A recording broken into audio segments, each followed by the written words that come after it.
Reset the clock. Apologies for the long break. Afghanistan has such great opinions that should be listened to. Maybe they should apply Afghanistan's opinions to women. Actually, hang on. I forgot I gotta pay attention to this in the main story.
Oh.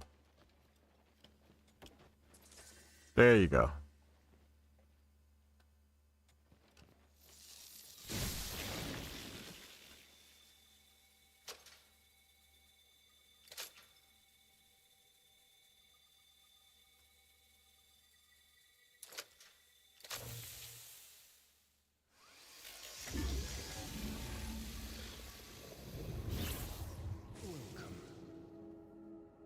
Ignore the clutter around my manor if you would.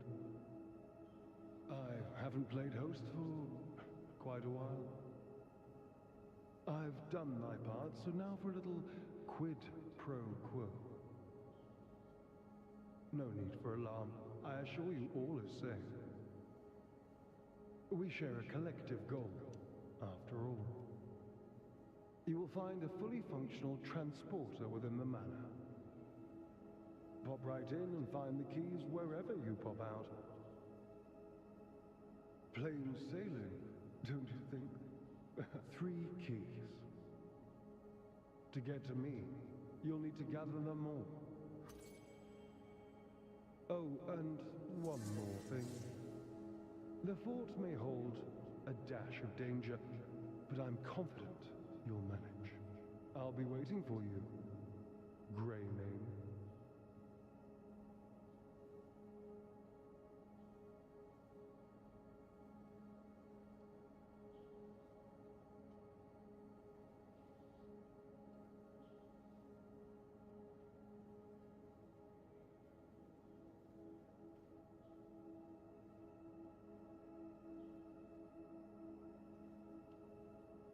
Interesting, the layout changed again.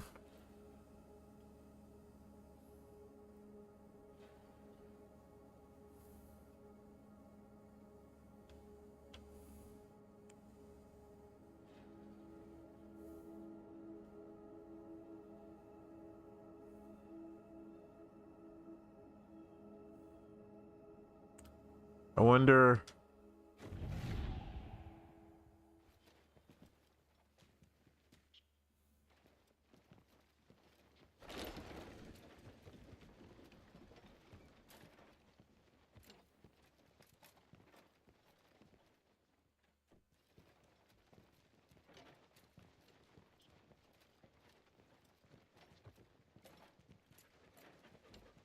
Yep, this can move.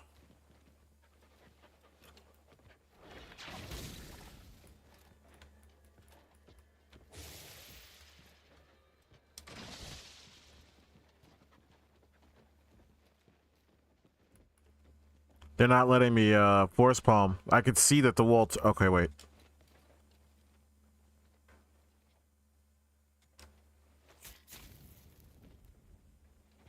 I can see the outline of the wall. Like, this does turn.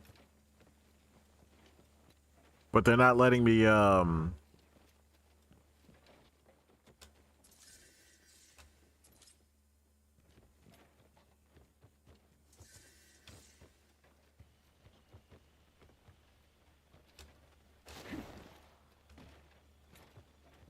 Oh, I can go over.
There's another connector right there. Okay.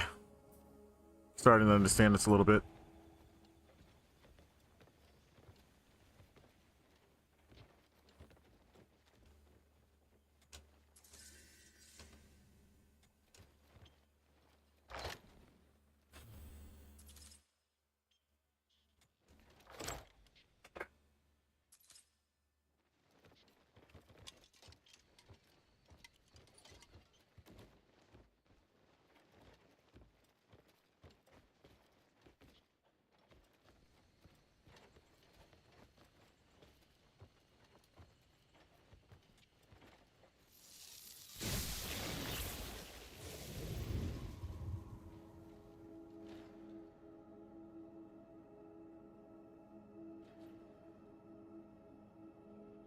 Another one there.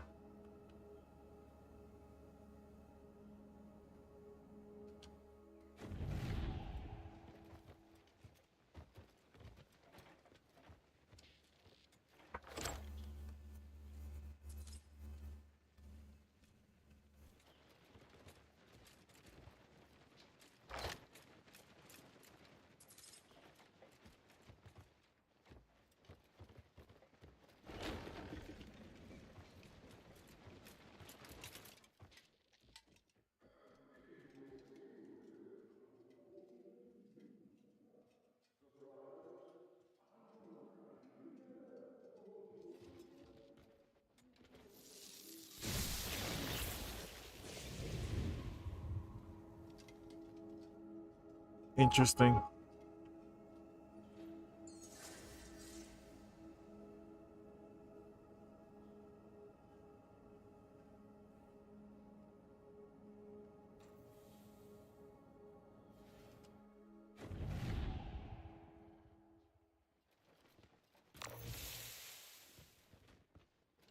Insert. Insert. Okay. Retrieve the key from... Huh? Okay, so this is just... Okay, from the research base, laboratorium, and the garrison. Are these now highlighted on the map? These are now story objectives. Okay, I see. I see. I see. This one's available. This one is not.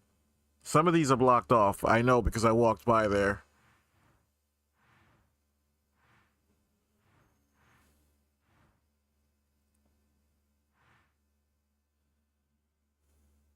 Yeah, this place was full of hostile when I walked over here. Okay.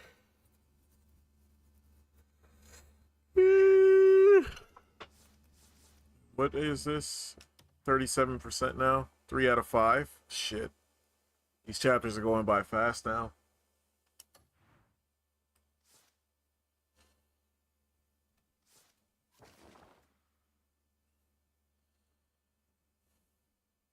Okay.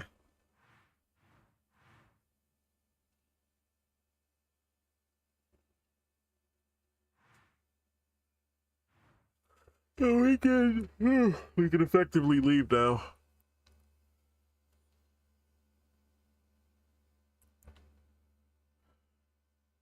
I could go for the most hostile one. Is this a prisoner? No, this is something else.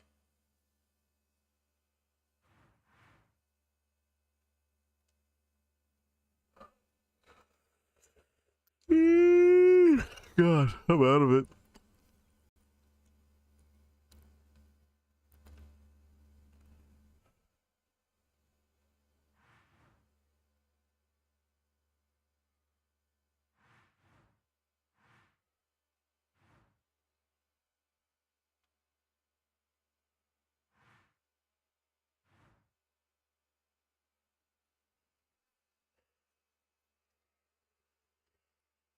Oh, God.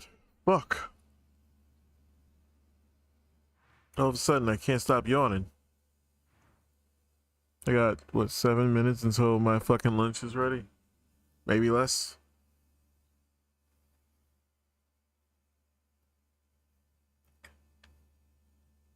I know I have to, like, run through this. I think I have to do this to unlock everything there is to do here in this section of the map. Or I could detour back upward into the desert. There's stuff I didn't even look into up here.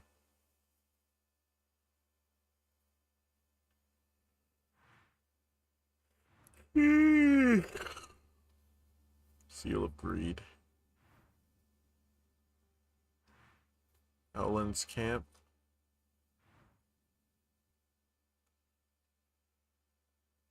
It's not crossed out, so there might still be something there.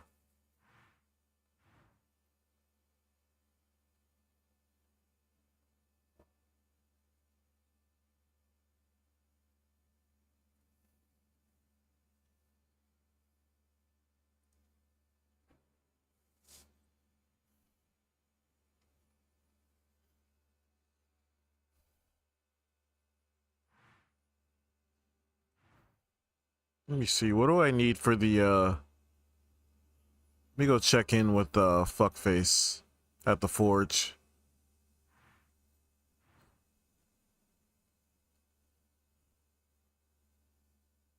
Which is...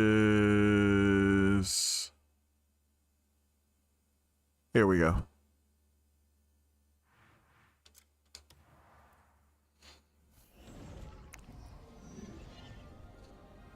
Okay. How about that? Yep. But they won't, because they also agree with me too. I just was the one that said it, but everybody thinks this. And I have nothing, by the way. Oh, I said illiterate. They have 37% literacy. Flip a coin, I'm right.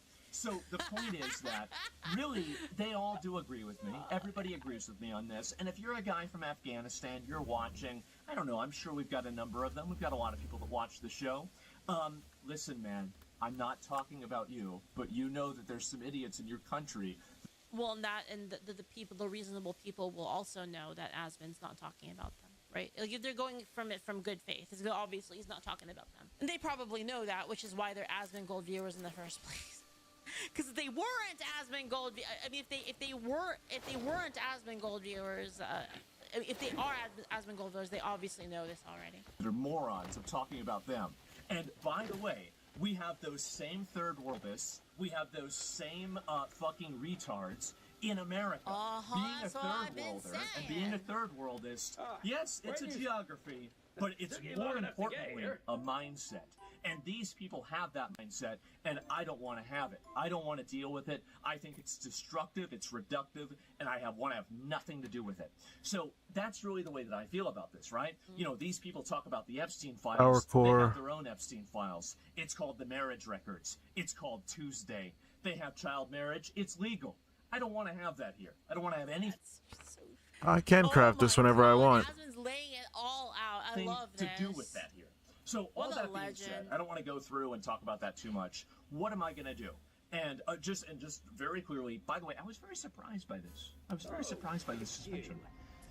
I thought it was going to be for like 20 of the other things that I said, right? I mean, I thought it'd be for like, you know, I don't want to give them any ideas because I did submit an appeal. I submitted an appeal, and you know, I told Court of them, Absolution. And the thing is that if they tell me you can't refer to third worlders in a derogatory context, I hate to say it, you know, I don't take off my shoes whenever I walk in my own house. Somebody else asks me to walk in their house. They tell me to take off my shoes. I do it. I'm not in my own house. I will follow Twitch's terms of service begrudgingly, and you guys will know that I absolutely do not agree with it. And these are my viewpoints, but I will follow the rules. And I have always taken a good faith effort to always follow the terms of service. If there's a dick that we show on stream, well, it must be that day of the week. And on top of that, they've complained to me about that too, by the way. And if I do that, I do. What? The pod, and I try to move past it, and I apologize. I say, oops, guys, that's my bad. I didn't mean to do that. I don't actually ever intend to break the terms of service. Why would I ever do that? Why would I ever put myself in a position where I intentionally do? Did he show the horse stick? Like, who cares? What? Who cares? Wait, really? Like, who cares? Who cares? Like, really? Like... something that I think would put my channel at risk. I already forgot the word. Stupid. Why would I ever do that? So the problem that I have with this is that I think that I've made it, and considering the content of my, you know, like my stream, I cover extremely edgy content. I talk about things like, you know, I talk about the most politically charged, most extreme issues on a daily basis. Absolution. English, just, you know, as a matter of fact. I wish you could click on something here and it would just lead you to the map, show you where it is. A million bad clips that have, you know, been released about me. There's only 500,000. There's the reality that I do try a very good amount to try to control what I say, to make sure that what I say does not break the terms of service. And I try to say what I say with a degree of, you know, like, I guess, like I'm thinking about what I'm saying, right? I'm not just, you know, going extemporaneously right off the cuff. I mean, to an extent I am, but I'm editing it in my mind to make sure that I don't say anything that would get me in trouble on Twitch. So when I said this, I didn't think I said anything wrong. And by reading the TOS, I don't think the TOS says that I said anything wrong. And the reality is that if you apply the reason why I got suspended to anybody Highlands, applying beneath the same Witch type Woods. of That's what I language needed to see. against Westerners, against Americans, against anybody in a developed Down country, here. you know that not only would it not be banned, it would probably be celebrated. So I think this is a massive double standard. It's completely unfair. I was unfairly targeted. I'm not sorry for any of it. And I'll be waiting for Twitch's apology for unbanning me. And if it takes them a couple of days, that's fine. If it takes them an entire week, I guess I'll have to finish Crimson Desert. But the reality is this right here? I did nothing wrong. I did nothing wrong. Absolution. Yes, this right here. And according to their own rules, I also did nothing wrong. So all this put into context, that's pretty much where things stand. That's where we're at. I'm not really stressed out about this. Okay, we can move on. Well, the LA Lakers are... Oh, my food's done. Shit. I'll be right back.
All right.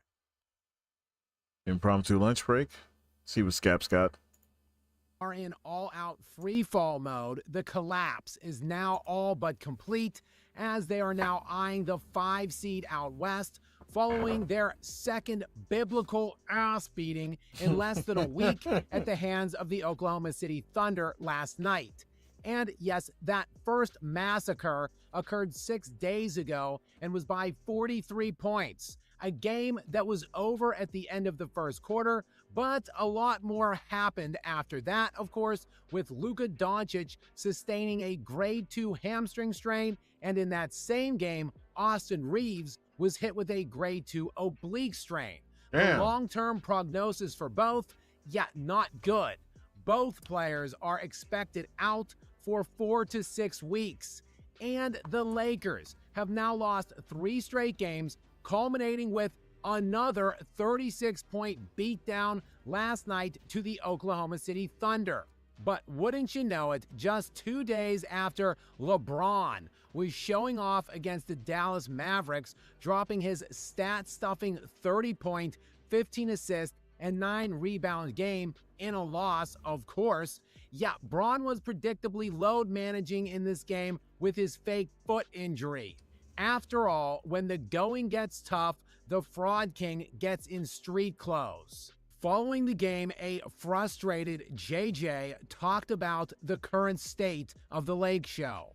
Whatever you got to do to go out and fight and be all in on the team. We'll find the 9 guys. It's a great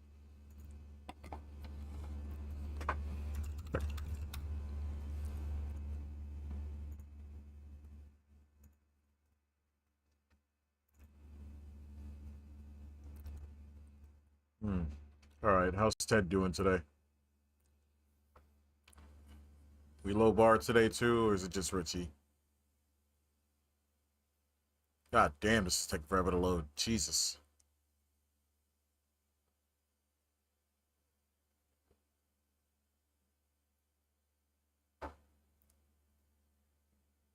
My girlfriend behind my back was calling me Porcahontas. Taco Belly waits a second. Big ugly skin Dordation. Snow White Jake from Stick Farm. I'm familiar with this channel. Her pronouns FIFO foam. Christina Aguilera, Rihanna Extra Grande, Tinkerbell Fragella, Whitney Houston, Beyonce. Lilo and Stitch, Reese, every ball of Chinese food. My girlfriend. Okay.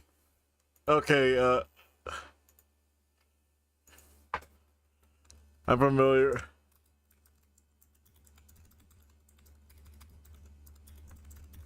That channel, they do have bangers.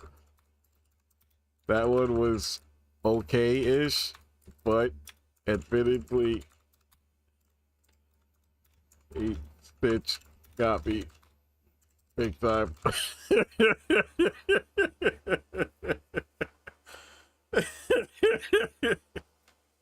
All right, back to Scap. great opportunity for us over the next 3 games to find those guys. And yeah, that ain't gonna be LeBron, but he can stuff the box score if and when he decides to grace the Lakers with his presence on the court.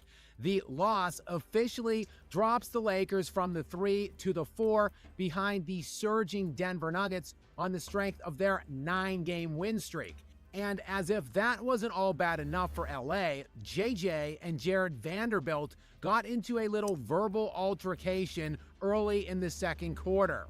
Redick would also talk about that after the game. Called a timeout to get him out of the game, and he reacted. But again, normal interaction for me. What was he not doing in his shift then? What was he not doing? Yeah, to take him out. Like what? Again, it was a confluence of things, Dan. Yeah, it's a confluence of things.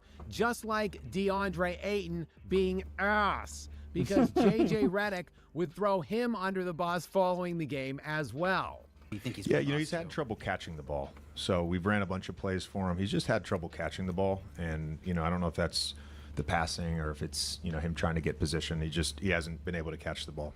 Ultimately, though, look, glass half full for the Lakers. That's a crazy thing to have to complain about in basketball. You would think he was saying that in football or baseball. And the remaining players who actually feel like dressing for the games. There are lots of minutes available for hungry guys that might be looking for some playing time, such as, well, Bronny James. Those sort of spots they're open. We're gonna, and similar to what we've done, you know, when we've been healthy, at the 5, we'll play the 5 that is all in that day. And I have no idea how misery inducing it must be to play on that team right now with the current state of how they are. But at the same time, just assuming that it's not as crazy as it looks, this is absolutely the time for you to fucking, like, you know, build your portfolio if you're on that team and you're a bench warmer.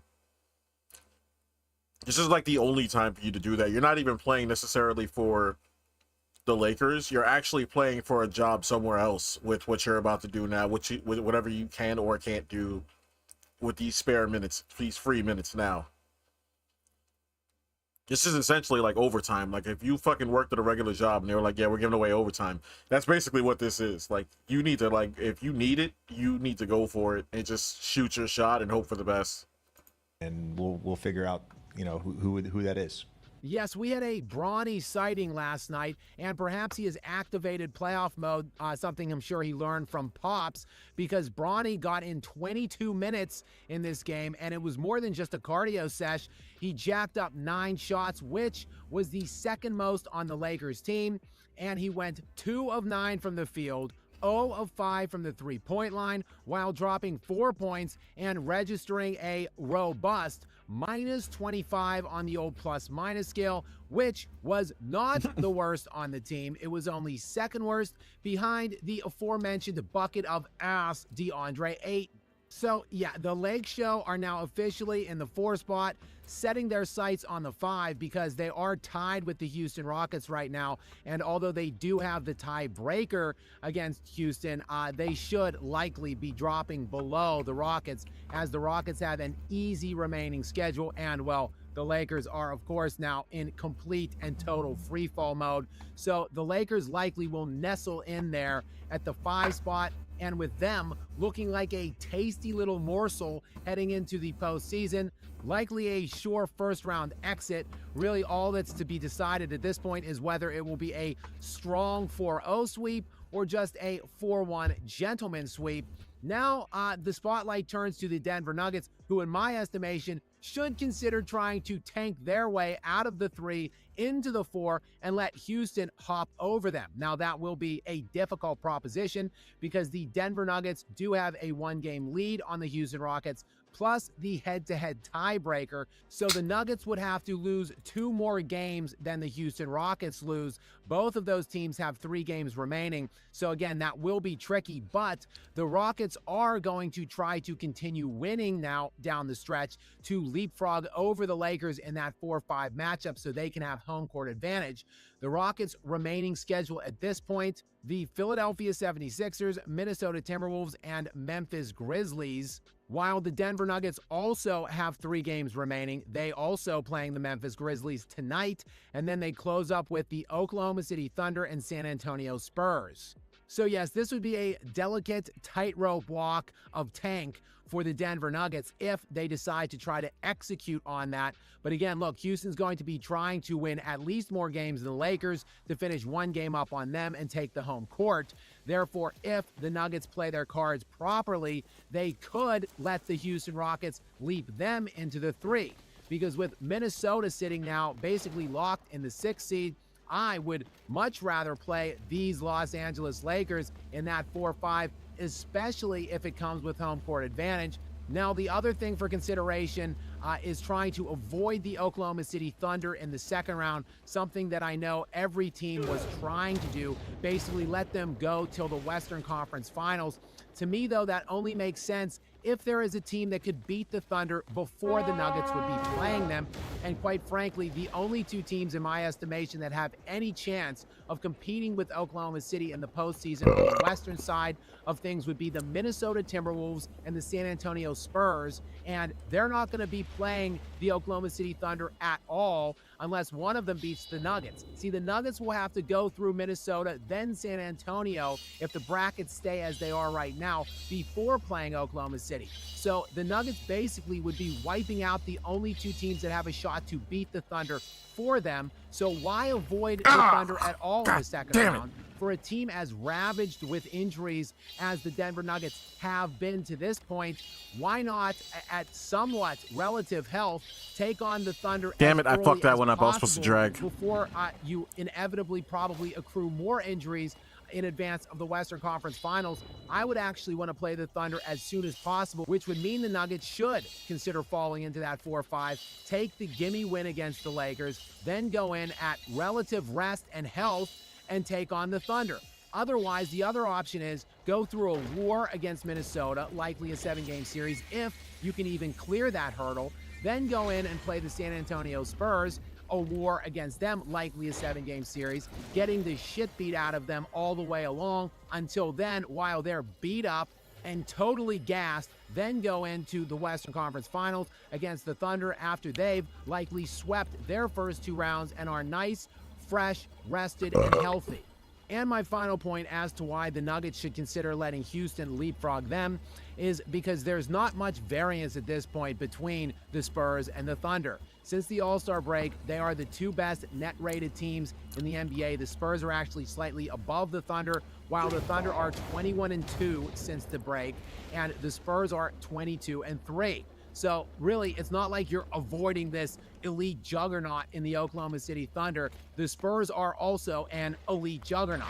Now, granted, that matchup is far better for Denver with the Spurs than it is with the Thunder, because the Nuggets are 2-1 against the Spurs this year and 0-3 against the Thunder. But still, I would rather go play the Spurs in the West Finals, probably with more injuries if they can somehow get through Oklahoma City, but get the Thunder out of the way early on. Look, the Nuggets are a classy organization with players who actually want to play in these games, unlike LeBron James. So I know these guys are going to be going for it, trying to end the season on a 12-game win streak and go in on a hot note, take that 3 seed. Don't duck anybody, like Minnesota has been trying to duck everyone but the LA Lakers for the last week and a half, trying to tank their way into the 6 to draw the Lakers in the 3, and now instead they've set up a matchup inadvertently with the Denver Nuggets. So the West does look like it is rounding into form at this point. We pretty much know who all of the play-in teams are. We know who the top 2 seeds are. The Nuggets look like they are going to control that 3 seed now through the end of the season.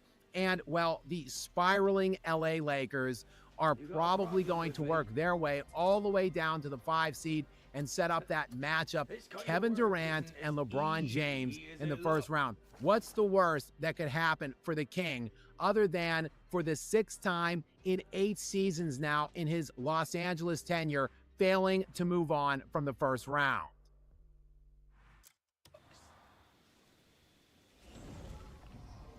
It is absolutely crazy to me. The professional video Move traction up. again is because Life is Strange Reunion has finally released. And so I thought we could talk about this just because of how insane it is that you would ever say that people do not deserve good stories and games don't need to be by and for fans, because why would I trust you to write a game or a movie or a TV show if you don't care about the existing source material, if you want to rewrite it, if you want to change it? These are major problems happening in this industry. So it says, with the announcement of Life is Strange Reunion, fans of this series will see cultured bisexual wonderkin Max reconnect with the sardonic sex mess Chloe. It's a reunion long coming, bringing 2 iconic characters face to face again. Marketed as by and for fans of the original and promising to give Max and Chloe the ending they deserve, Reunion is sure to please many players, but there's an important question contained in all of the promotion.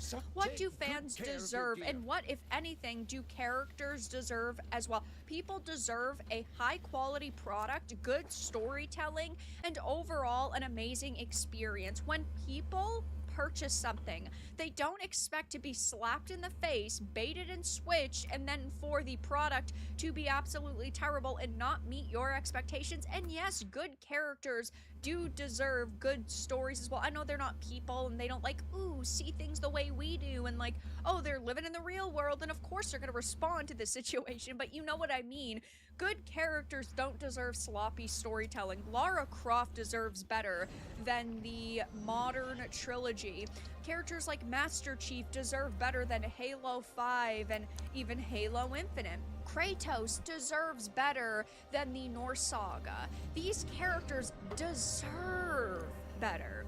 It says, I'm not judging anyone excited to see these characters share the screen again, and I'm not judging any developer of the game who's enthused to breathe fresh life into this couple, of course, so modernize it. And I haven't played Life is Strange Reunion. I might stream it on the channel because I've heard that it is very cringe, and basically they sacrifice the storytelling around every other character except for these two, and that the story is just really mediocre, which is unfortunate for the people that were excited for this. I personally have never gotten big into Life is Strange, but at the same time, like, I don't want it to be trash for the people that want to enjoy it. It's like I even say with games like Dustborn or Concord or Highguard or Flintlock Siege of Dawn. I want everybody to be able to enjoy every single game. I don't want tons of games to release and for them to be trash, but I don't think a lot of people expected a lot out of Reunion. Though, when the developers promise that it is by and for fans and that they are going to give you the ending that you and these characters deserve, you just expect better. And the reason why I wanted to cover this isn't even just because of Life is Strange, but it is because of the way that the journalist covers this entire situation. Scrolling all the way down past the glaringly obvious problems in this article that prove the journalist does not understand these characters, as many people have pointed out in the comments of Chloe pushes people away, while Chloe had previously said that she would quote-unquote take her back in a heartbeat, and that she was clearly feeling very strong emotions, and that Chloe doesn't just push characters away. They say characters don't deserve anything, and I don't think fans do either. The goal of a story cannot simply be to satiate the hunger of fanatics or to smooth out the ripples of a world. Even the most indulgent self-insert fan fiction arguably operates on higher goals than this. The writer crafts the silly tale in order to address something in their soul. You don't write to fix a story, it ideally addresses something. Oh, this is an inside us. actual You item. don't write because fictional characters need it, you write because you need it. You do it because there's something in you that needs to be said, which is so funny because they completely are arguing against their point of that fans don't deserve anything because it's the writer's story. But at the same time, why the fuck are these writers putting out a product? Then they're writing it for the fans. And so you are saying that ultimately, if a fan fiction or a story heals something inside of the writer, there are going to be people that are also going to connect with that story, and then it's going to fix something in them. But you just said that it's not for the fans, so how the fuck does that even make sense?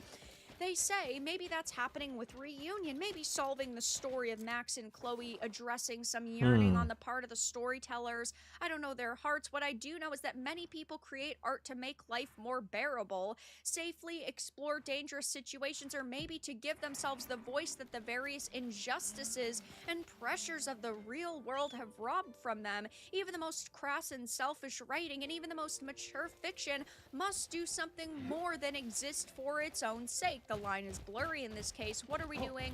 Are we making something true or something marketable? Said another way, if you're making something with the intention to market it far and wide, does that make it harder, impossible even, to still write something soul-soothing and true? This is such an insane take to have, that you think that this is what people want to read from video game journalists, you basically saying, go F yourself. And they also talk about the state of the world, that we're on the brink of war and certainly in the throes of ecological collapse. The games industry itself is imploding with jobs lost by the thousands and studios fizzling away into the ether. You need to understand the video game industry better. You need to understand products better. The only reason These guys video seem games adequately are tooled up. is so that people can connect with the characters, but also so that companies can make money. If companies are releasing something that is trash, they do not deserve monetary support from it, and that means that their studio closes down, there's jobs lost.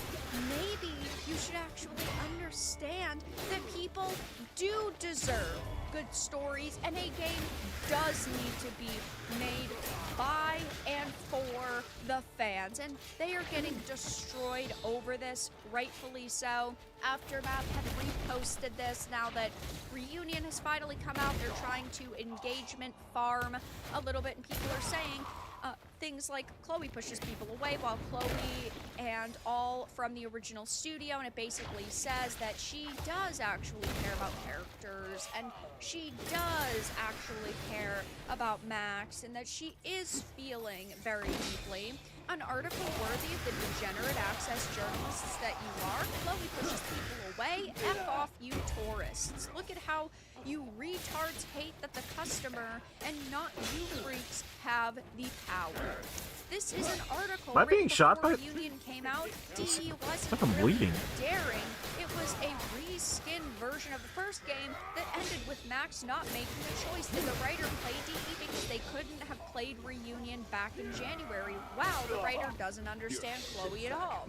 This to me is truly a hilarious situation because Aftermath, just like the Kotakus, the Polygons, the Gamers, all of these outlets, they're so desperate for attention, they're so desperate for clicks, that they will just spew lies and BS and then try to attack the very people they need to read their articles and monetarily support them, and then they get roasted on social media, and of course they deserve it. Mistakes like this are absolutely insane, just goes to show they don't know the material that they're talking about, and I don't think anybody expected any better from these video game journalists, but yeah, this is just a wild take to have, and they are getting destroyed for it. Oh. But that's all that I really had to discuss in this video. Let everyone know your thoughts in the comments below. If you found this important and informative, make sure to give it a like, share it, and subscribe to the channel. And if you didn't, give Well, it a these guys are dislike. interesting. I appreciate your support either way, but I'll talk to you all again in the next video really soon.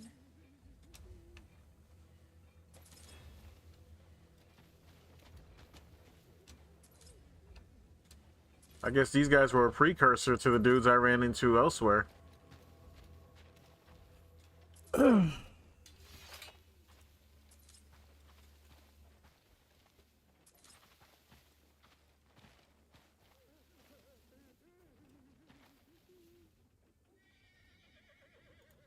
Okay, so it seems like Iron Mouse was right yet again, and obviously this is to do with the situation that happened a couple of months ago in terms of the stream rewards, where obviously Rakai and who's the other guy, Ray, also came up to Iron Mouse, and obviously she said she felt uncomfortable, and then ended up getting a lot of backlash, or a lot of people, you know, trying to claim that she was racist and stuff. Of course. For not wanting to interact with them and not wanting to be anywhere near Wait, them, literally which anything said obviously against a is now black starting person to has to become be a little racist by obvious default. as to why she didn't want to be near them, right? And not only is it, you know, the fact of, hey, you know, they harassed her before, they've literally sent their communities after her before, but it's also the fact of things like, for example, a lot of the clips that have been coming out of Rakai, and it seems that they've just been getting worse and worse and worse, right? It hasn't been just, you know, the old, you know, because at the time, at the Stream Awards, the clips weren't that awful. There's a couple of annoying ones, of course, but they weren't that awful. But now it's starting to get even more terrible, and it's just, at the end of the day, pretty horrible to see. And obviously we covered in the last video of Ray actually doing this, and obviously I said in the last video, you know, IMS was right about Ray, all of this kind of stuff, because of the messages that he was actually sending to this I think it was an EPAL person, essentially, yeah, saying some pretty disgusting things towards her, and again, we were like, okay, yeah, 100% right on that one. And now it seems like the other person, Rakai, has now been getting a lot of backlash as well, which is quite funny to see because obviously people, as I said, you know, a lot of people in Vita Drama here saying, Niggas, he's a remember when, generational people fuck tried to up. say IMOS was racist for not wanting to be near this guy, and of course now The side character that doesn't realize he's a side character. Kai apparently crashed out on his stream with Mari for saying things he did not like at the Streamer Wars, and he gets very aggressive here. Like he says, you know, suck my, you ugly, you know, screw you. And I can't play the clip because again, it's gonna take like me an hour to censor literally every single swear word and you know, other words in the he's kind of said. But again, he gets very like aggressive over it. I mean, you can see, you know, he's not happy whatsoever. Oh, with game whatever she said. crashed. Now, I don't know exactly what she said. I don't know how, you know, crazy, you know, she's you know, been towards them. But again, from the content that I've seen of her, she doesn't seem like the person that would be like kind of like dogging on him, right? In the sense of like constantly trying to like bring him down or whatever. But again, you know, even if that was the case, I feel like a lot of people have been pretty upset with his behavior anyways. But throughout the event and everything like that, it seems like he's been like antagonizing a lot of the kind of members of, especially the Mr. Beast streamer challenge, right? This was one of the, you know, challenges that kind of set off a lot of this drama, right? Was essentially, there was a Mr. Beast event where a lot of streamers and YouTubers and whatever were there. And this was one of the bigger kind of clips that got pretty viral as Rakai actually made it through to a pretty small number of people, including with people like Rubius, obviously Spanish streamer, right? Who apparently, you know, obviously got out in the event, and he lost or whatever. Apparently he was targeting Rakai a little bit in terms of like trying to get him out, but obviously then Rakai went and did this. And you gotta bear in mind, like, he's just lost $1 million for his community, right?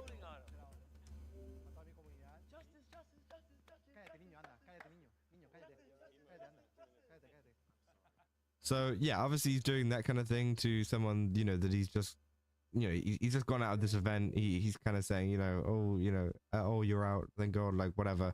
And people were mad, and I think that is totally fine because, of course, it seems like he's antagonizing people throughout this entire event, right? It's not just like the fact that, you know, oh, he's just being chill, he's not doing anything wrong, you know, he's just doing stuff on his own. No, he's literally going around and antagonizing other streamers, and of course, if you do that, other streamers aren't going to be happy, right? You know, people aren't going to be happy when you do that, and I think it is one of these cases where, you know, the kind of consequences for your actions need to be realized, right? Because of course, after this, you know, Rakai actually managed to get a lot of kind of like threats and things towards him and his family and whatever, which obviously sucks. But, you know, whenever you're going around doing this kind of stuff, antagonizing people, I mean, it's kind of like the consequences of your own actions, right? Of course, it's a very extreme consequence for your own action, and, you know, I don't want it to happen to anybody, but the case is, you've been going around antagonizing people, and now you're going, well, why are they so mad at me? Like, oh, I don't even know why they're so mad at me. Screw you. And like, and it's kind of like one of these situations where it's just like so stupid, right? It's so stupid because he's doing the same to Mari as well. You know, you're going around and antagonizing people. You know, she's obviously said a couple of bad things or, you know, negative things about you, and then you go, you know, suck my blank, you ugly blank. You know, it's crazy, right? It's crazy that, you know, he's just so unhinged and doesn't understand that, you know, his actions do have consequences, and that people, you know, aren't gonna like him if he says certain things about people, right? And if he does certain things towards people, and, you know, whatever. And that's the same thing for the whole Iron Mouse situation as well, right? He went up to her, obviously knowing that, you know, there is this whole past with her in terms of harassing her and her community whenever she overtook, I think it was Kai Cenat's a sub record, I think it was. And obviously Kai had to, you know, step in and say, hey guys, stop going after her, like this is just weird. But obviously, you know, Rakai and Ray were some of the people that kind of instigated that and were the ones that were continuing to kind of harass her for that. And obviously, yeah, then he was acting like, oh, you know, why is she so mad at me? Well, because you've been antagonizing people for this entire time. It's just it's a pattern, right? It's a pattern that continues to go on. It is a and it seems pattern. like it will never end. You know, Rakai will continue to antagonize people. Rakai will continue to kind of, you know, that is harass people correct, or whatever in any kind of, you know, shape or form, whether it's in person or not in person. Oh, that's good. Right? That's And really then good. he will then go, well, why are they so mad at me for doing that? You know, And I don't know, you know, a lot of people obviously use the defense as well of the fact that he was 17. But like, let's be real. Bullshit. I don't think it really matters at this point. I think it is one of these situations where he is old enough to understand that, you know, a lot of this stuff can have an effect, right? And of course, you know, is this all going to change? So none of the other kills counted. Sure, it's like near the end of the year. Is this all going to change Okay, as soon I got as it. he hits 18? The people are going to go, okay, now we're going to start holding him accountable for his actions because now he's, you know, 18. Like, I just don't think that's the case, right? I feel like you should hold anybody accountable for their actions, especially if they're publishing it online and affecting other people, right? You're not just going to let some kid go around and, you know, rob a store or whatever and go, oh, yeah, it's fine because he's just a kid, right? So why would you do the same if he's going around and harassing people, right? And like, I feel like it is one of these things where, you know, people try to use that as a defense, but let's be real, 17 doesn't mean he's like 10, right? It doesn't mean he's like 5 years old and doesn't know what he's doing. He's fully aware of what he's doing. He's fully aware of what is going on. Now, of course, yes, things might be amplified due to the fact that he is younger, of course, but I don't think it should be used as an excuse for his actions and for, you know, some of the things that he's been doing to antagonize them because, you know, the consequences are hitting him, you know? The consequences are hitting him pretty hard in the sense of, yeah, as I said, he's been getting threats and whatever. And, you know, oh, is he just a kid then? You know, I feel like it is one of these crazy things where, you know, I don't think people should be defending him over this because, again, you know, it could turn out to be something even worse for whenever he does become an adult, right? And people start to hold him accountable much more in the future because I'm sure a lot of people are holding off because of that fact. So, you know, maybe if he hits 18, maybe he hits, you know, an older age, right? Of course, you know, maybe some people are going to go even crazier on him because, you know, oh, well, it's fine now. You know, I think it's insane, right? But again, I mean, if they do, they do. It is what it is. He put himself in that position. Fuck him. I don't understand why we're always doing this thing where you have to like coddle people. You're like preemptively coddling him by putting that framing out there. And kind of just sums it all up. This kind of situation of what I am. Oh, what happens when he's of age? When he's 18? Who gives a shit? In the sense of, you know, they had He's a grown-ass man at that point, legally. His decisions are his decisions, so are the consequences, like the rest of us. During an event like this, and him, you know, doing this kind of stuff to you, it just wouldn't be, you know, very bearable to take, right? And I think that, yeah, of course, it just seems to be getting worse and worse and worse and worse. But yeah, I mean, that's essentially all of an update that I wanted to give you on Uruk-hai and essentially what he's been getting up to in terms of this kind of stuff. Because again, I think it does pertain pretty heavily to the IMA situation and how this has become now a pattern of him, you know, it's been a pattern. Harassing streamers, right? And then obviously, you know, acting shocked as soon as, you know, something happens back, right? As soon as, you know, people don't like it, as soon as people start to speak up about it or say that they feel uncomfortable about it. Of course, Iron Mouse obviously said she was uncomfortable with the interaction that she had, right? And that was just saying she was uncomfortable about it. And now, you know, you got streamers saying that they, you know, don't like him, right? It just gets worse and worse and worse, right? So I think the kind of uncomfortable you know, thing that people were focusing on so much was only the start, right? And I think it is only getting, you know, I think the sentiment towards him is only getting worse as time goes on and as he does more stuff like this to antagonize other streamers and other people, right? But yeah, that's about all I got for this video. If you guys did enjoy it, don't forget to leave a like and subscribe. Also, go to GameSubs, use my code KAZA, get 10% off. Again, they've got a ton of really cool stuff over there. Definitely recommend checking it out. And yeah, I'll see you guys in the next one. That's all. See ya.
On February 7th, one of the most narcissistic and egotistical English voice actors decided to go public with her demands to change Onron in Overwatch. Hi friends, I'm Fariha and I voice Onron in Overwatch. Before that, though, complaints were already being made by Overwatch players on Reddit saying that Onron in-game looks too cute. She's not like her appearances in other Overwatch-related media. In particular, they really like a disliked her fucking new snob. nose as well, saying the nose was not big enough. For example, this post on the Overwatch subreddit titled Onron Nose Change, getting over 6,400 upvotes. With the caption, Automod wants me to write a description, the nose change is bad. She looked so much better before. The VA then decided to go to Twitter and recycle those same complaints. Now, I'm not saying she genuinely doesn't agree with those complaints, but it also comes off like she's really trying to appeal to the Overwatch community by recycling the issues that they were saying. And of course, there is an update to all of this. Blizzard has actually made changes to Onron after all, but they're not the changes this VA and so many Overwatch players were demanding. And now this VA is on an immense cope fest, which is hilarious. But we'll get to that. First, a little bit more context. Here's what she was saying about the whole nose part. I got to mourn Onron between the design I had hoped for her and the design we ended up with. Because I think in her comic and the cinematic Elemental Kin, there was a precedent set by it. There was a unspoken promise that said, we're going to challenge the beauty standards plaguing and ransacking media these days, right? The Ozempic chic, the contour your nose, you have no nose, the tiniest nose. And I think because of that precedence, people feel understandably let down. I found this to be so hilariously hypocritical because she's here talking about challenging beauty standards as she goes like above and beyond, putting on all this makeup, even putting contacts on just to record this PSA. But my main point is about the nose. She complains about, oh, the content creator nose. People want like no nose. It's so problematic. Dude, she looks like she contours her own nose. If you're not familiar with that, it is using makeup to make your nose look smaller and or thinner, shorter, thinner. You put a line on each side, like a darker line, bit lighter in the middle, lighten the tip a little bit, put some darker makeup on the bottom. And that seems to be what she has done in this very clip. So it's like, lady, how are you going to complain about this standard when you yourself are partaking in the same standard, in the very same video that you're complaining about it in? So performative, so fake, so typical. And I want you to know that I shared all of this with the dev team. Not only that, I was encouraged to be as open and honest as possible, to not hold anything back. Yeah, I'm sure you were. It's my hope that this isn't for naught, right? That they see it, they hear it from you all too.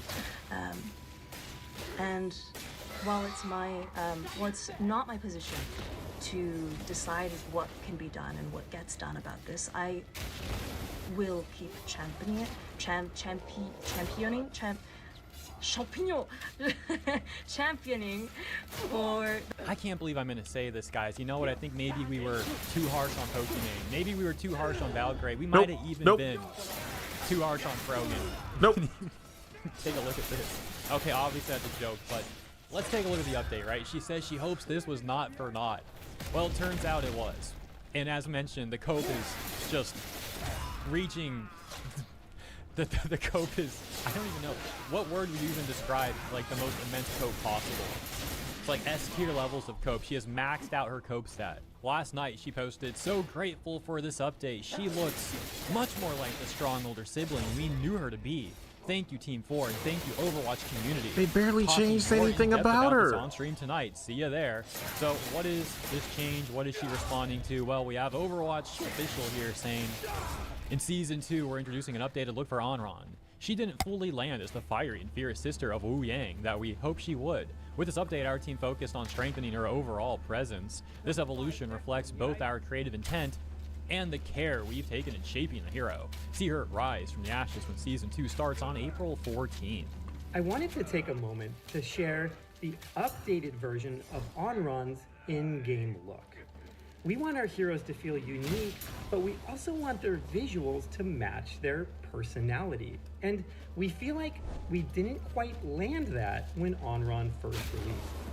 We think she could come across older and that her original version was too innocent and playful.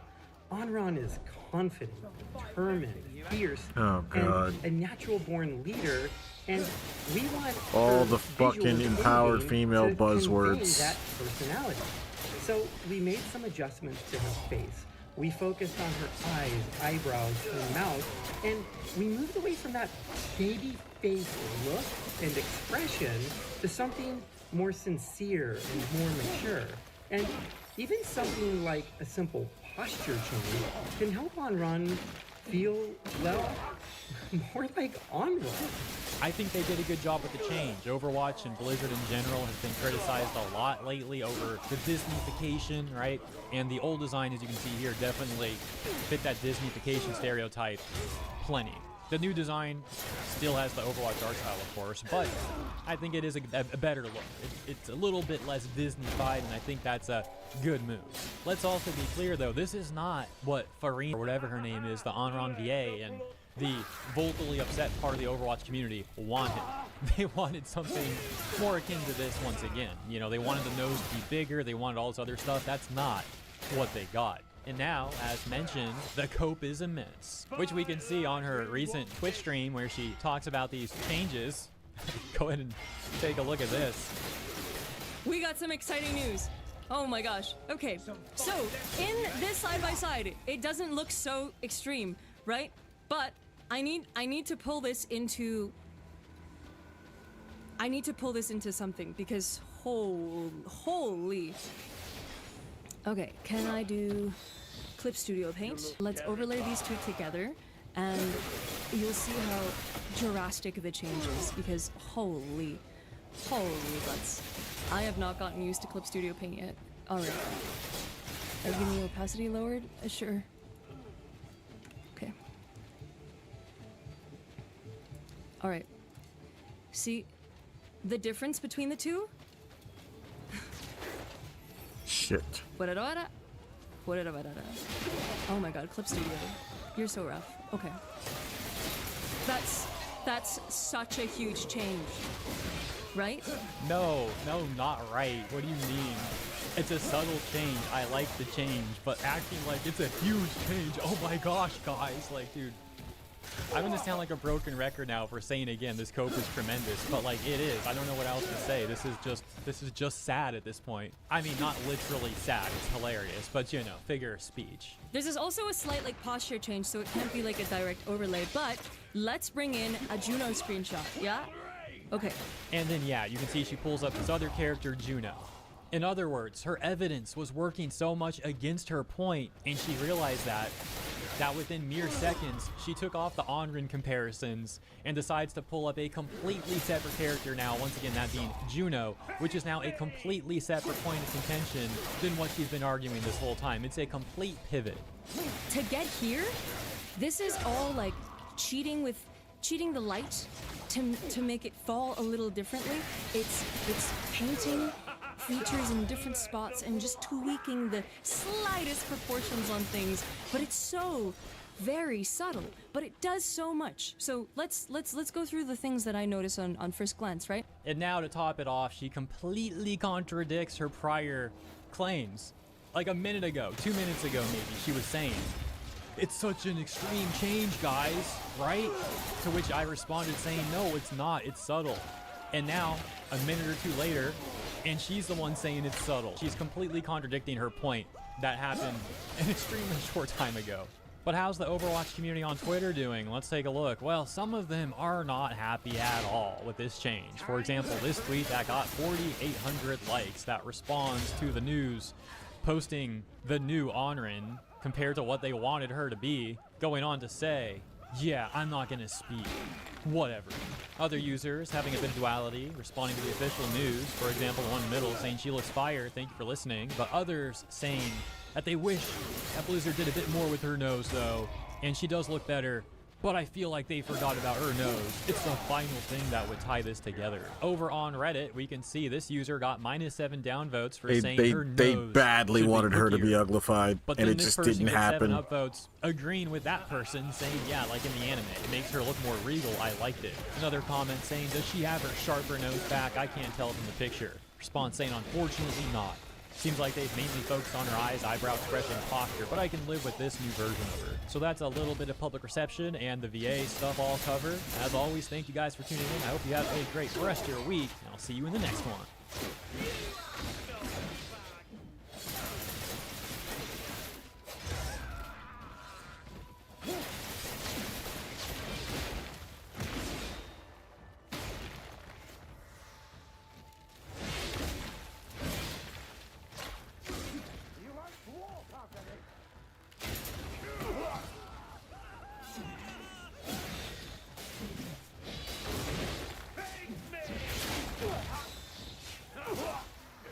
Okay, Jesus. Oh my God.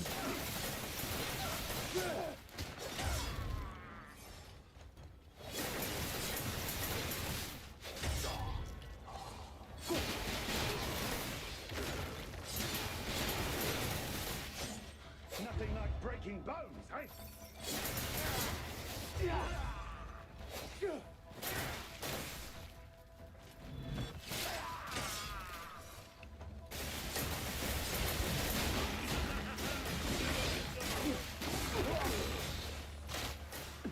The pain is only beginning.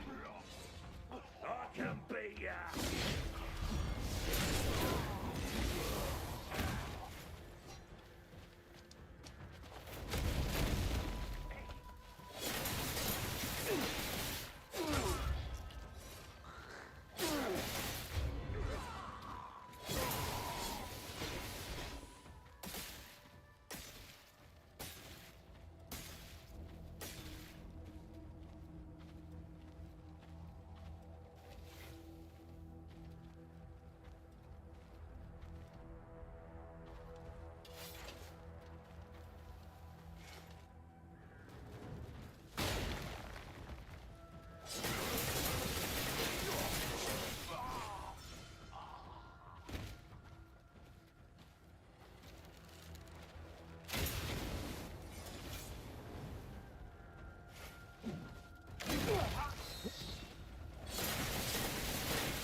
Can you taste your defeat, you despot?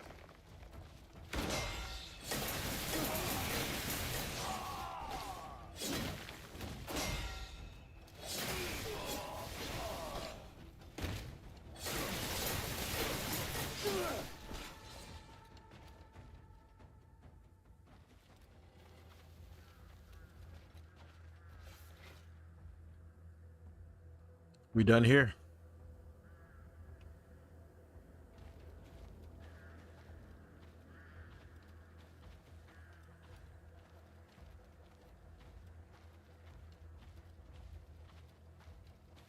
There's something to observe here.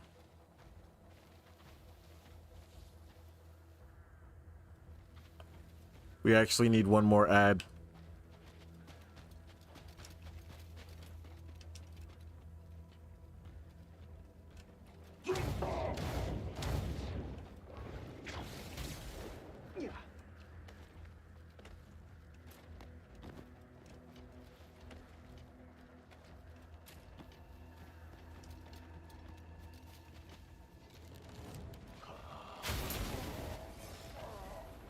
That it?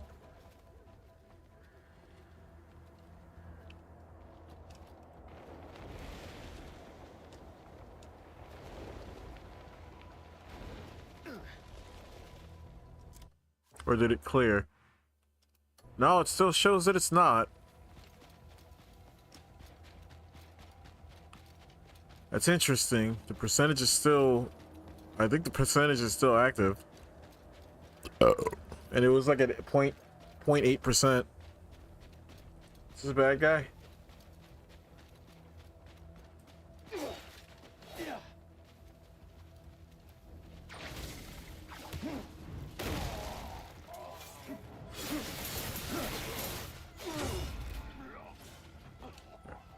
That one was directly inside here. Yeah, I don't know.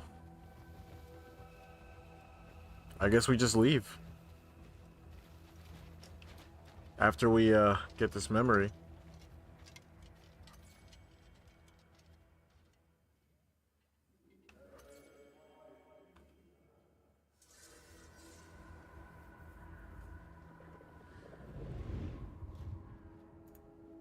I would actually argue, and this is a bold statement, a democratic republic is the greatest government experiment in the history of humanity. I would. I've enjoyed it. Yeah, enjoyed it. Yeah, so we enjoy it. I love America. You love America. I do. Capitalism should not be anywhere near Christianity. You think? Christianity is more, and I don't like the word socialist with the weight it carries, but Christianity is socialism at its core. Non-authoritarian. It's the marker to build social capital. You look at that early Church of Acts, and it transformed Rome within a couple hundred years, the greatest superpower of its time, to where Constantine was like, I'm a Christian hanging out with these dudes. They had no money, they had no buildings, but somehow the love of their neighbor transformed the greatest superpower of its time. That's dangerous. I would actually argue, and this is a bold statement. Oh, God. Right. So, like, before Christianity, Rome was this incredibly impoverished place. Everyone was poor. Then Christianity came and boom, like massive wealth.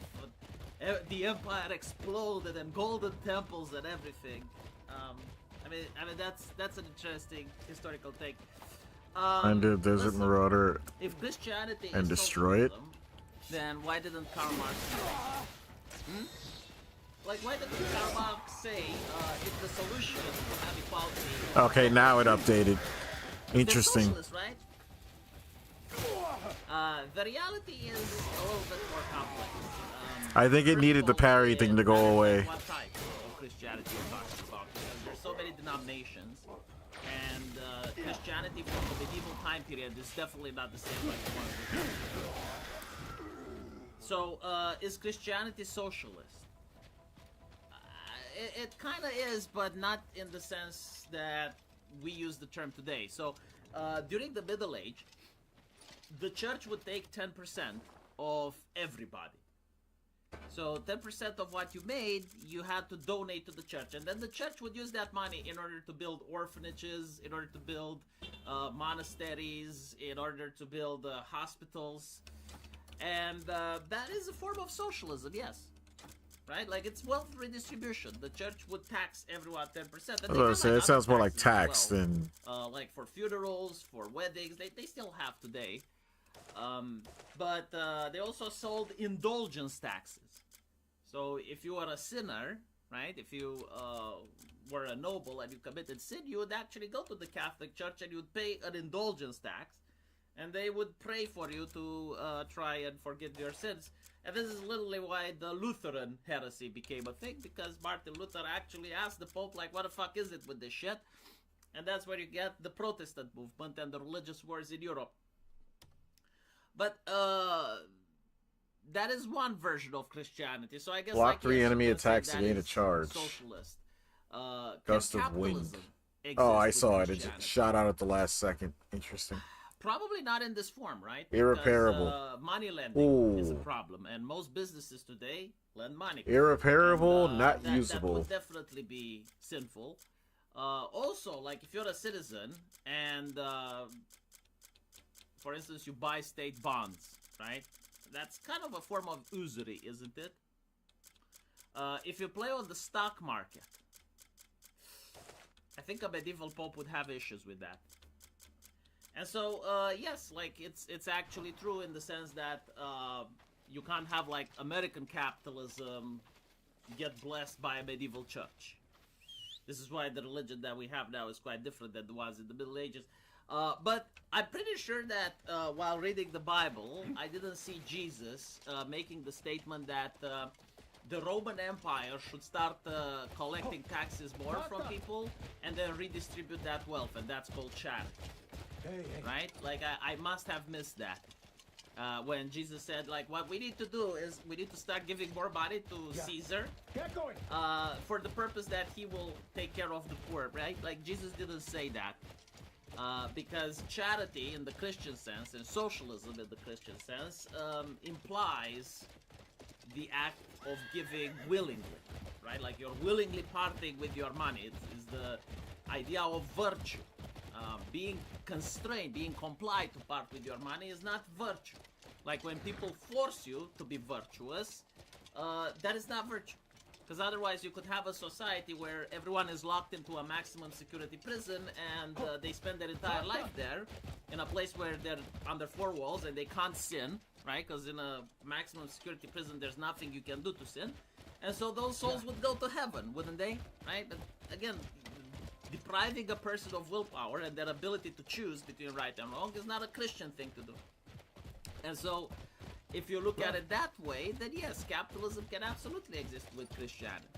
Like you have a capitalist nation and the people that are Christians, like they choose not to partake into the evils of capitalism. Anything that has to do with money lending, anything that has to do with alcohol, like the cigarettes and all the other vices and gambling, right? Like they can exist in society and good Christians choose to avoid doing that.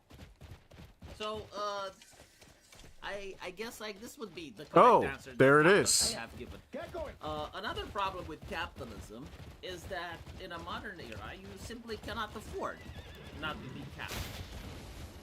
Because if you're a nation that basically chooses, yeah, we're going to stop with the money lending and we're going to stop to do with this and that, then the other nations around you that chooses not to be retarded are going to absolutely dominate you.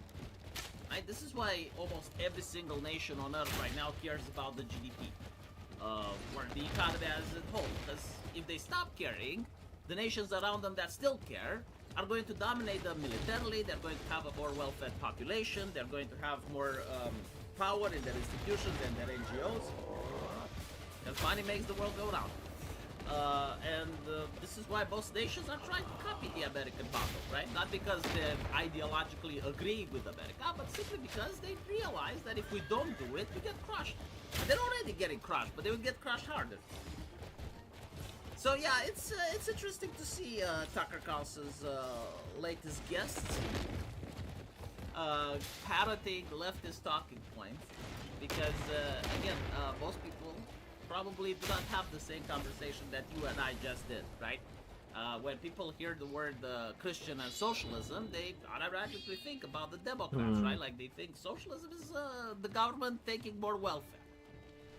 No, that's like even in the medieval time period, with that 10% tax, was 10% because like there is a quote in the Bible or some shit where, you know, like you get to give 10%. How much do you give to the government now? And is the government actually redistributing that wealth? Really? Is it redistributing it to other Christians? Or at least is the government trying to force the migrants that are coming here to get baptized? I mean, if you're going to, you know, LARP as a Christian, do it properly. Yeah, sure, you know, Christianity is about compassion and loving thy neighbor and everything like that. But all the migrants that come in, all the refugees, they have to convert. Right? Like, that's the deal. I'm pretty sure this is actually kind of fun. May be upset if I put it like that, but it's true. Anyway, right, let me know what you guys think. And as usual, I will see you in the comment section. Take care.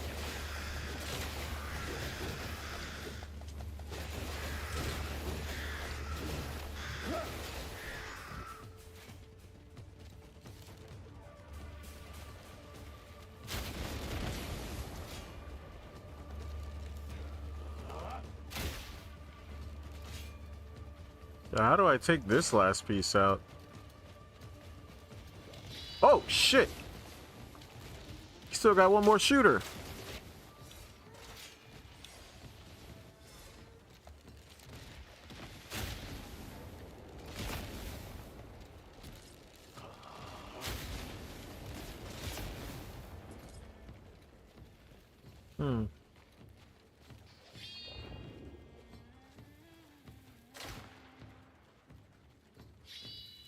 Do we sizzle it?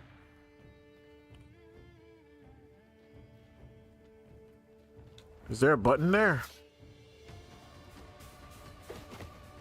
Throw hands. Ow.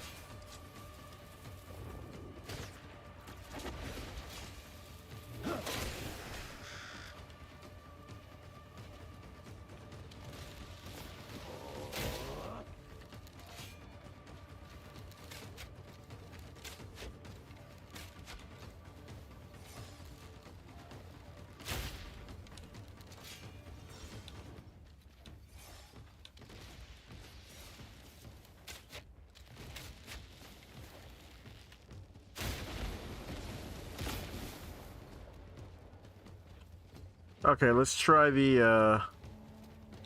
let's try, wait.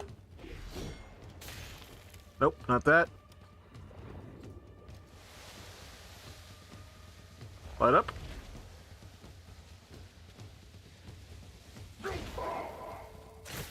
Nope, not that. Huh.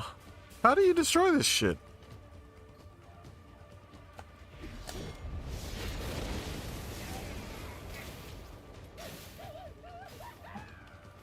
Someone in this motherfucker's cooking.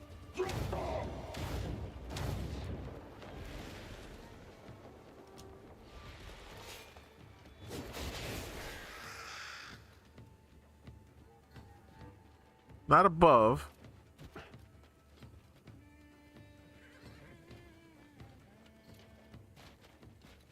There's no doubt that we gotta kill this thing. I don't even know if I'm dealing damage. Because I've, like, unloaded on this thing.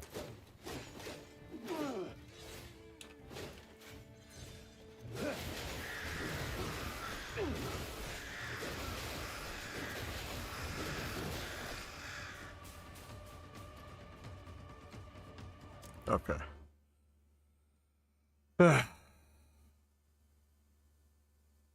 Buy flawless timber? That's terrible advice. What the fuck?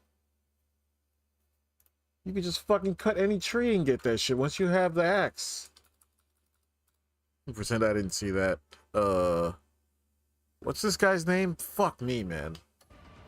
Marauder Rustin.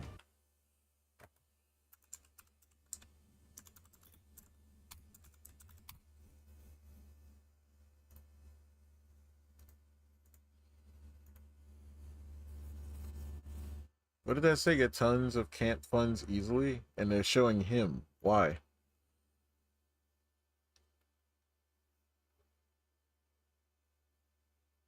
The wheels. I didn't have to do any of that. I just shot him. Although that would have worked. That was actually pretty good. Wait, what? You can encounter the areas located. Wait, what?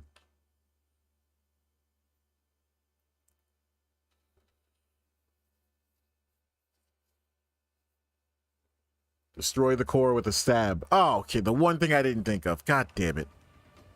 Piercing.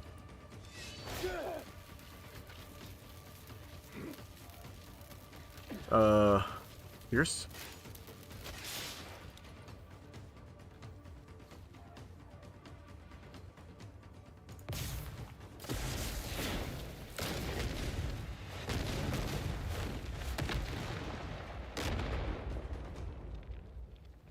That's why there's always one tool you're not thinking about that is the answer to, like, everything. I tried the turning slash, the focus palm, the arrow charge shot. I tried everything but the fucking stab.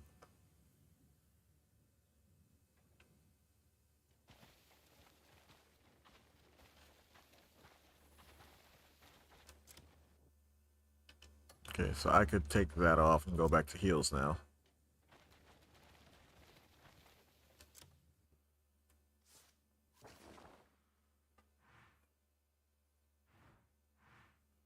The helms.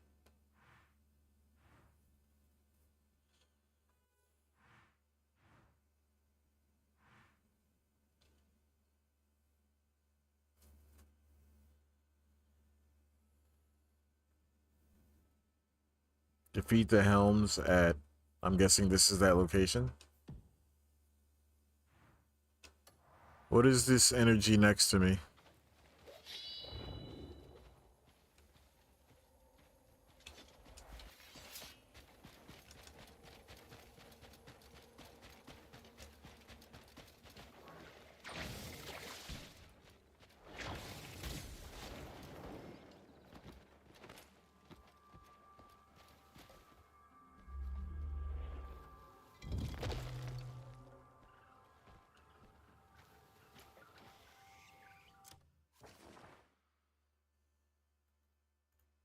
They know nothing about heroicism.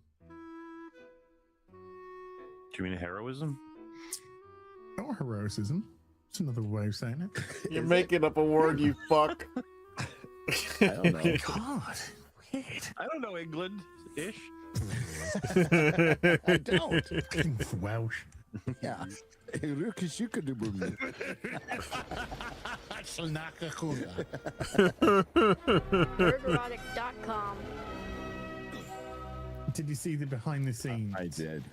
Okay. Have you talked about the behind the scenes? I have not talked about behind the scenes. I showed just a snippet of it in the video today. This is the whole team, and oh my god, it's like an exercise. Is this starting to become a thing now? This behind the scenes look shit. Is this like a sign that they're afraid that the shit's gonna flip flop? People were dying all around her. She's not Superman, and she's definitely not Clark Kent.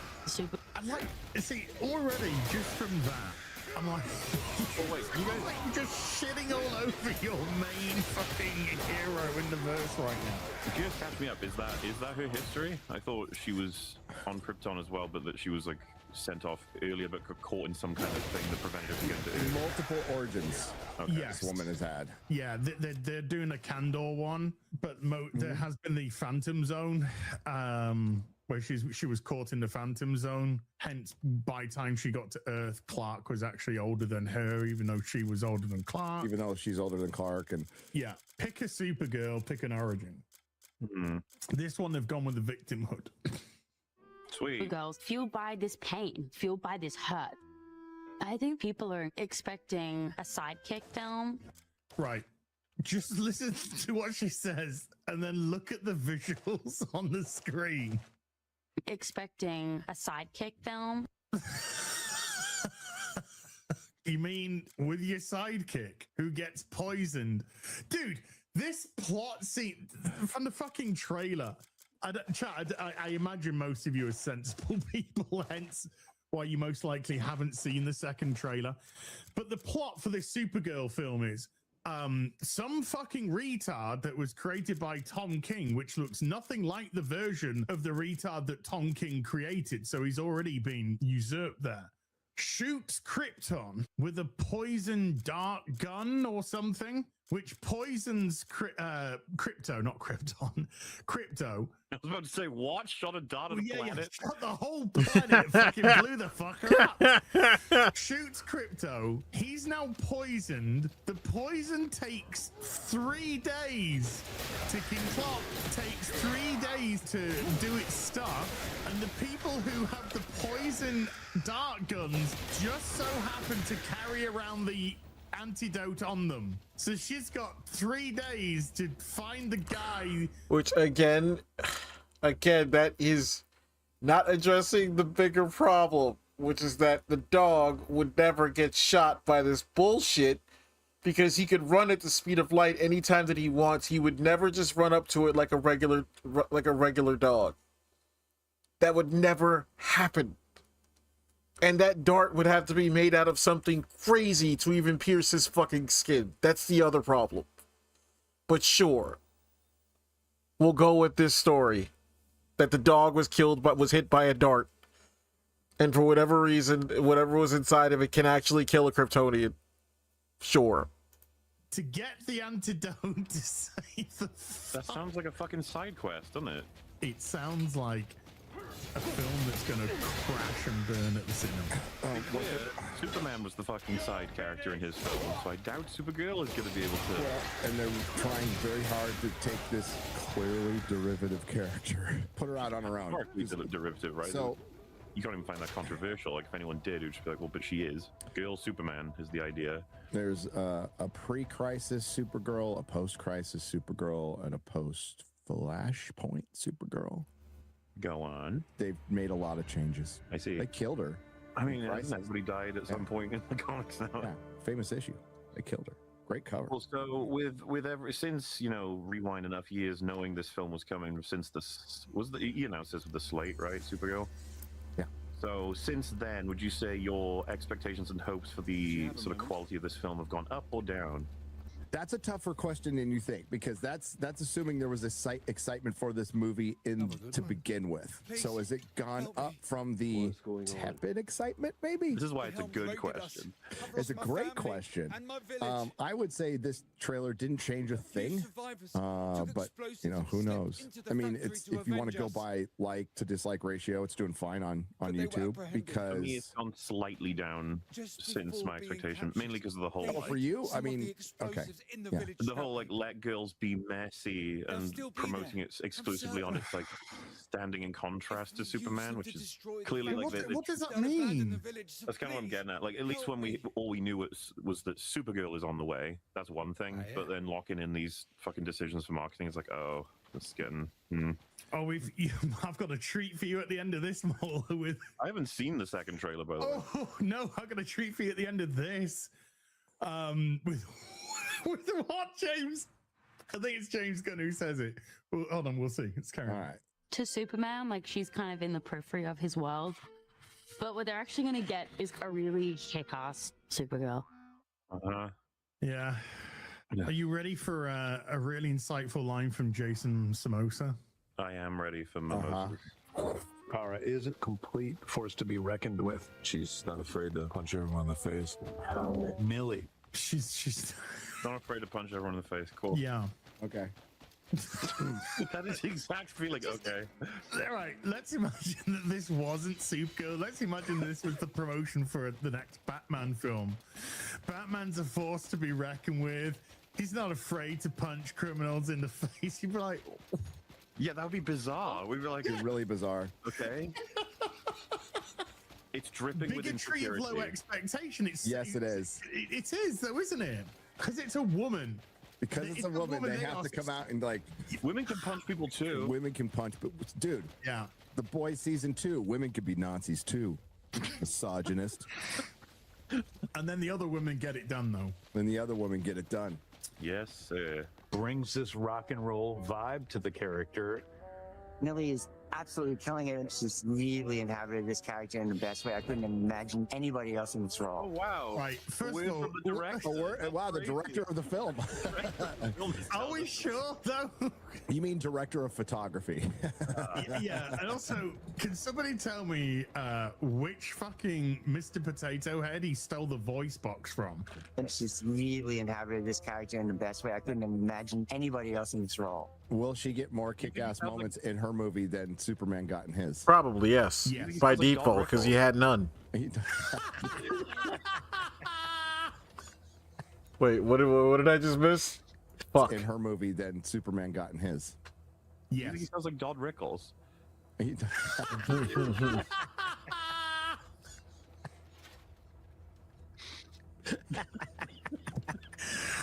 Yes, I do. Yes, I do. I think when you say kick-ass moments, I think she'll have more action moments in the movie than average man had in his. Aren't you the dicks from the dive bar? Funny. That's what I've been calling you. Touche. It's just what? It's just They're really proud of that, huh? We are super proud of it. why? It's like the Shanana once, Shanana again. Mm-hmm. Got him. That learned me. It's coming, Mauler. It's coming. The line that explains everything to ladies, girls, about what they could be. It's a really empowering story. One about God, resilience. that fucking word. You can be your own hero. You can be your own hero. Is there a more narcissistic statement than Right! Right! It's exactly what I said in my video! You can be your own You hero. don't need to be better yourself. You don't need to aspire to anything. You're just your own fucking hero, you fucking pleb. You narcissistical fucking twat. What the fuck? Again, it's an empowering story. It's an empowering story where you can be your own hero. You can be your own hero. Deliver that. You can be your own hero. Holy fuck. Well, that behind the scenes that we just watched came out 4 days ago. Yep. On the Warner Brothers and DC channels. And how many views has it got? It's got to have 1 million. Okay, that's a good guess. Morley? 2 million? Oh, you've had, what's your guess, Gary? 1 or 2? Because there's a big difference. 2 mil. Okay. I'm gonna go 300,000. Okay. Oh wow. Bit low. I would have went low too. And what's yours, Gary? You going with 2 mil? 2 mil. Okay. 109,000. Oh. Oh. No. 100,000. No. Yes. No. Yes. No. What are the combined subscribers of both of those channels? Okay, let's have a look. The Warner Brothers. I mean, it shouldn't matter. This is official behind-the-scenes Supergirl material. Okay, so DC has 5.11 million subscribers. Okay. And Warner Brothers has 12.8 million subscribers. 18 million combined subscribers for 100K. Wow. Yeah. Cue the Stephen A. Smith gif. If I get my Migo Supergirl and I put her on a chair and record a video, nah. I bet I could get half that. But I don't think there's any interest in. There's no buzz about this. There's no conversation about this. I think it'll make $1 billion. Yeah, it's gonna make $1 billion. Listen, even if it's like, say we walk away from this one going, hell, you know, that was better than Superman. Maybe it's the Penguin of the JGU. The JGU. James Gunn universe. The Jagoo. Jumanji. That's pretty good. That's actually pretty good. I've got. I'm sorry. I laughed at my own joke.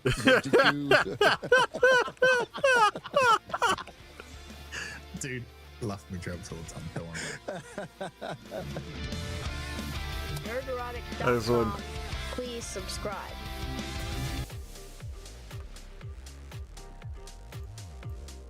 Much PG. Life really is a New Super Mario movie.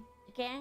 matter of perspective, dear Very viewer. happy. One man's trash could be another man's treasure, and the only thing separating the two is what personally matters. Highest Kupo Kato hugging thighs. Hi, cute Did you see it? You are cute to us, cool. You cute, in fact. I haven't seen it. To them. Case in point, Super Mario Galaxy. I actually really like the first movie. I am really curious for this one. A film that's poised to dominate the April box office and is probably going to be one of the few movies this year to hit $1 billion. But is it actually worth your time and money? Well, it all comes down to perspective. If you're a little kid with ADHD who just wants to see lots of bright colours and action and I am a little kid with ADHD and I want to see lots of colors because no other games have it. loud noises and a plot that literally never lets Bo said it's a banger. Did you see it? Motherfucker, I want to see it up too. for a single second, or a lifelong Nintendo super fan who's content to bask in the warm, comforting glow of nostalgia while munching member berries as they allow the film to carry them back into a simpler, happier, more innocent time in their life, then well, you can safely ignore everything I'm about to say in this review and just go see the film. You'll probably have an absolute blast and come It looks so good though. It was so happy looking. away happy and contented, even if you're not entirely sure what you just saw, but you probably won't care. And The Drinker supports this. Never let it be said I want to get in the way of people having a good time. If, however, you're hoping for something just a little deeper, maybe some meaningful character arcs, Then I will watch Zootopia. It's so deep. How to become furry 101. or a story that tugs at the heartstrings and stays with you longer than the walk back to your This is car, you're PG. probably going to come up short with this one. Allow me to elaborate. The story, such as it is, picks up sometime after the events of the first Mario movie. Bowser is now imprisoned Whoa. by Mario and Luigi after being defeated at the end of the previous film. Aww. Princess Peach is now the benevolent ruler of the Mushroom Kingdom, and all seems to be going well. Until this weird little star thing shows up one day to report that Peach's long-lost sister Rosalina has been captured by Bowser Jr., who's planning to use her power to free his dad from prison. Okay, but if there's a Bowser Jr., who is Bowser's wife? Who is the mom? Or did he just lay his own egg and he has like a baby? Peach? No! A Koopa? Surely not Mama Peach?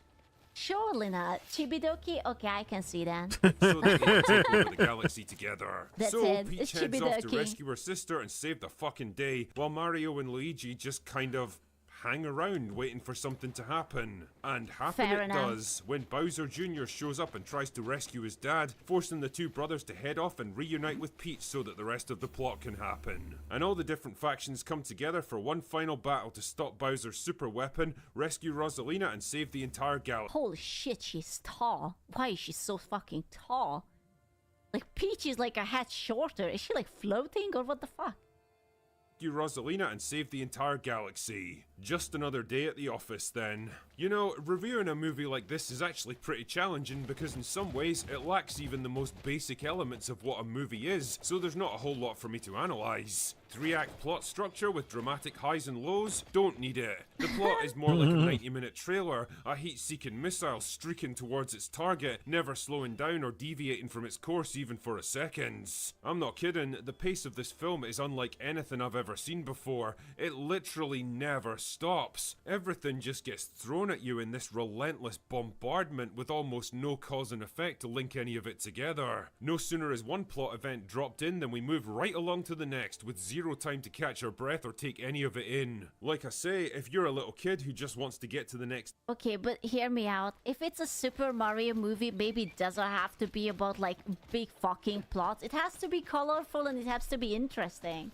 You know, like I am not going there to discuss political debates and philosophical issues of what's wrong with current society, you know? action scene and It's just doesn't really whatever, give a it's shit fun. about how or why any of it's happening, this movie is absolute heaven for you. For anyone else though, it's gonna feel like the cinematic equivalent of 3 Red Bulls followed by a line of coke. Okay, but hear me out. That sounds actually kind of fun to me. What do you mean? Character arcs? Yeah. Nah, not really. Nobody really learns anything about themselves or changes through the course of the film. They never have to make difficult choices that tell you more about them as people. They all just kind of get pulled from one set piece to another depending on the whims of the writers. What's interesting though is that I just want to see more of Luigi. He didn't get too much screen time in the first movie. He was just like, oh no, I guess I'm kidnapped now. I miss my brother.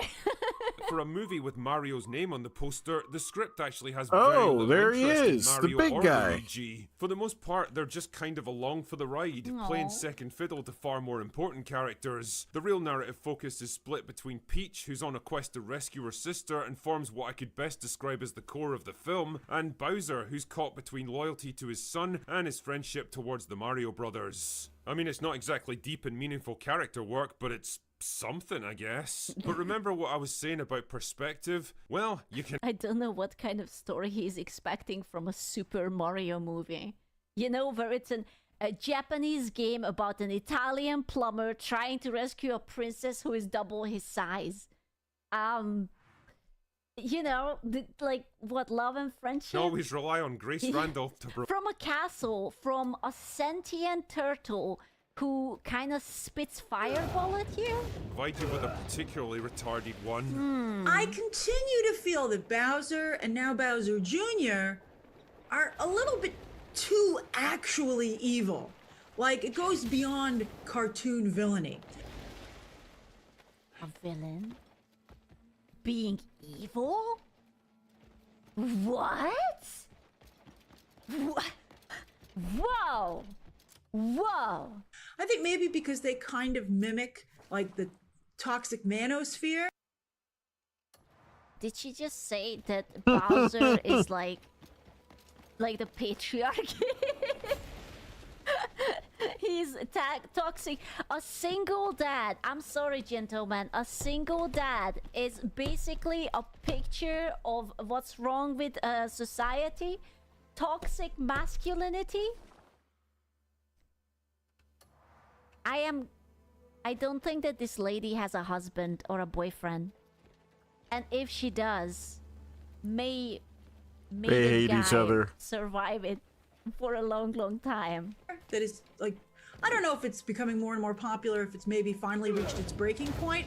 What you just said is one of the most insanely idiotic things I have ever heard. At no point in your rambling, incoherent response Were you even close to anything that could be considered a rational thought? I'm going to be honest here, I have literally no idea what she's talking about, and I think most people watching her review didn't either. There is nothing even vaguely resembling the toxic manosphere in these two characters. It's just a generic story about a son trying to live up to his father's legacy, only to realise he maybe didn't understand the legacy quite as well as he thought. As I said earlier though, the real focus here is on Princess Peach, and holy shit do they go all in on this character, to the point where it starts to feel like some weird fetish on the part of the writers. She is, without a doubt, the most powerful, capable, and important character in this entire universe, and it's not even close. Aw, she's a Mary Sue, just like the guy's wife. Time after time, she defeats literally dozens of enemies all at once with zero difficulty, overcomes every trap and obstacle with ease, finds every piece of information she needs, and ultimately unlocks her true power to save the entire galaxy. I mean, it doesn't feel mean-spirited or anything. I never got the impression the film was trying to crap on men or anything like that, but Jesus Christ, you do know there's other characters in this movie, right? Like, why even put them in there if you're just gonna have Peach do basically everything by herself? At this point, we're so far in. She is an independent, strong woman who needs no Italian plumber to come and save her anymore. I'm sorry. You're welcome. So far into the princess who rescues herself trope that she doesn't just rescue herself, she even rescues another fucking princess while she's at it. On that subject, a lot of people on Open Bar last night were asking me what Brie Larson's Rosalina is like. Is she a Captain Marvel style girl boss who's out to dominate every situation? And what I want to know is that, is the depressed little star still depressed? Does it all still want to die? That's what I need to know.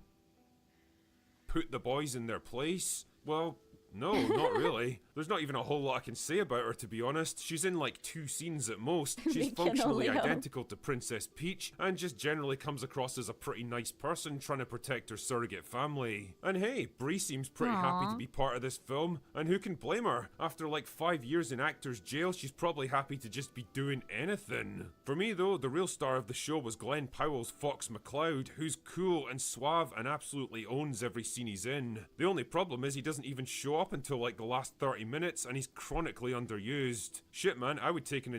Jesus Christ. That feels such a big shift from anything else being animated, suddenly like a furry. Oh no, there's gonna be a lot of furry corn about it. Oh, she has no idea how Entire close to the film mark about she him was just with that flying. one. Do not with the hear me out. Do not. No, I don't want to hear it. You are not allowed to fog the fox. No. No, no, no. Spaceships and going off on adventures. Characters and plot aside, Mario fans looking for member berries, references, in-jokes, and nostalgia bait are in for an absolute treat with this one. As someone who played Super Mario World to death back in the early 90s, even I cracked a smile at some of the recognizable iconography, vehicles, and characters. The visual style and the animation is just as bright, colorful, and fast-paced as you'd expect. The soundtrack is suitably epic and bombastic. Some of the action scenes are pretty impressive. I'd how to tell you this, but the Star Fox's first female fox main character is the biggest furry fandom icon. Say it ain't so. Say it ain't so. Impressive, and yeah, it can all get a bit hyperactive and overwhelming at times, but what can I say? They know their audience with this one, and they're probably giving them exactly what they want. Anyway, I've prattled on long enough. The real question you're asking here is whether Super Mario Galaxy is worth your time. Well, the best I can say is that if you liked the first one, you're probably going to enjoy the sequel just as much. It's really just more of all the things you got last time with I will buy it on Prime when it comes out. That's it. I'm not going to the cinema. I'm sorry, I'm busy. Everything dialed up to 11. It's I bright, cannot. it's colourful, it's Don't fast-paced, buy and if it. you're willing to switch your... No, we are good people of the internet, and we are always purchasing media legally. Okay? You are. You're silly. For legal reasons, he's joking. He's always purchasing all legally obtained media. brain completely off, then Yep, there's fun yep. to be had with it for sure. If on the other hand you're looking for a movie that's deeper than a puddle, that has an actual story to tell and interesting characters to delve into, you're probably looking in the wrong place. As I say, it all comes down to perspective.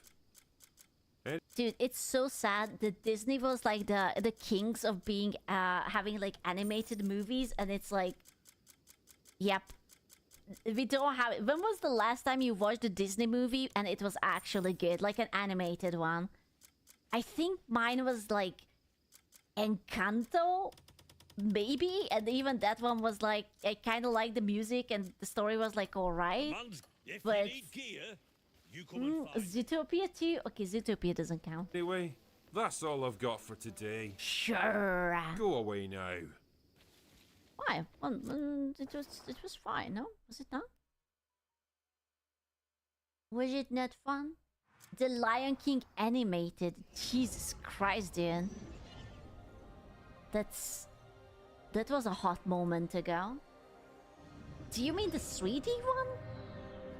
Or like the drawn one? Because nuh-uh. Maybe bro, I would never watch Up again. I fucking sobbed my heart out. That was disgusting.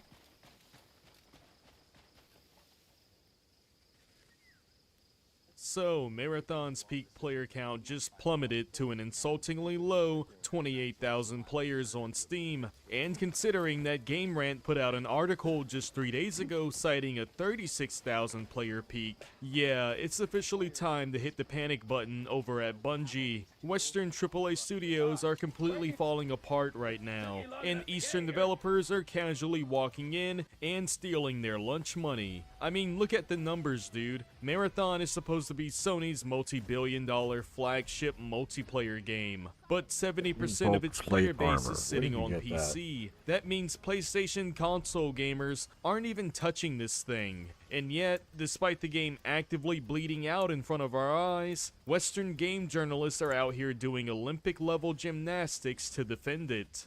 IGN literally gave Marathon a 9 out of 10, but slapped Crimson Desert with a 6 out of 10. It honestly just seems like these guys are applying their own clown makeup with every passing game release. Where the hell do you get that because the media helmet? That's bias fucking trying to sick. prop up these Western corporate disasters is just embarrassing. And hey, if you're also tired of game journalists trying to gaslight Are you you into playing kidding me? uninspired filler, do yourself a favor and hit that subscribe. You get the armor from the guy that I need to... Oh, this is bullshit.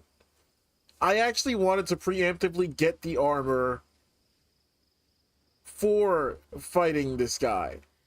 And now I find out that I get it from fighting this guy. This is bullshit.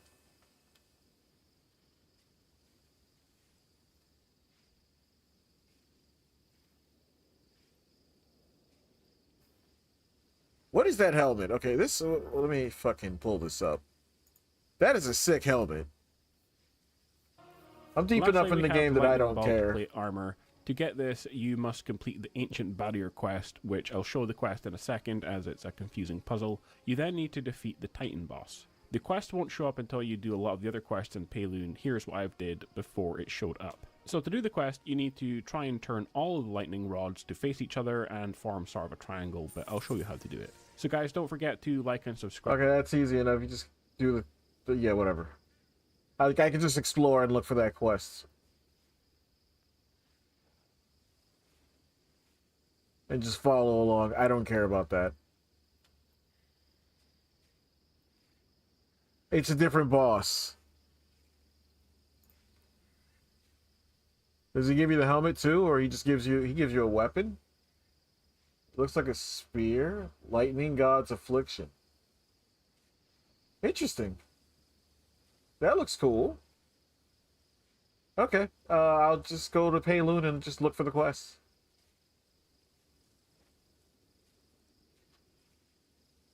Yeah, that's what I would like to get, the fucking helmet. The Lightning Bolt plate helm is... Wait, is that a glove version of the fucking boots I have? Odex Protector. Oh, yeah, it is. Do they have armor? Flame Lantern, already have it. Interesting. Wouldn't use them, but interesting. Giant boots. The Lightning Bolt plate helm is in the Brainstorm suspicious pit necklace. at the A very shod end of the plate. page. I have that. Isn't that for Unka? Is this confirmed that they have? It's for Unka.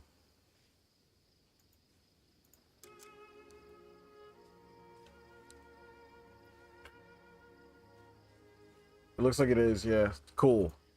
I wanted a fit for him. Despite the fact they were never going to get to use him ever again. Icewing plate, got it already. Okay, so most of the gear in this video I already have, actually. I'm only here for the helmet. Suspicious pit. Argent Peaks, Payloon. Inside of it. Okay, so wait, The where's Lightning Bolt plate helm is Silver Wolf Mountain? Okay, so I'm not gonna worry about this anytime soon, because that's a whole ass. It gives me something to explore and look for, so that's fine. That's okay. I'm okay with that. Here we go. Silver Wolf Mountain. Over the E, somewhere over here.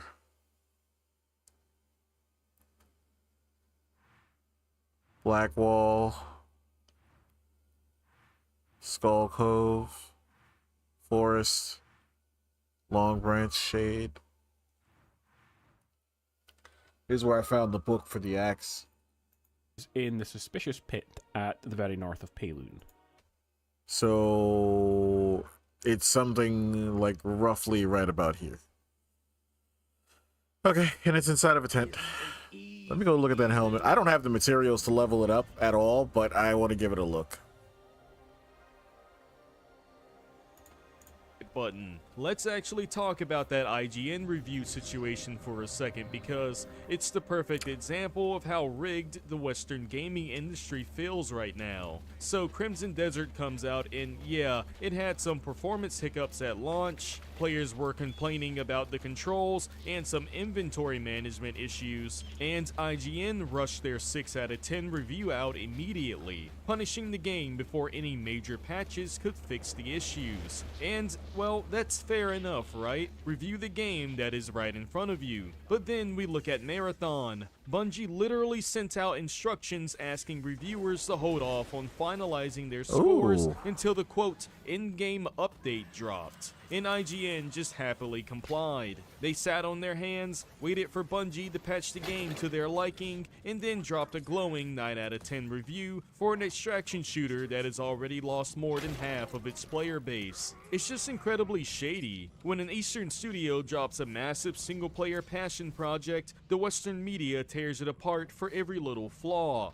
But when a Western studio drops a predatory live service shooter that costs around a supposed $200+ million that nobody asked for, the media holds their hands and guides them to a high review score. That's the But the crazy Bungie, part the is that Bungie gamers buff. aren't falling for it anymore. Public sentiment for Crimson Desert has skyrocketed because Pearl Abyss actually put their hands down and fixed the game. It's selling like hotcakes right now. They crossed 4 million copies sold because people are realizing that the game is just pure unadulterated fun. You can literally ride dragons and WWE powerbomb bandits off of cliffs. Meanwhile, Marathon is a sterile, overly sweaty corridor simulator. catered for You can powerbomb people as Cliff off of cliffs.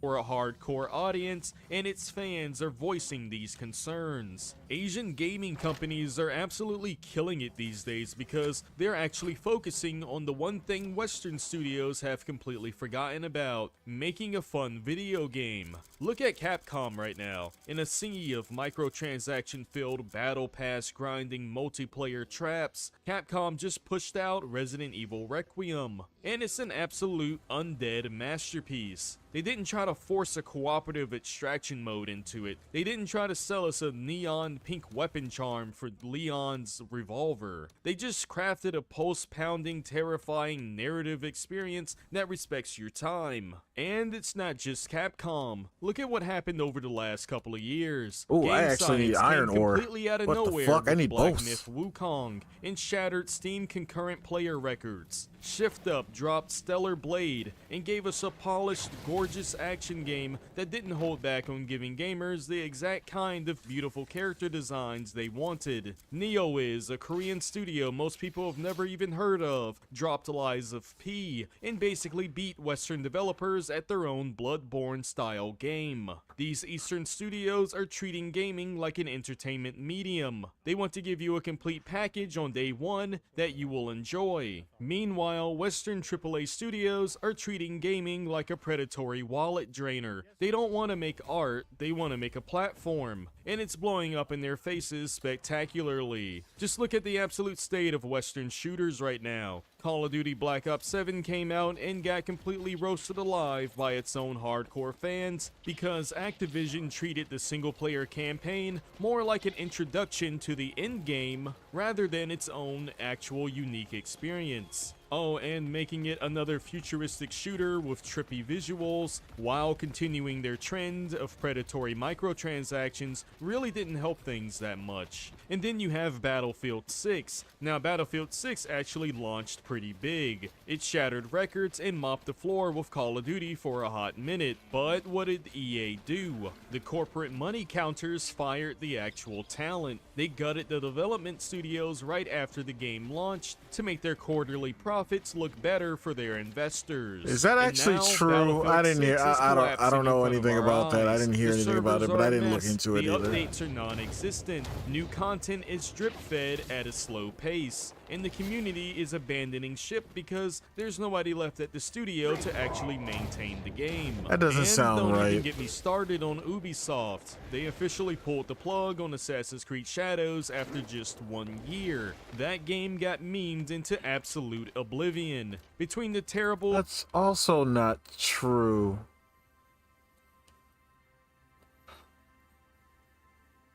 That's also definitely not true. They still have updates they're working on. I'm not shilling for the game or anything like that, but I do know, like, they very recently, like, have confirmed they still have stuff planned down the pipeline. This is just misinfo. This is blatant misinfo, which makes me question the DICE comment too. I don't know. Moving on. Okay, WestJet did a video about the shit that we saw earlier. He's probably gonna play the audio. I don't care.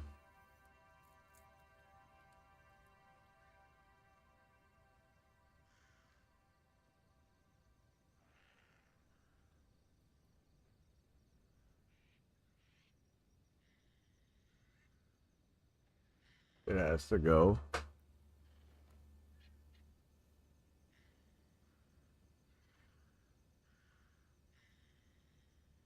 They're going over a thread.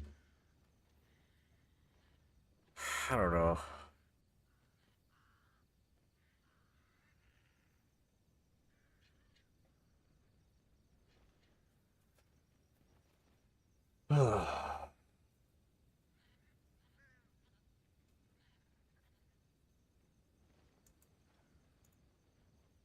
I'm just gonna skip the part where he talks. That motherfucker raises my BP in real time.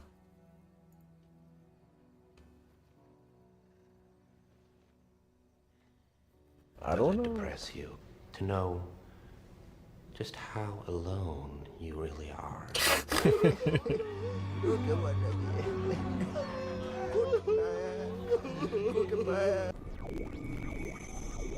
What's up, space pirates? This is your admiral, the beautifully bodied Dr. Disaster, and it has been incredible to watch Marathon spiral like a turd flushing down the drain, and I've got to say, the turd comparison seems fairly apt, since the following appears to have been the development process for Bungie with Marathon.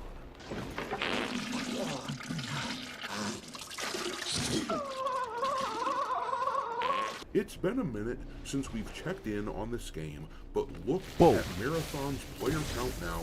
They are maxing out at less than 30,000 concurrent players during the weekdays on Steam, and over the weekend they topped out at about 36,000, meaning that in a month they have lost around 60% of their audience. Considering that this is a game made by Bungie, I fully expected that they would stabilize at a player count level much higher than this, but they have plummeted into the depths. Wow.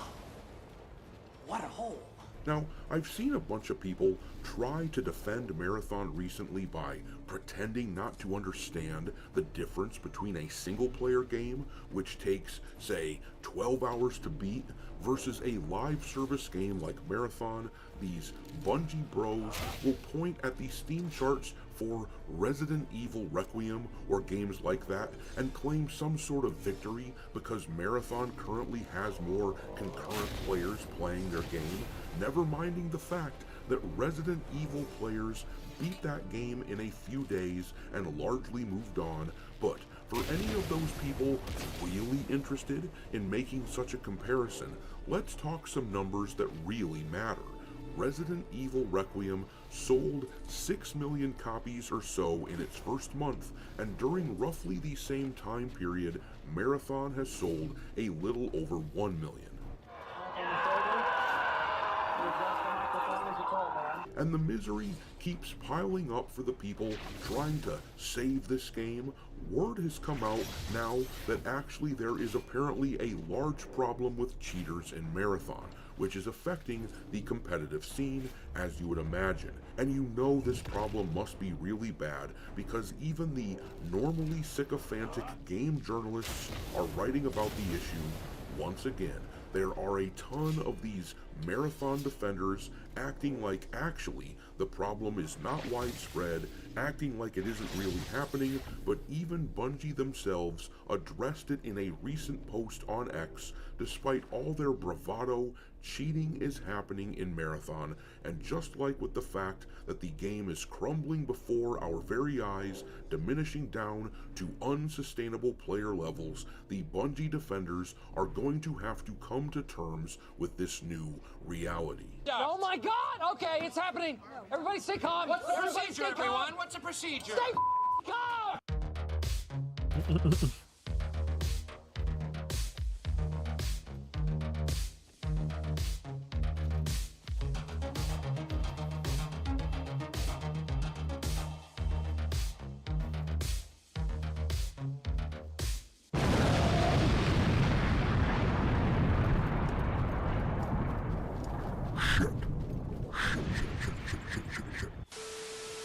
Alright, Nehardies, to say that Marathon is struggling to attract new players is a wild understatement. A few weeks ago, we learned that Marathon had limped to 1.2 million in copies sold, and in the time ever since, they have not gained much ground at all. The site VG Analytics has been fairly spot on with their sales estimates. Or that these were rocks I actually needed. Perfectly with the numbers presented in that sales report from a few weeks back, and these days, as you can see, VG Analytics is estimating that the game has sold 928,000 copies on the Steam platform.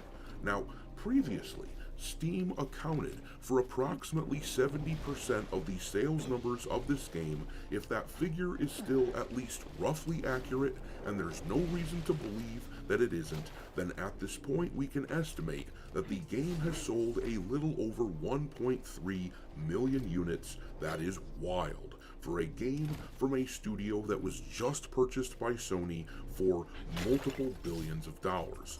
With that said, no, the game is not attracting new players at a pace which I would call rapid, and that pace is only going to slow down as the game gets older and new games come out.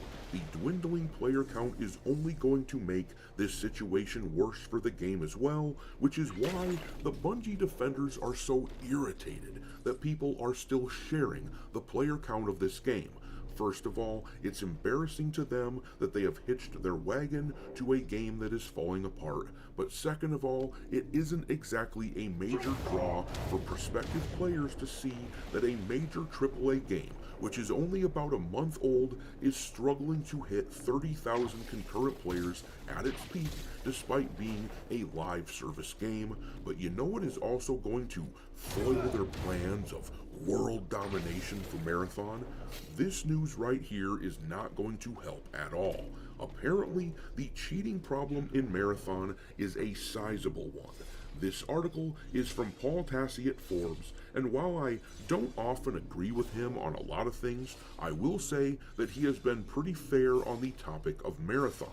With that in mind, we are going to read this article talking about the cheaters. It says here, Marathon has faced more challenges than your average game, but emerged from the other side as a solid, unique extraction shooter, currently attempting to convince a larger audience to play a solid, unique extraction shooter. But that's now getting harder due to a rising problem in the game, cheaters. Cheaters, of course, plague any shooter to some degree, but Marathon's highest end modes especially are starting to become rife with them, creating a sense of unease and frustration among average players and streamers alike that they might end up in a match with one, or a team, or multiple teams. The problem is that this is an extraction shooter, a genre with much, much more on the line. If you die, you don't just lose the game, you lose everything you brought with you, potentially tens of thousands of dollars of gear each time you hit a cheater. You might as well drop all your gear off a cliff. Arc Raiders has dealt / is dealing with this as well, and that is also a huge issue for that game, but Bungie has prided itself on the idea that it was going to be better about They sure cheating, did. at one point famously declaring that cheating would result in a no questions asked ban, in contrast to an announced 3 strikes policy over at Arc. Bungie also made a big fuss about what they were doing to prevent cheating, which went above and beyond Destiny 2, again frequently plagued by cheaters. So yeah, the reason that this issue is such a problem for Marathon, aside from the fact that they are already struggling to attract new players, is the fact that they were displaying such bravado on this subject leading up to their release, acting like they had all the solutions and that this simply would not be a problem in this new game. And Which, yet, to be clear, Bungie fans themselves know that's laughable because they haven't even figured that shit out in D2. So why the hell would they have it figured out for Marathon? They have cheating issues and everything. here we are. But reading on, the article says next, in February of 26, right before the server slam and Marathon's subsequent launch, Bungie released an entire blog post about security and cheater prevention, which includes dedicated servers, fog of war, rebuilt security stack plus an extra layer with BattlEye, analytics to track everything a player is doing, where its security analysts track and nuke cheaters, systems to prevent item duplication and economic cheating, and the final promise, networking and security will be an ongoing conversation with the Marathon community.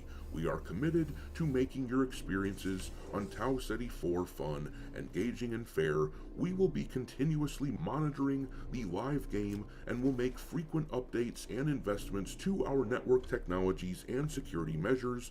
Bungie does admit cheating is never fully solved, which is of course true, but this is a fraught moment for Marathon where a month into launch it is trying to retain players, and if its most dedicated, highest end players are now consistently running into cheaters despite all of this supposed prevention, you're going to start losing a valuable subset of players. Looks It like may already Garnet. be starting. Here's a streamer summing up the situation for many.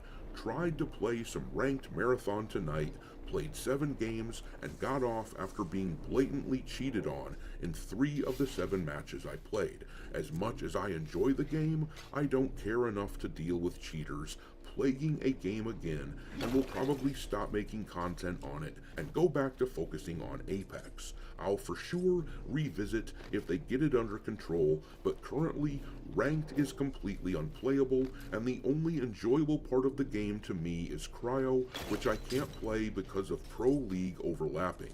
Naturally, you've got a crew of people pissed off at Paul Tassi for writing this article, just like with the player count of the game. The these people want Puritans. everyone to shut up about this negative development for Marathon because it is interfering with the game's success. But if this wasn't a massive issue, that all I was about to say, if he was streamers writing were talking anything about, about then I any other promise game you that they despise, they would love him for it. Would not have posted this That's why it's so just fucking yesterday. hypocritical I don't whenever know what to he tell and you all about of the them pros, call out other than other this people popular three-word phrase. for Vote dunking on and games see. they don't like. Just Everybody does it. open seeth, dudes. Anyways, make sure to hit the like button on this video and subscribe to the channel if you haven't done it already. And if you are already subscribed, make sure that you are still subscribed to the channel. Lots of people tell me all the time that they have been. I gotta say, man, the sandbox is kind of stale right now. Well, nothing has changed. It's just the same things. It's the same things, really, you know? Man, we really needed that other row of artifact mods. If we had that other row of artifact mods, that would spice things up so much more. Sure, Yeah, it it's so would. interesting just It would playing, completely change the Vanguard game. Alerts. You really start to see where builds drop off. And right now, just the Praxic Blade is so good. I don't know, man. We're in such a weird situation, dude. Destiny is such a weird situation. You have prismatic classes that truly do just outclass a lot of the single solo classes. And someone's going to come in here and be like, but no, Cross, I can make this build or that build work. I'm not saying you can't make it work. I'm saying, like, the ability spam off of prismatic is, in my opinion, what Bungie is using kind of balance everything around. And then now we have tiered weapons. Tiered weapons are the most bizarre thing in this game. At one time, the only way you can get an adept drop of something was if you did GM Nightfalls for that given week, or you did Trials of Osiris. Then you had your raids with like the time loss versions and whatnot. But tier weapons have really just like diminished what a god roll is, you know. But even if they didn't diminish what a god roll is, say tier 5s didn't exist. Now we have vault issues. We already have vault issues.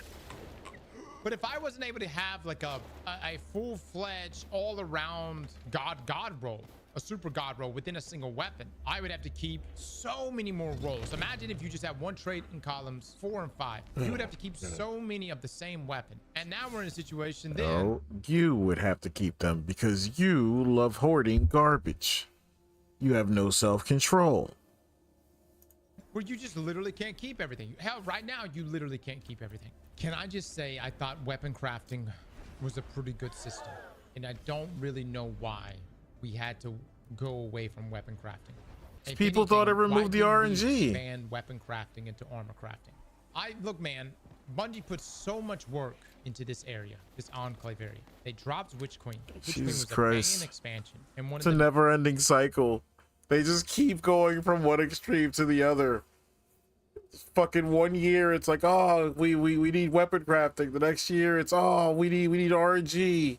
And then the following year, oh man, we didn't know what we had. We had it so good, we got to go back to weapon crafting. They go back, oh man, this game is so stale. None of the drops matter anymore. We need to go back to RNG. It's like, holy fuck. This is one fucking hill that I will, this is one out I will give Bungie, like, that they are catering to an audience that they genuinely cannot win with. They are always going to complain, no matter what. Which is not really unique to the Bungie audience, but it's the way that they do it. It's fucking, it has its own unique stigma to it. biggest things that it dropped was the Enclave.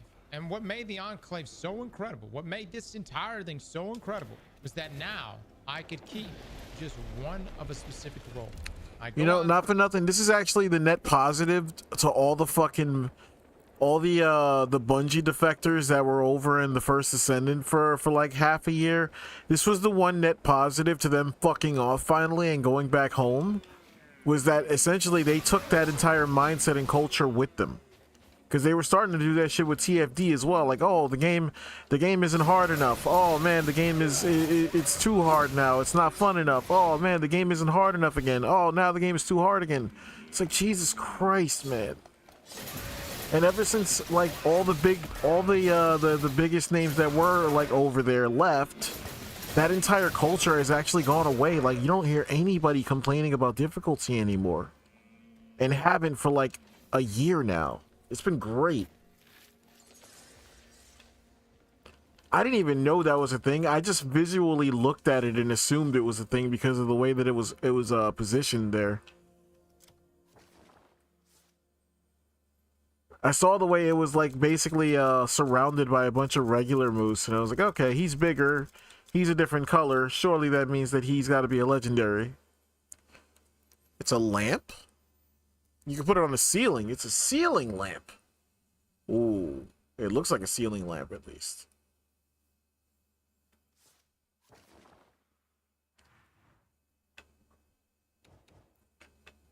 Ah, yep. There goes the moose. These are all garnet deposits. I am not in that rabbit hole of crafting jewelry just yet. Where is this? Oh.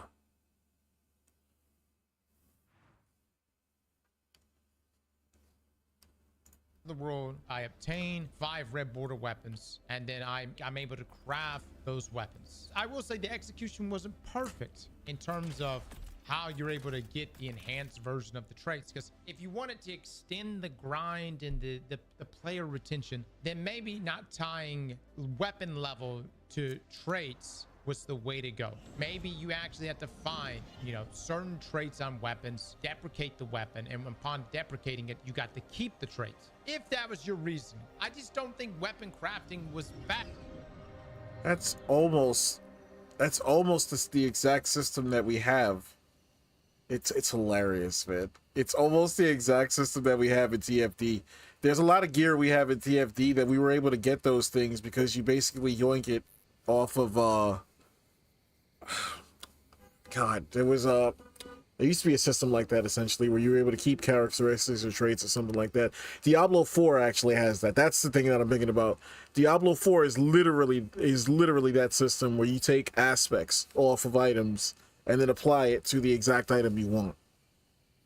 Or even if you want to go right now with what I'm playing, Crimson Desert, same thing. You grab the fucking runes off of items and you basically plug them into something else, and now the other item has the thing that you actually want. There's no RNG component whatsoever. And I felt like when And the reason why I'm bringing this up is because every single one, he has no original ideas. Like, he would be the worst developer like of all time because he has no original ideas. Every single idea he has that he thinks he's like shooting from the hip is just an idea that he found from another game. And then he typically tends to reference that game. I'm surprised he didn't reference the game directly with what he just said. And it's likely because he hasn't played anything recently to like circle back to, because he's like a goldfish in that way where he can only remember like the last game or two that he's played and RuneScape. And that's about it. RuneScape takes out about like 90. RuneScape takes up about like 60% of his hard drive. Destiny takes up another fucking 35%, and then the last 5% is like whatever other game he played in the last 2 weeks was. Weapon crafting hits. Some of the retention numbers, I guess, started to dip a little bit, and the crowd that really championed changes from then on was the crowd saying that weapon crafting has ruined the grind, and we need to go back to RNG drops. All right, chat, I'm gonna go ahead and get the drinks. We will do one shot per run if we don't get it until we get it. And I felt like the hybrid system that we had, because not everything was weapon crafting, not everything could be craftable, but the hybrid system we had, where you had adept weapons and then you have craftable weapons, I thought was a really good system. And it solved a number of issues just off of just having the enclave. It solved vault problems. It solved RNG problems. And it gave the casual player a meaningful way to make progress in any given activity. Because as we got craftable weapons in each of the raids, people jump back in those raids to do them. When I look at this system and then I look at this system, on the surface, this looks better. On the surface, this looks like a win. You look at this and you go, wow, you've got accelerated assault. You've got a custom origin trait. You got Oh, that does look good. Everything is enhanced. How does it look with the rest of my shit? Enhanced barrel, enhanced origin. Oh, the hood does go over. Oh, that's sick. Like the way things should be. I just think it's done a lot of damage, dude. And even though I do like having. Oh, that goes hard.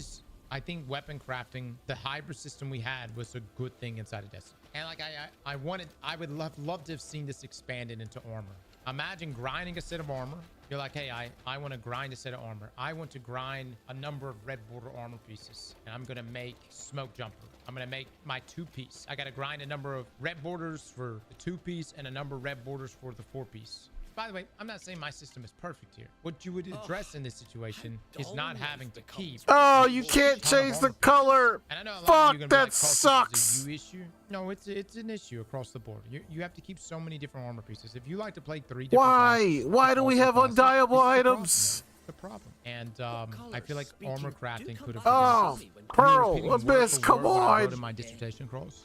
Well, maybe, Loco. I don't know what you wrote. Oh, yeah, that really long tweet you did. Oh, yeah, I forgot. It was a novel. I guess my question to you guys is if a D3 was to be made and we had to decide what the perfect system is, what is it? Is it weapon crafting? Is it tiers? Is it the hybrid weapon crafting adept weapon combo? Is it brutal RNG from Destiny 1? And when I say brutal RNG, I'm talking about back in the day when you would grind Crucible 10, 11, 12 hours a day and never receive that rangefinder hidden hand rifle barrel Isolona with sure shot or true sight. You remember god rolls Crimson like those Desert. because they were so rare. Double primary static rolls was perfect. Jesus Christ, no. Lord have mercy. Anything but that. The weapon system in the Heresy, in my opinion, was the best system we had. Can I just say, there's a little bit of truth to that, guys. I thought the weapon system inside of Heresy was pretty good. For instance, when I got Abyssal Edge, you would be farming inside of Heresy. You would be grinding for different weapons, and most of the weapons drop with Willing Vessel, and it could still be a god roll. But every now and then you would get one with Runneth Over, and you knew, you were like, oh shit, now we got the god roll. You know, this didn't break the game. It wasn't too much. It wasn't over the top, but it was definitively better. Bro doesn't even have it enhanced. Yeah, I don't know why I don't have this enhanced. I had it enhanced. I think I deleted the one that was enhanced, I guess. I have 2 of the same fucking weapon. Yeah, my vault's not perfect. Anyways, I thought the Heresy system was good.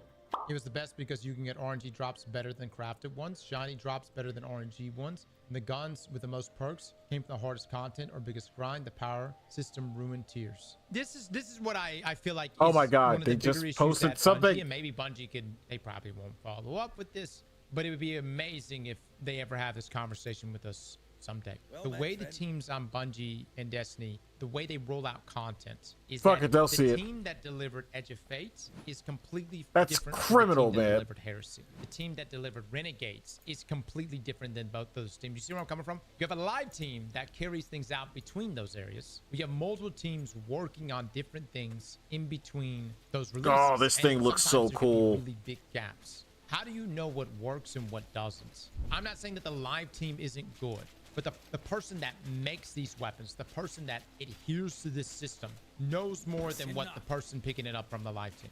How do you know what in fact is the best, or I guess in this case, the better system, if there's so many separate teams on this? I guess it really comes down to like leadership, having just a good hand and a good grasp of what's being deployed and what's actually resonating correctly with the community. I also just think that even though the system in Heresy was really good and these loot drops are really good, and they invited us on multiple levels from multiple different player types to grind, I think the tier system was just too far in development, that no matter what, Bungie was going to bring this to us. And I think 2 things happened. 2 things went through Bungie's mind. 1, can we convince the Destiny player base to do a seasonal grind that resets? 2,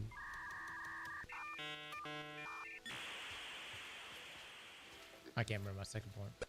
Of course you can't. I hope. This was a really good point. God damn it. It really wasn't. Oh, okay. 1, can we convince our player population to go into a seasonal grind that is similar but not as harsh as like Path of Exile, or in this There it case, is. Marathon. There it is. His he just fucking said it. The last few games he's played, it always circles back. Those are the only ideas he ever has with anything. It's just, what were the last 2 games I played? Oh, let's just take ideas from that and put them into the games I do like. 2, can we consolidate players into playlists via the portal? Both of those, in my opinion. Oh God, man. He never changes. Reset. And I don't know if like Bungie was hoping that could work, because like then it'd be like, well, you could play Destiny, there's a seasonal reset. You could play Marathon, that's also a seasonal reset. Be seasonal with it. And then the portal, of course, didn't work out. I just feel like both of those decisions were made off of bullshit analyticals outside of actual gamers making those decisions. Because think about That's how how those two things Bungie were probably operates, presented. buddy. Audience retention, player retention. I'm sure These are your those two big devs. things were like the biggest contributing factors. Like that was the thing that was pushing forward. And like the portal and things like that, all of it on paper sounded very logical. But if you remember at GDC talk, where Bungie themselves even talked about the portal menu, and they originally were going to launch it with Destiny 1, and that it just did not work. It did not fit the vibe of Destiny. And that's just straight up a vibe check. Oh, the from vibes. The developers vibes. being They gamers. didn't pass the All right, vibes. so Ragtag says the problem is the community is way too spoiled. They want max rewards, minimum effort, and if someone has something they don't or can't earn, they think it's a bad game design. Community needs to shape up. Okay, so although like I love following into that same mindset as well and baiting the shit out of you guys, and I do agree with it when it came to pinnacle weapons. What I also know is that the Destiny community is willing to grind for something, just as long as it's not repeated grind. Destiny community is willing to grind for something once, really hard, if necessary. Where they become fatigued is grinding the same shit over and over. That's where the fatigue is. How many times have you seen Riptide? I like Riptide, but that's where the fatigue is. Here's what I'm hoping for out of all of this, because this is not a doom and gloom video, even though I guess it probably comes off that way. I hope this is a great learning lesson. I hope what comes out of this is that even though something sounds really good on paper, logically it can make all the sense in the world. I hope that something was learned from this, and that decisions that are made for Destiny going forward are decisions that gamers would make. And the developers are gamers. I've had great conversations with some of the folks at Bungie, and dude, I mean, they not just gamers inside of Destiny, but some of them are like top players in other MMOs and stuff. And I've literally had a face-to-face conversation about social features inside of Final Fantasy 14. And this guy who is in a top clan over there, who works fairly high up at Bungie, talked about how those same social features would kill inside of Destiny. Why does it not exist? Because the return on that doesn't seem as apparent. The return on that type of development to leadership doesn't seem like there it is. We're still doing the thing where we're blaming everything on leadership. It's not passion. Well, guess what? I think a lot of decisions over the past couple of years, especially for the past year, they have been quote unquote money decisions. And we are where we are right now. The other side of things is, Bungie, I'm okay with you guys making something that bangs really, really hard for like a month.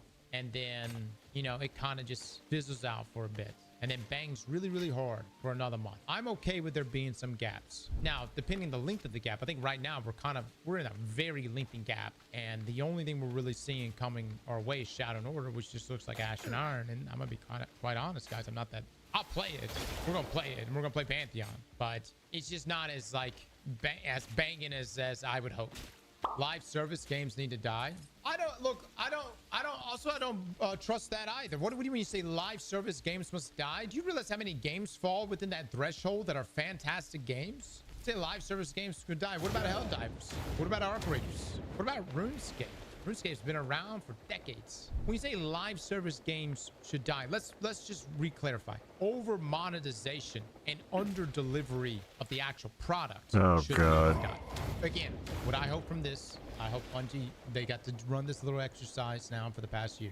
And if a D3 is actually being made, we have clear analytics on what has worked and what hasn't. And I don't even know exactly which analytics, and there's also so many variables. It's like, was the loot system back in the Forsaken era the best loot system we ever had? Or was it just because the content was so good and we had so much of it that player retention was just that high? What's the split here? Bungie's already stated that Forsaken level content and that amount of content they brought to us is just not possible from them anymore. I still maintain that Witch Queen, the Year of Witch Queen, fantastic. I would take a Year of Witch Queen every fucking year. That whole block, that whole year, from the expansion and everything that followed. Plunder was not the best. See, here's the thing. At the time, we thought Plunder was kind of shite. Well, we've reestablished what shite is. No. We've reestablished what shite is, guys. The fucking metrics have changed. Subclass 3.0 every year. Ain't no way you're real right now. Hey, man, get the cooking, Bungie. No. Subclass 3.0 updated aspects. Your and devs additional don't have the aspects, talent or the you can always give us a new resources subclass. for that. Better yet, you can always just give With us the a talent whole being new the bigger class. issue. We have had one hunter, one titan, and one warlock. You could always give us a fourth. All these ideas are D3 stuff. You're right. You are right about that. This is all D3 stuff. And look, hold on. I just want to mention this. I very much enjoy Renegades. I think Renegades was a really solid expansion. The dungeon was great, and I had a great time. This whole talk began about loot in the tier system. I think the tier system has really fucked a lot of things up. And I think that's, and I say this with nothing but love for my fellow content creators out there. I think when we talk about the good old days of Destiny 1, the days of RNG, all that stuff, I don't know if that will ever work inside of this game, you know, because I think a lot of the dialogue around weapon crafting ruined Destiny came from some of us living in the past. And look, I'm not saying that I didn't have these thoughts too in some capacity. Personally, I always liked weapon crafting because I like keeping fucking everything, all right? But I get it. I get pulled into that D1 mindset as well. And I think of those good old days. But the Destiny community has just evolved so much since then. How much content would be good enough for D3s the first month? How many dungeon raids, etc.? Look, I'm telling you, man. If you can't deliver Forsaken, look at what you accomplished in Witch Queen and try to deliver on that. Personally, For a whole I'm brand okay new with one game, raid, that's not one enough. epic raid and 2 dungeons a year. I'm actually okay with that. I think dungeon content is more approachable anyways for most players. And so if there was ever like more of something, I think dungeons be okay. Well, the reason why the epic raid is just a little something, you know, it's a little bit of something there. And I think it's not too difficult to present. The 2 dungeons are really, really nice. If you can't do an epic raid, then 1 raid, 2 dungeons, in my opinion. Epic raid is terrible for LFG. Bungie already knows this because I've had conversations with them. You want to incentivize a good matchmaking LFG system, put accommodations in the game that means something. You make it a fucking currency, and you even have super accommodations to where when folks actually help other folks, they get rewarded for it. And you'll suddenly see a community that gets a lot more fucking helpful. I'm telling you. Will there be people that abuse the accommodation system? They'll attempt to. Just make sure you can't get recommendated from the same people over and over. Y'all don't realize that Destiny's community is not like WoW or Final Fantasy. D2 is a casual game. Ain't nobody want to carry somebody through the hardest of content. They don't even want to do that really over There there. are casual players in both WoW and Final Fantasy. Okay. Secondly, incentives are always a good thing in any type of MMO type game. Not doing mythic rating. Two things can be true at once. If you're trying to tell me that running Vault of Glass right now in 2026 is the equivalent, Incentives are always a good thing, and they do have a net positive effect, but that doesn't change anything that the other guy said, that the community is not built like that, where they want to go around carrying people through content that they put into time to learn themselves, and they expect everyone else to do that bare minimum of learning the content and gearing up and all that other shit. Carry culture is definitely not a thing in Destiny. People tend to bitch about that. That's why like know what to do is like such a big thing. That's why LFG is so fucking toxic, is because know what to do is like a hardcore thing with fucking Destiny. People just want to show up, everybody knows exactly how things work, and then they just get their fucking clear and get their loot and they move on.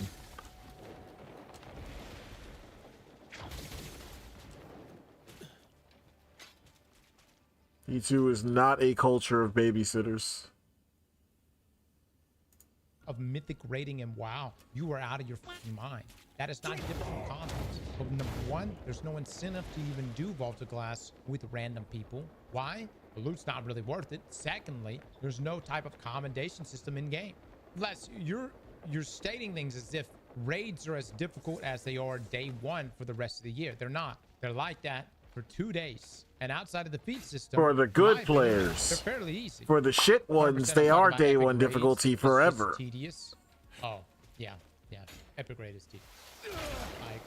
I agree, man. And there's a lot. There's extra mechanics involved. Yeah, that's why I'm like saying, like, if Bungie was to, if they were to do a 1 raid 2 dungeons a year, I would be okay with that. Like, seriously.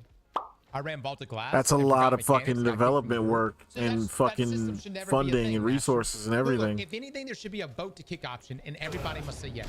The fact that we don't have that present here in Destiny is fucking crazy. The purpose is, though, like in an MMO setting, there should be a vote to kick option where everybody has to sign off on that shit. These are like the most common sense MMO fucking features that have been thought of by other people decades ago that Bungie developers know about. Why they have not been included, I don't know. Because there's no return on nope, nope, that's not what it is. It has nothing to do with no return on investment. It has everything to do with toxic positivity. Bungie would never greenlight anything about vote to kick because they think that it is inherently negative, and they want their game to be all about making friends and everybody's nice and everybody love everybody and be inclusive and all this other bullshit. that right now. You know what I mean? Other things. There's other things to hammer down. Destiny 2 is a fake MMO. We know this. I think the only way anyone would want to play a Destiny 3 is if it goes in that MMO direction. That is the next evolution. That is actually If it doesn't true, go in that yes. direction, what's the point? What's the point? No, for real. What's the That's point? probably the If it first does thing not he go said in that is MMO actually direction, logical. then why even make a D3? Destiny 3 would be 90% PvE. PvE players, if you're trying to blame PvP players for your lack of content, you're yelling at the wrong people, my man. As a PvP, like as people that, as I play PvP and other people play PvP, we haven't gotten shit. We have gotten nothing. We ain't found shit. There's nothing on the PvP side. Your lack of content is not a fault of PvP. I think that Destiny 3 should definitely have PvP though, but probably exists the way it exists now. It's just a fun time to jump in. There'll be some frustrations, but not super hyper competitive. If you want that experience, then I guess you can go play Marathon. Slap that like button like your mama told you right. Let's skip the front The of inequities this. of money in the city Don't need to hear your along voice. with a mass exodus of the middle class. I wonder why. I wonder if it has anything to do with the fact that Zorro is taxing them out of the city. I wonder if it has anything to do with what I believe is the real plan for Zoran Mamdani, which is turning New York City into a utopian paradise for radical Islamists. Zoran Mamdani is no dummy. This is a smart dude. He knows exactly what he is doing. Although he pretends to be oppressed, Zorro Mamdani was raised in a life of privilege.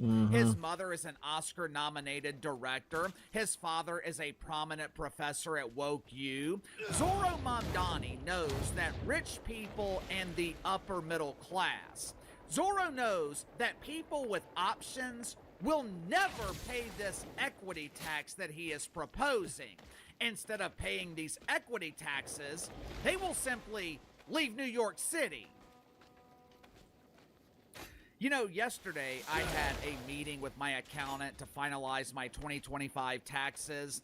Since my wife works for a company, her taxes are withheld throughout the year, but me, I get all of my money up front and I send them a lump sum payment once or twice a year. If I told you guys how much I pay in taxes, you would be pissed off for me. But my main problem with it isn't necessarily the amount. I don't mind paying my fair share. It's what my money is being used for. I don't mind helping out the single mother who is working 2 jobs to support her child. I don't mind helping her out with the groceries. I do mind my tax money being used to help out the professional mother who has so many kids that the family could field a football team. She keeps having children, so the mailbox money doesn't expire. And it damn sure pisses me off to have my hard-earned money being used to financially support people who aren't working. Unfortunately, you can't get away from federal taxes, but you can get away from state and local taxes. People with options, they are not going to pay some doofus equity tax, so Zoran Mamdani can elevate those who are not working to the same financial level of those who are working. I could live in New York City if I wanted to, but why in the hell would I want to? Why would I willingly pay significantly more in taxes? One of the reasons that we chose Nashville last summer as a temporary home, Tennessee has no state income tax. So the month or so that I was working there, I didn't have to pay taxes. Whether it's the doofus equity tax, the Islamic call to prayer every morning at 5 a.m., Not happening. Islamists taking over Times Square and turning it into a public mosque, Zohran Mamdani has already given people plenty of reasons to leave New York City. And now he is giving all patriotic Americans a reason to leave the city. According to Zorro, it is acceptable to turn Times Square into an Islamic paradise.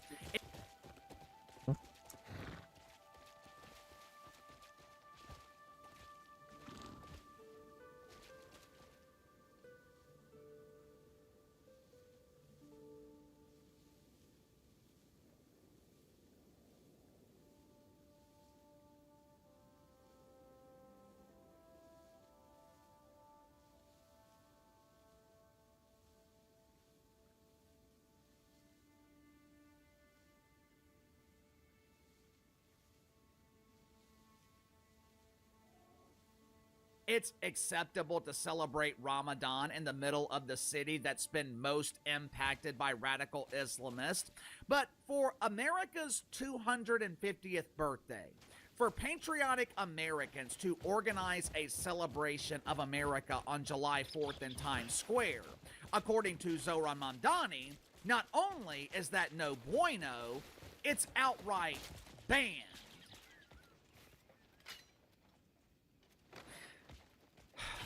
Make sure to like and subscribe. You can follow me on Twitter at KC_BTL84. Let's go and get to the sponsor for today's video, my good friends at American Attitude. Here in a couple of months, America will be celebrating its 250th birthday. 250 years of freedom, 250 through humor and unapologetic American grit.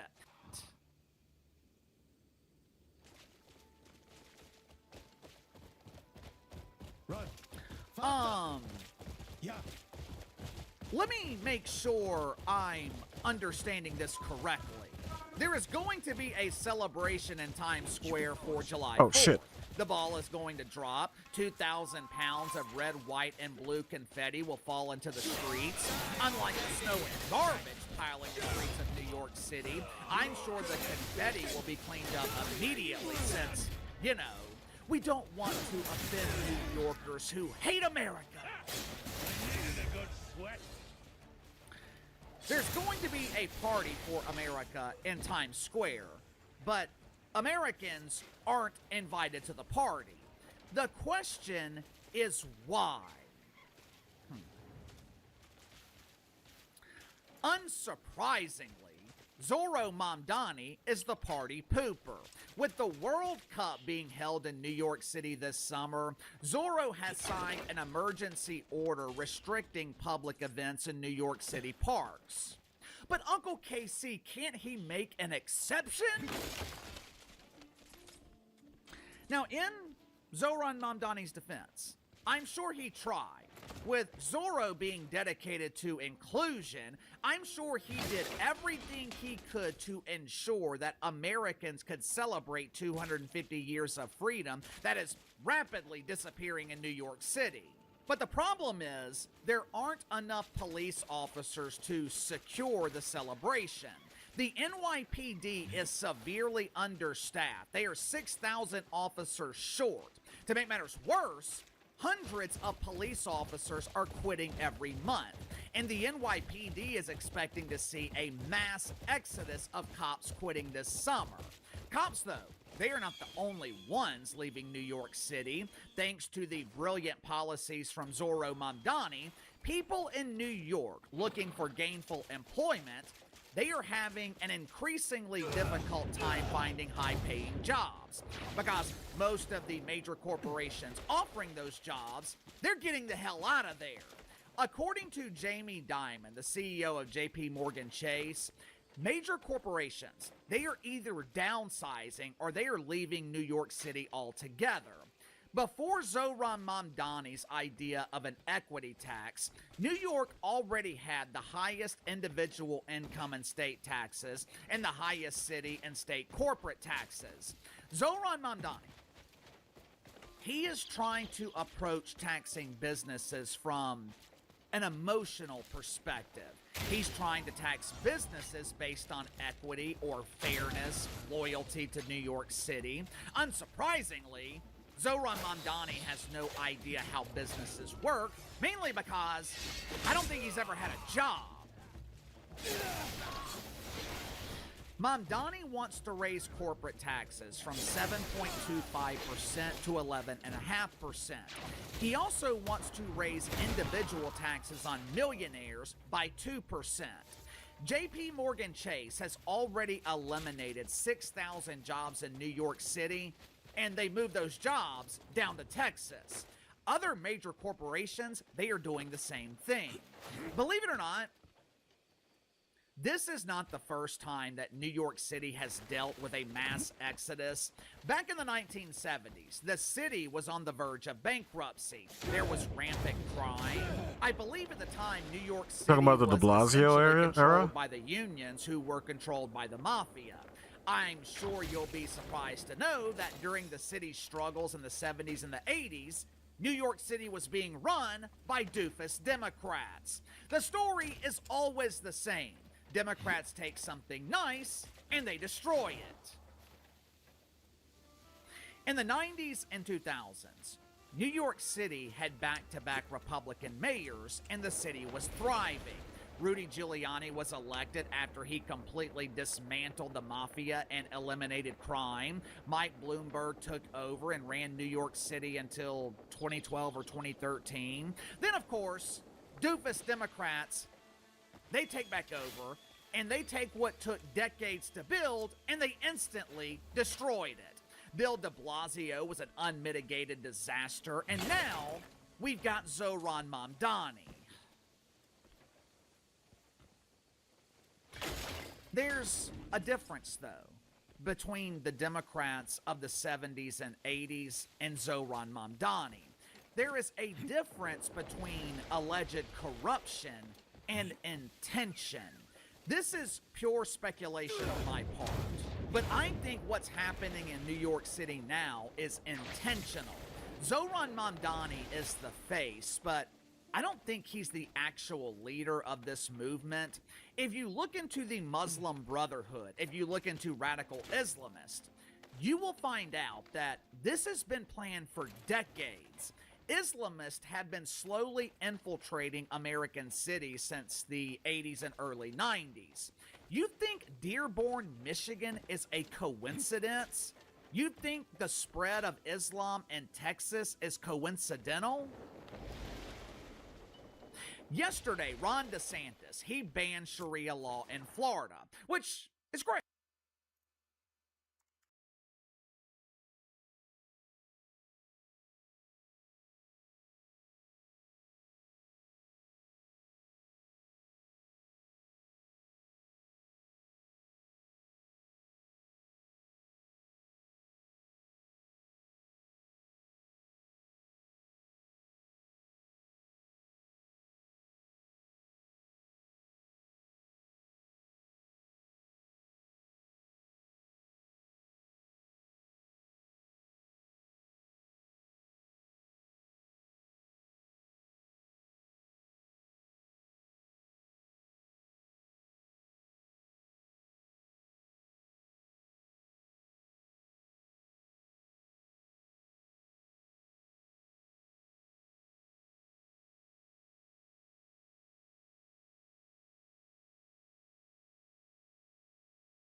I am back. Great. That's great. But that will have absolutely no impact on the spread of radical Islam. To their credit, radical Islamists, they are brilliant. These are smart people. They have found a way to use our system against us. They start locally. They infiltrate school boards. They win local elections in small towns. Next thing you know, they have a mayor in the largest... All right, let's see that. Let's see this. Yes, it is. Oh my God. Wait, is he serious?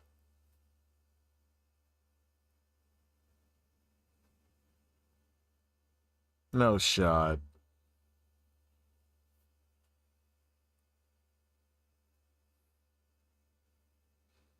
Oh, I can't wait to scroll down on this. Wait, let me go to the official account.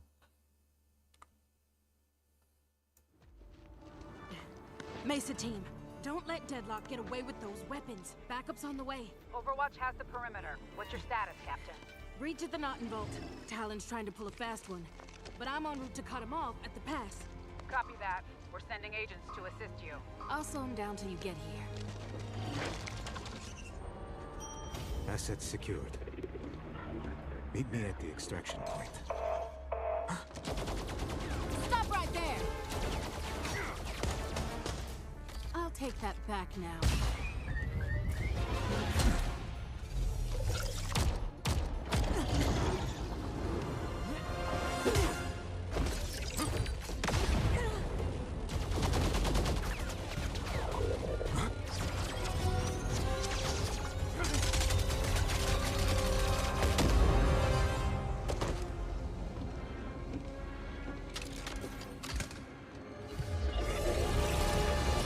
Objective compromised. Initiating failsafe.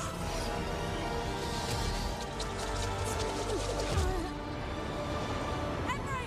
Stop! The threat is neutralized!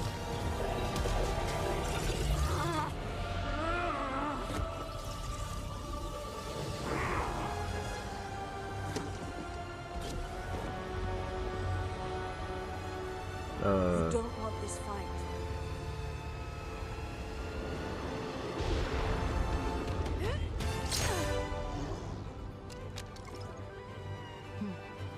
I'll be seeing you real soon.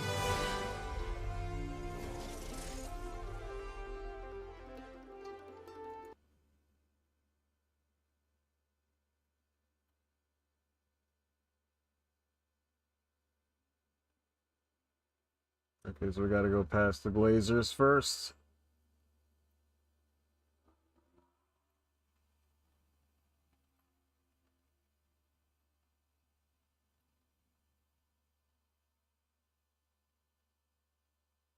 Took me long enough to scroll down to see this.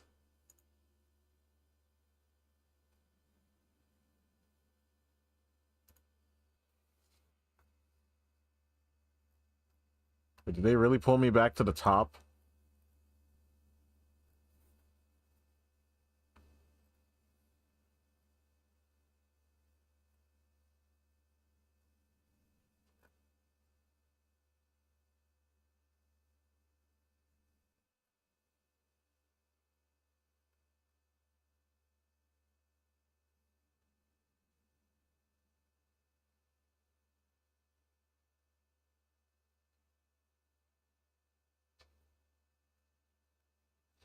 What the fuck is this?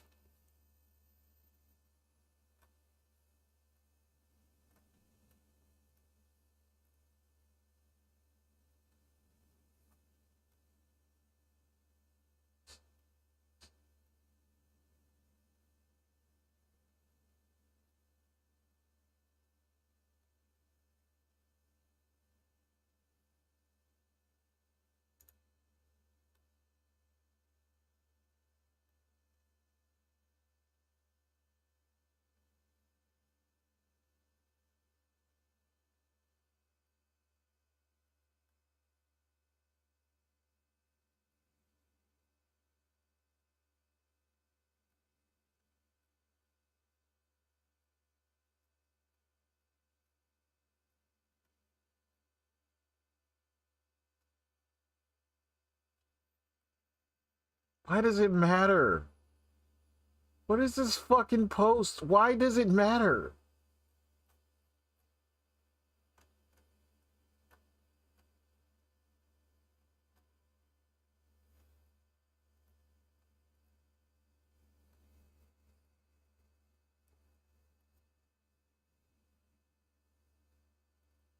People seem to be confused about what she is. This is actually very interesting.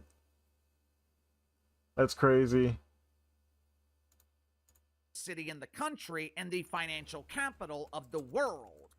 They are using our tolerance against us. Like I told you guys yesterday, the UAE has stopped sending students to England to study abroad because they're afraid that their children will be radicalized by the Islamists in Great Britain. Just think about that. A Muslim country is refusing to send their students to a Western country because they don't want their... Oh, Grizzy video. The hero we needed.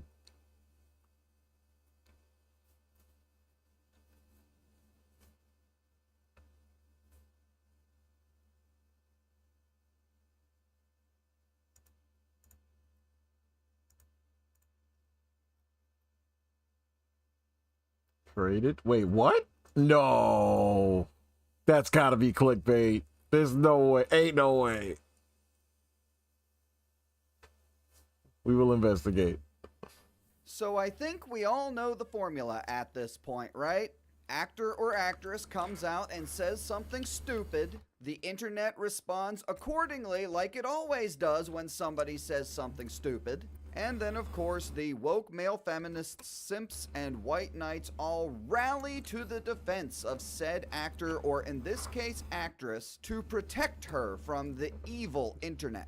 All right, everybody, Chud Mania is running wild. Why? Well, of course, there's another superhero film starring a woman. And this woman is like, I don't have to dress how you tell me to dress. We've become very comfortable having this weird ownership of women's bodies. I can't really stop them. I can only be myself. Mike, this seems like a pretty innocuous statement, but it set the anti-woke people out of their minds. These people exist. They're probably not going anywhere anytime soon. But why is she the newest victim of comic book fans, and I'm going to put fans in quotation marks very loosely, more like the Chudverse? The Chudverse? What the Come fuck on, is you it? guys can do better than that. All of these guys, if Billy Alcock looked at them and was like remotely interested, would probably have their balls liquefy and fall down out of and go into sweats because What she the is an hell is he attractive talking woman. about? Oh my god. You don't know how to trash talk, do you? So basically, at the end of the day, this is just Bella Ramsey all over again, where the woke freaks come out, cry, whine, and get triggered over memes on X. If you've spent any amount of time on this app or any social media app, chances are you have seen countless memes, many of them which are really disgusting. Some even using AI to make it even worse. It's been awful. This is what the internet does, and it does it to everybody. You just choose to be offended by it whenever it fits whatever narrative you're trying to push. Since she made these comments, you scroll through Twitter, and the thing, everyone's like, they took that one image of her face and they're making fun of how she looks and saying she looks like Sid from Toy Story. And I'm like, Billy Alcock's hot. Like, you guys are like this. You guys are really stretching this one. I was deciding whether or not I'm going to show some of them in this video, but no, there's just no. You've seen this. You've probably seen them in thumbnails on YouTube and whatever else, and it's really disappointing. But she is the. She's never gonna get the treatment anywhere near as hard as Bella Ramsey did. That was probably like the Mount fucking Rushmore of like overly done AI fucking edits to make a point. New victim. Let's be clear about this. You can't keep getting away with it! You are attacking her body and attacking her physical appearance because she said, people are going to attack my physical appearance. There's nothing I can do about it. And you're so mad about it that you're attacking her physical appearance. Like, it is so fucking stupid. Yeah. And she literally said nothing even a little bit wrong. Like, it's insane. Notice the playbook here. A handful of trolls make Millie Alcock memes on the internet, which, let's just be honest, most of which aren't really all that bad. Then these white knights come in and try to lump everyone they hate on the internet in with these handful of trolls making these memes. And to fabricate something out of what she said, and then reinforce what she said by taking stills of her. Millie Alcock coming out and saying, yeah, Oh my god. people on social media are weird about women in lead roles. I just have to do my work. And for everybody to come out and then be super weird about what she said just proves her point. And the funniest thing about all this is that these guys are complete hypocrites. They hilariously virtue signal and market themselves as these huge supporters of women. She's like, you know what? Because I'm a woman, you're already predisposed to hate this film. Let's talk Rachel Zegler. Yes. Who I think is a great actress. Her saying, we're not doing that, we're doing something better for a modern female. Like, I don't fully disagree with what she said, but given the way she said it and the way, like, I'm like, okay. She decided to attend some events and not dress in a way that I guess guys deem as how a woman should dress. Here's the image in question in case you want to know what she got backlash. Oh, and also this one. I gotta bring this one up because this one made a whole lot of rounds. I guess she's not allowed to dress like that. And also, Jesus Christ. We would make fun. Hold on. We would make fun of a guy who dressed like that too. Stop. What the fuck is this? This is like a Hassan fucking get up. Wearing stuff that he's too fucking like that is like twice his size for no reason. Because this one made a whole lot of rounds. I guess she's not allowed to dress like that. And also, I'm a woman, so they hate me. And so it's just crazy to me that there's this obsession to destroy any woman who's outspoken. Unless, of course, a woman they hate is attacked online or cyberbullied. Someone like Gina Carano, for example, who, let's be honest, had significantly worse things said about her than what people are saying about Millie Alcock right now. Did these guys drop everything and rush to her defense the same way they're now defending Millie Alcock? Nope. Absolutely not. Absolutely not. Not only did they not defend her, some even joined They called in for her on job. the attack and demanded Gina Carano be fired. Which reminds me, has anyone, even one person, demanded that Millie Alcock be fired? Nope. Nope. This is what these wokers do. They pick and choose when they want to be offended by this stuff, depending on who the person is, and depending on whether or not that person has the same political opinions they do. What has she recently said that deserves any of this? Well, she stated facts. She stated that no matter what, she knew that the moment she signed on to this, just by the virtue that she's a woman and that she is the star of a film, she was gonna get hate. Check. And 99% of that hate has been completely self-inflicted and came as a direct result to what she stupidly said in that interview. She said nothing close to what Rachel did or other women have done to try to, or even Sharmeen Obaid-Chinoy, who misspoke on when she was speaking about Star Wars. I like to make men uncomfortable. I enjoy making men uncomfortable. Damn whore. This was just saying, like, I understand it. It happens. It's there, but I'm going to try to do my best. Yeah, even that. If even that can't pass the anti-woke, I got to get angry about it test, then there is no test. There is no line that they won't cross to try to destroy someone. So it's frustrating. The main issue here, Roka, is that people are tired of the fake victim routine, especially from privileged individuals, Hollywood actors, and millionaires, which Millie Alcock is, coming out all the time saying, poor me, and just look at what I have to deal with. And again, she is the new victim. Literally nobody had a bad word to say about this person in Game of Thrones. Not a single one. And on top of no bad word being said about this person, she was quite literally seen pretty unanimously as the highlight of the show, which she was. That doesn't just retroactively change just because she said some dumb shit about this one. It's not how that works. There was literally none of this rhetoric and none of this talk when she was in something else. Let's be clear about this. Because people are saying mean things and trolling me online, which happens to everyone who's a celebrity, public figure, or internet personality. And when normal, average, ordinary people hear Millie Alcock say this, they just look at her and say, bitch, you're doing a hell of a lot better right now than I am. I would gladly trade Alcock I don't know the context of this picture right here, but this actually just looks great. The three in the front, like, they're on the same page and they're all good vibes and smiling, and then you got the one guy in the back like, what the actual fuck? They just look at her and say, bitch, you're doing a hell of a lot better right now than I am. I would gladly trade places with you. Stop complaining. These people exist. They're probably not going anywhere anytime soon. So you just have to, you know, reconcile with the fact that this is going to happen. And the less air you give it, the better.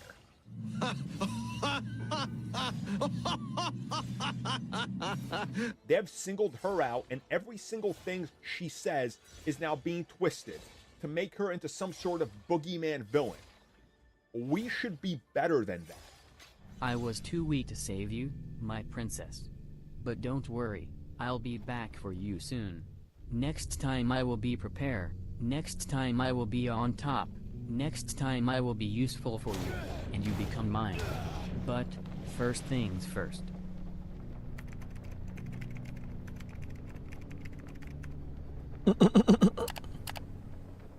Thanks for watching, and if you enjoyed the video, please like and subscribe.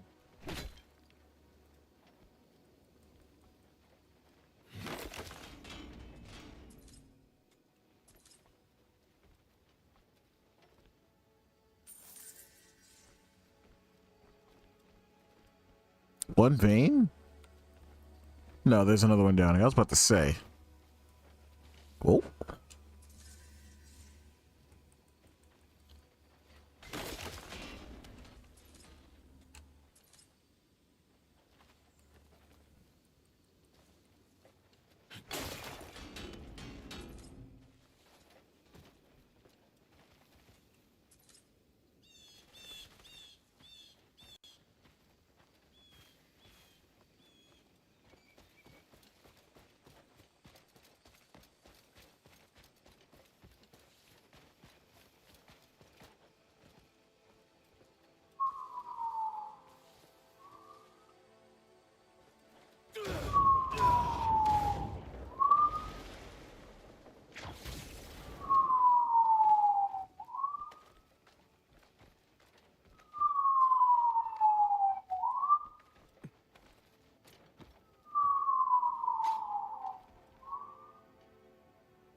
And I've been seeing this making the rounds. I don't know who this is. Let's get some context here.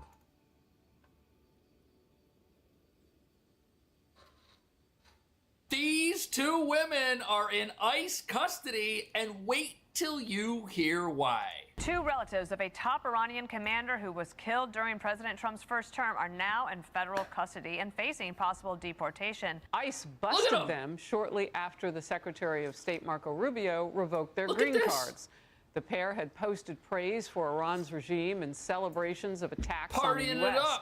At the same time, they were living a very high lifestyle. Yeah, where'd they get the LA. money for that? These relatives of Qasem Soleimani did more than just praise Iran's regime and enemy of the United States on social media. These women publicly supported the IRGC, that's Iran's military, that's designated a foreign terrorist organization here in the United States. The Trump administration says that amounts to material support.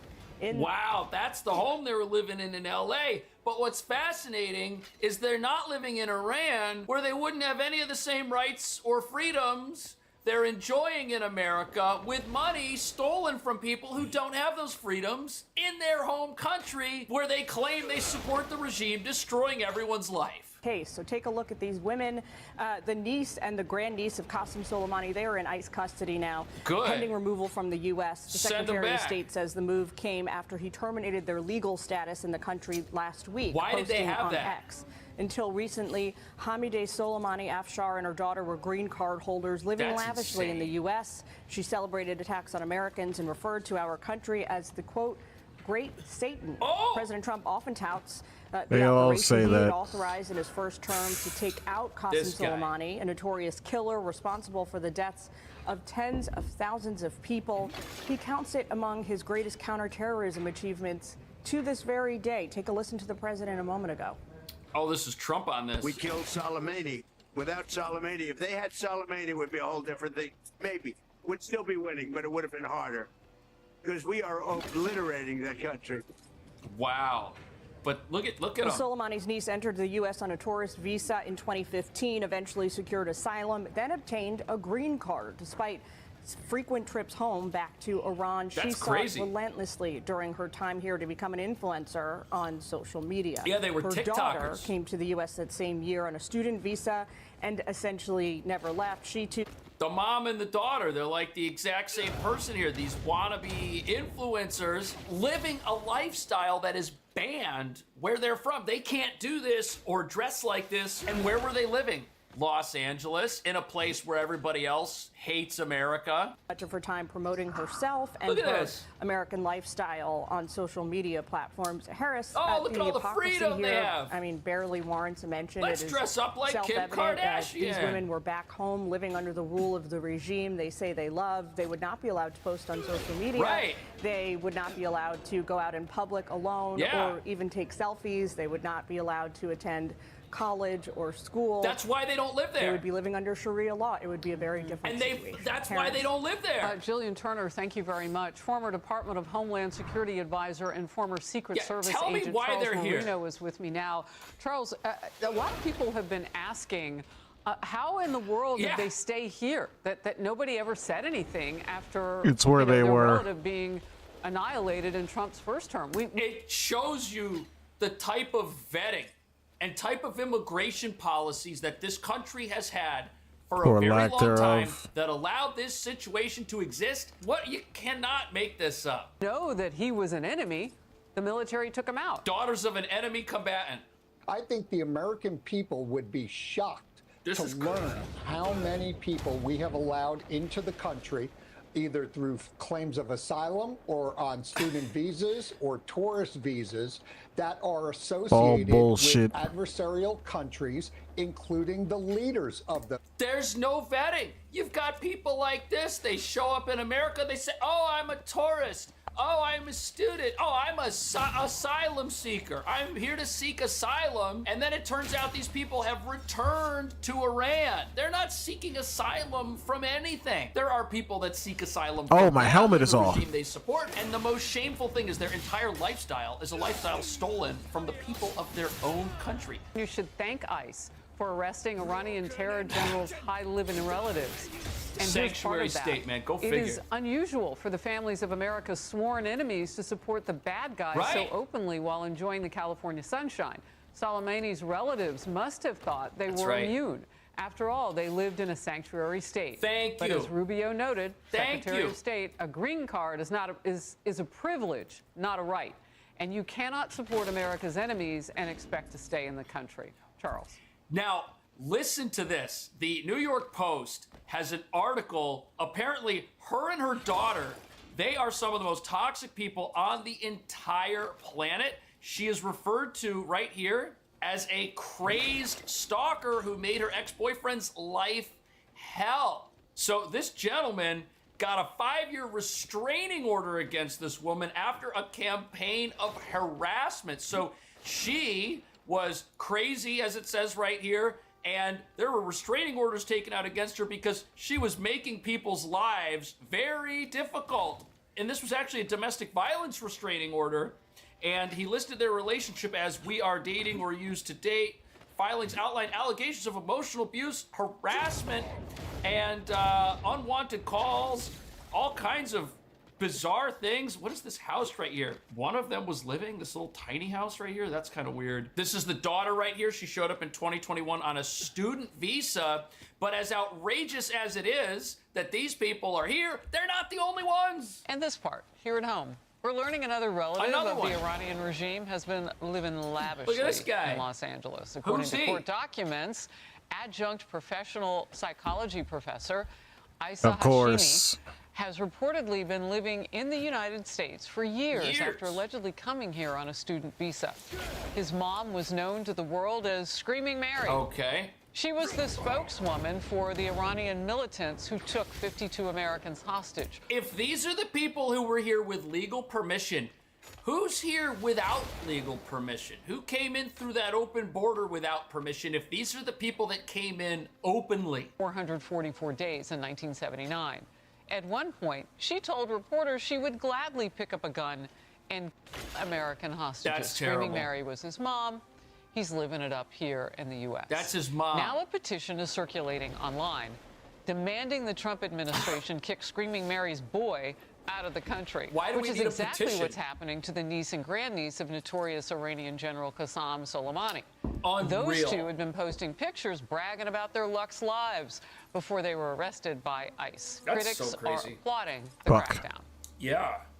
We ought to start, we need a cleaning, and this needs to start right now. And this is a perfect example of what we need to be doing, because I guarantee you the money they're spending is probably somehow is shipped over there to an NGO in one of those countries from American taxpayers of the United Nations, and they come back over here and they... It's the Barack Obama Iran deal money that is funding their lifestyle in LA, while the rest of us deal with an affordability crisis. That deal keeps getting better all the time, doesn't it? Oh, I'm having a 6-7 moment. Don't tell any teenager you know. It is Lux life or go back to Iran. Yeah, they're getting deported. Yeah, and the New York Post had a really interesting article citing that there are anywhere from 4,000 to 5,000 of these individuals in the country, of relatives of the Iranian regime elites and bureaucrats living in our country, studying at our universities, even teaching at some of our universities. That's probably the most egregious thing.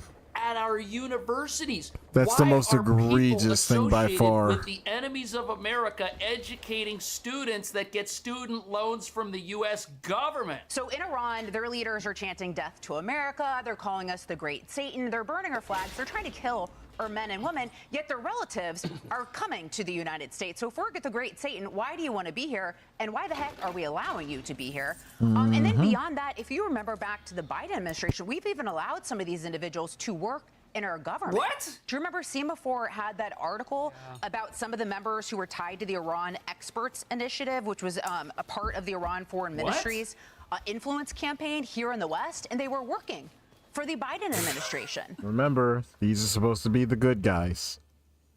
So we really got to think about this legal immigration stuff. Why are we giving these people visas and green cards? This is why you need to close the U.S. border. Our legal immigration system is enough of a nightmare that having an open border is just, how could anybody think that's a good idea when the legal ways to come into America don't seem like they're very strict at all, or at least they haven't been for decades. 4,000 people is what they're talking about?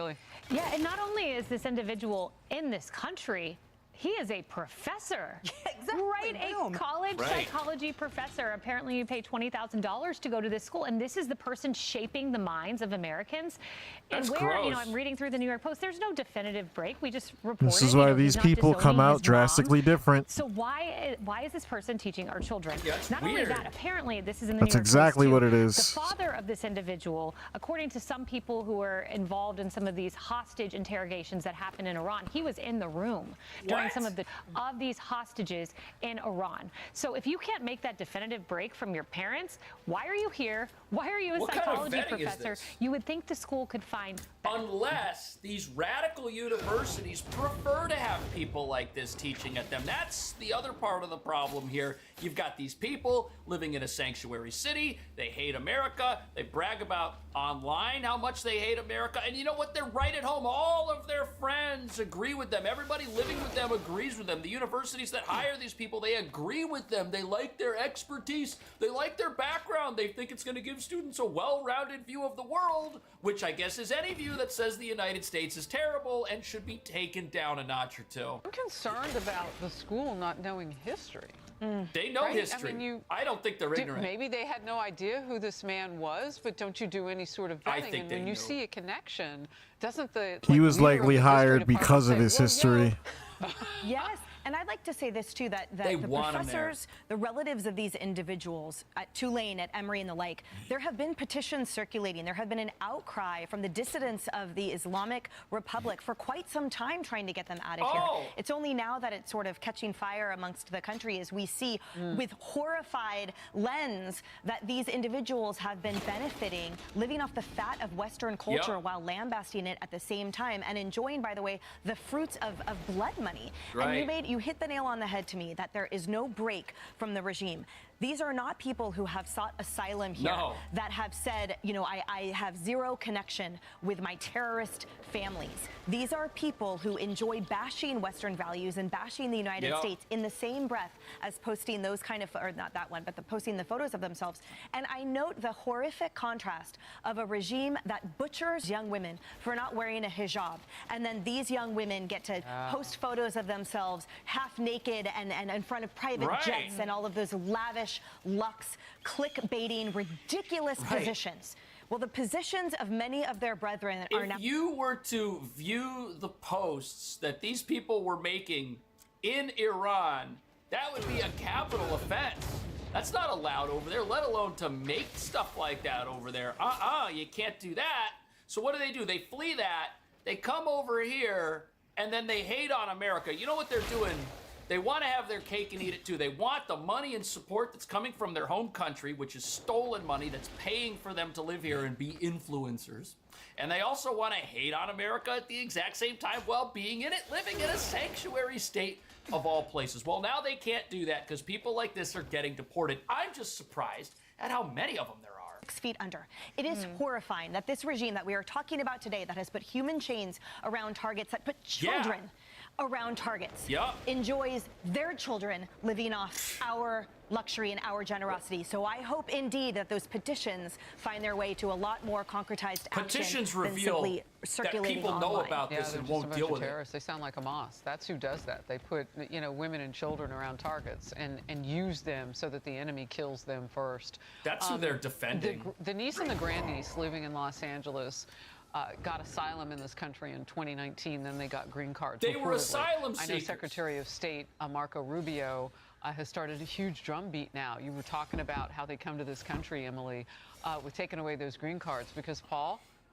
they're at the discretion of the nation. Like, apparently, these women that came here and got asylum, what did they do? They returned to Iran. Her daughter traveled in 2021 on a student visa. Both had traveled back to Iran multiple times. So here they are. They're asylum seekers, right?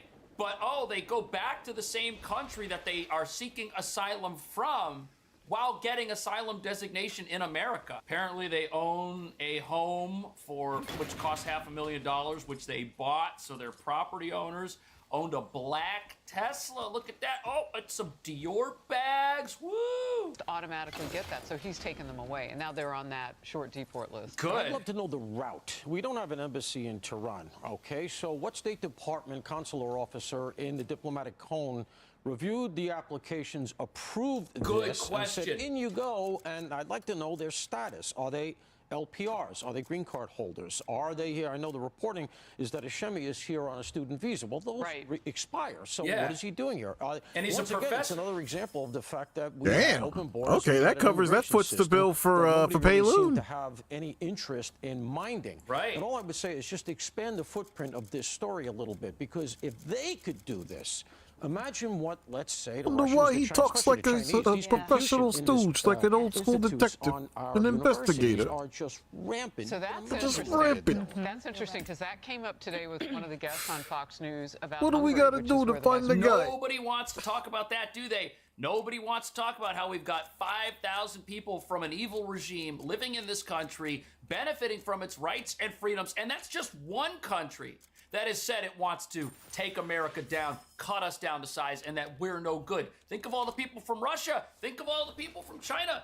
This is just bizarre. This shows you what a disaster our current laws and policies are because we're not following them. These people are supposed to be vetted. They're supposed to be checked out. And if they violate the conditions of asylum, you're seeking asylum from Iran, and then you want to go back there, and then you're making should've went trips to the between witch. the two countries. Like, why? Nobody looked. Nobody checked. That's why they were here. What do you think about that? I'll see you in the next video.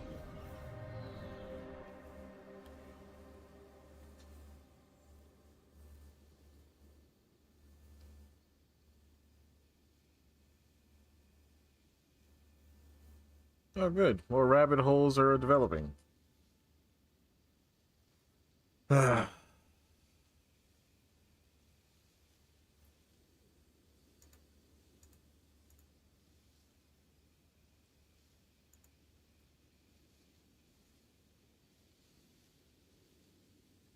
The Flex, did the payment go through? No. Okay, got you. It kicked it out. It said I owe $1,900, and Oh, okay. I didn't have $1,900. I put what I thought I would owe. So if they're having technical issues or whatever the case may be, who loses? You. So you're basically giving money to and trusting the roof over your head to an app where you can't even talk to a real person. Think about that. Oh, that sounds Imagine paying retarded. your rent, seeing the money leave your bank account, and then your landlord contacts you and says that your rent was never actually paid. This is exactly what some people on social media are claiming happened with Flex. If Oh you've shit, never I went to heard the of wrong Flex, fucking... Maybe you've heard of Affirm, Afterpay, or Klarna. Flex is basically Oh shit. the same. Affirm and Klarna I only have heard of because of Caleb. The other ones I have never heard of.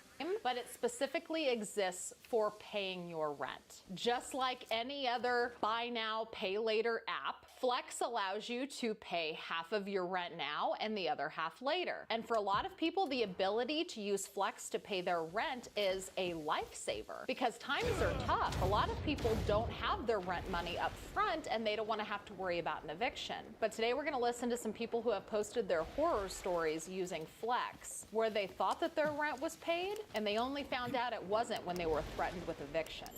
Does anyone else use Flex for their rent payments and they didn't make the payment? Oh shit, I ran into a tree. Complex this month? What the Because fuck? It happened to me. Where'd that come and from? A lot of other people here at my complex, and they're like, does anyone else use Flex for the... Okay, so her video cuts off pretty abruptly, but you'll notice that she said that it happened to her and numerous people at her apartment complex. And the caption she put on this says, so I guess I might have to start effing packing. I don't have the $1,700 spare since I just paid Flex $1,100 for my rent. In the comment section, this user says, just happened to me.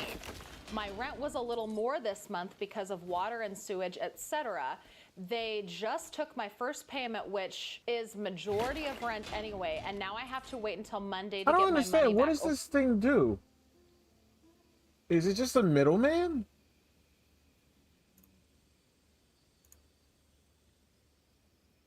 Those guys arguing already too.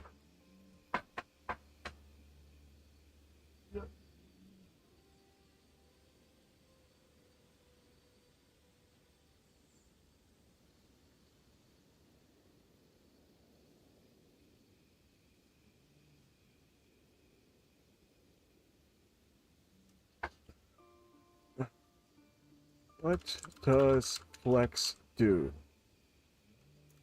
for rent?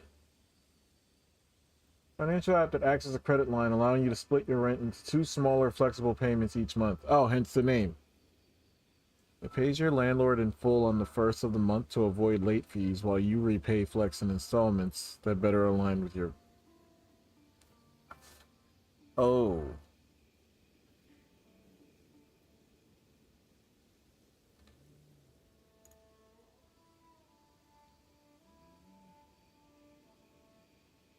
Oh.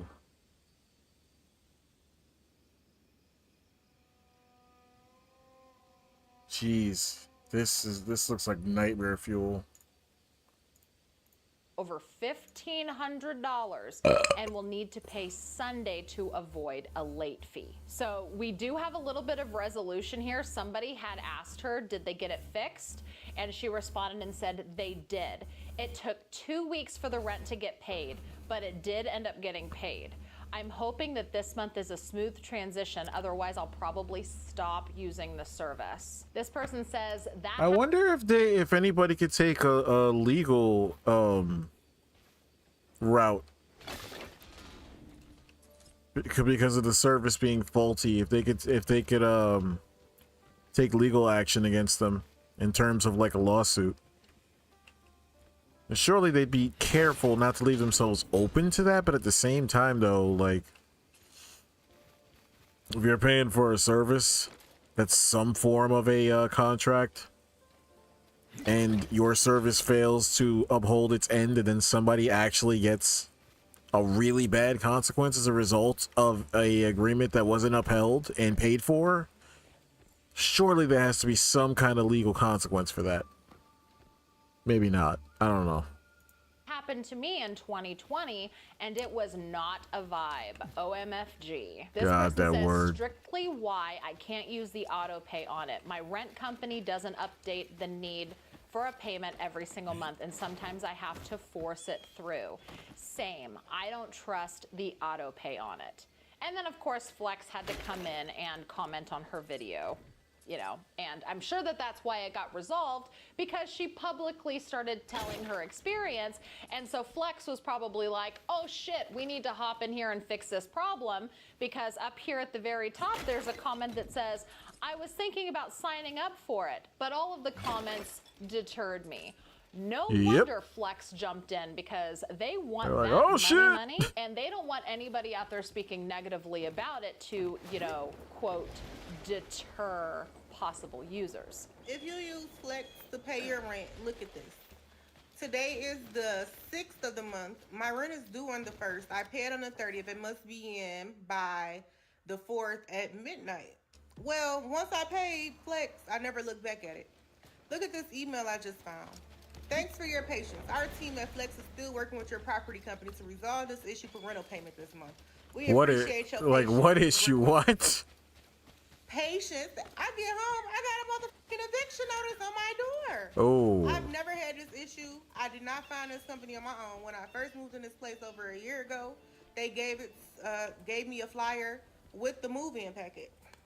But they said we'll receive an update in the app if they're able to successfully process the payment. If they can't, they will ensure that any late fees are refunded and refund your payment, allowing you to pay via alternative method for your property. So here's the problem, right? So according to this kind of situation in particular, Flex is acting like they're on it, right? They're on it. They're saying, hey, we know there's a problem making your rent payment for you. We are working with your property manager in order to resolve this. If there are any late fees incurred, which there will be, I've seen several people talking about how Flex doesn't pay their rent until like the 6th or something, but their apartment complex or their property manager charges a late fee after it arriving on the 4th, which that's another problem I have with this whole Flex thing, right? You pay your half immediately, and then they get to take their sweet time paying your rent for you, possibly incurring a late fee.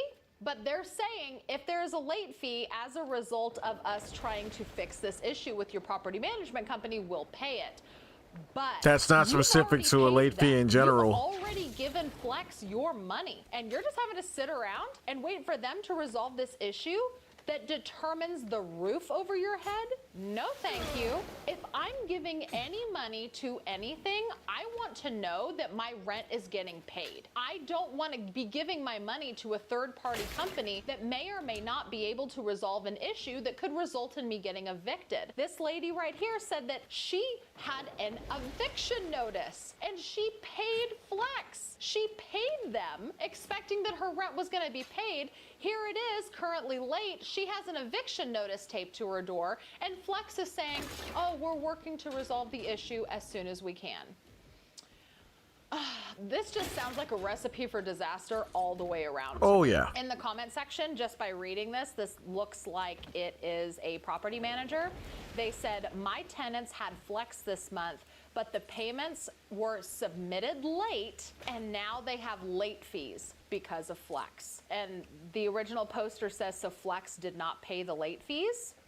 I'm a property manager of a 250. No, because that's not what they agreed to. This is the problem with people in reading and in comprehension and interpret.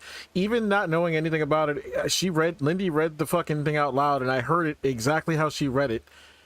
They said if you incur a late fee as a result of us having a problem resolving your previous issue, that is worded oddly specific. That does not mean that if you have a late fee period, they will cover it. That means that if in the process of trying to fix your own problem, you get another late fee, then they step in. That is very cleverly worded and something a lot of people are glossing over that they will not catch, and they're wondering why it's not being covered. It's literally written in the description why it's not being covered. 2-unit complex, and 3 people were late because of flex. Nope, the payment came to us 3 days late this month too. And then here's another person it looks like uses flex, and they said nope, they're not going to pay the late fee. They did not pay mine. That's the way it's worded. Flex at my new apartment because I used it at my old place. However, when I saw the first, By the way, not saying that's correct. That's not saying it's right or justifying it or nothing. I'm just saying the way that they wrote it, it is actually deceptively clear. If there is such a thing as deceptively clear, that would be it. It's worded in a really cheeky way that you would read it really fast and not notice what they said. But technically, if you were to reread it after getting screwed over, they're not breaking their fucking rules at all.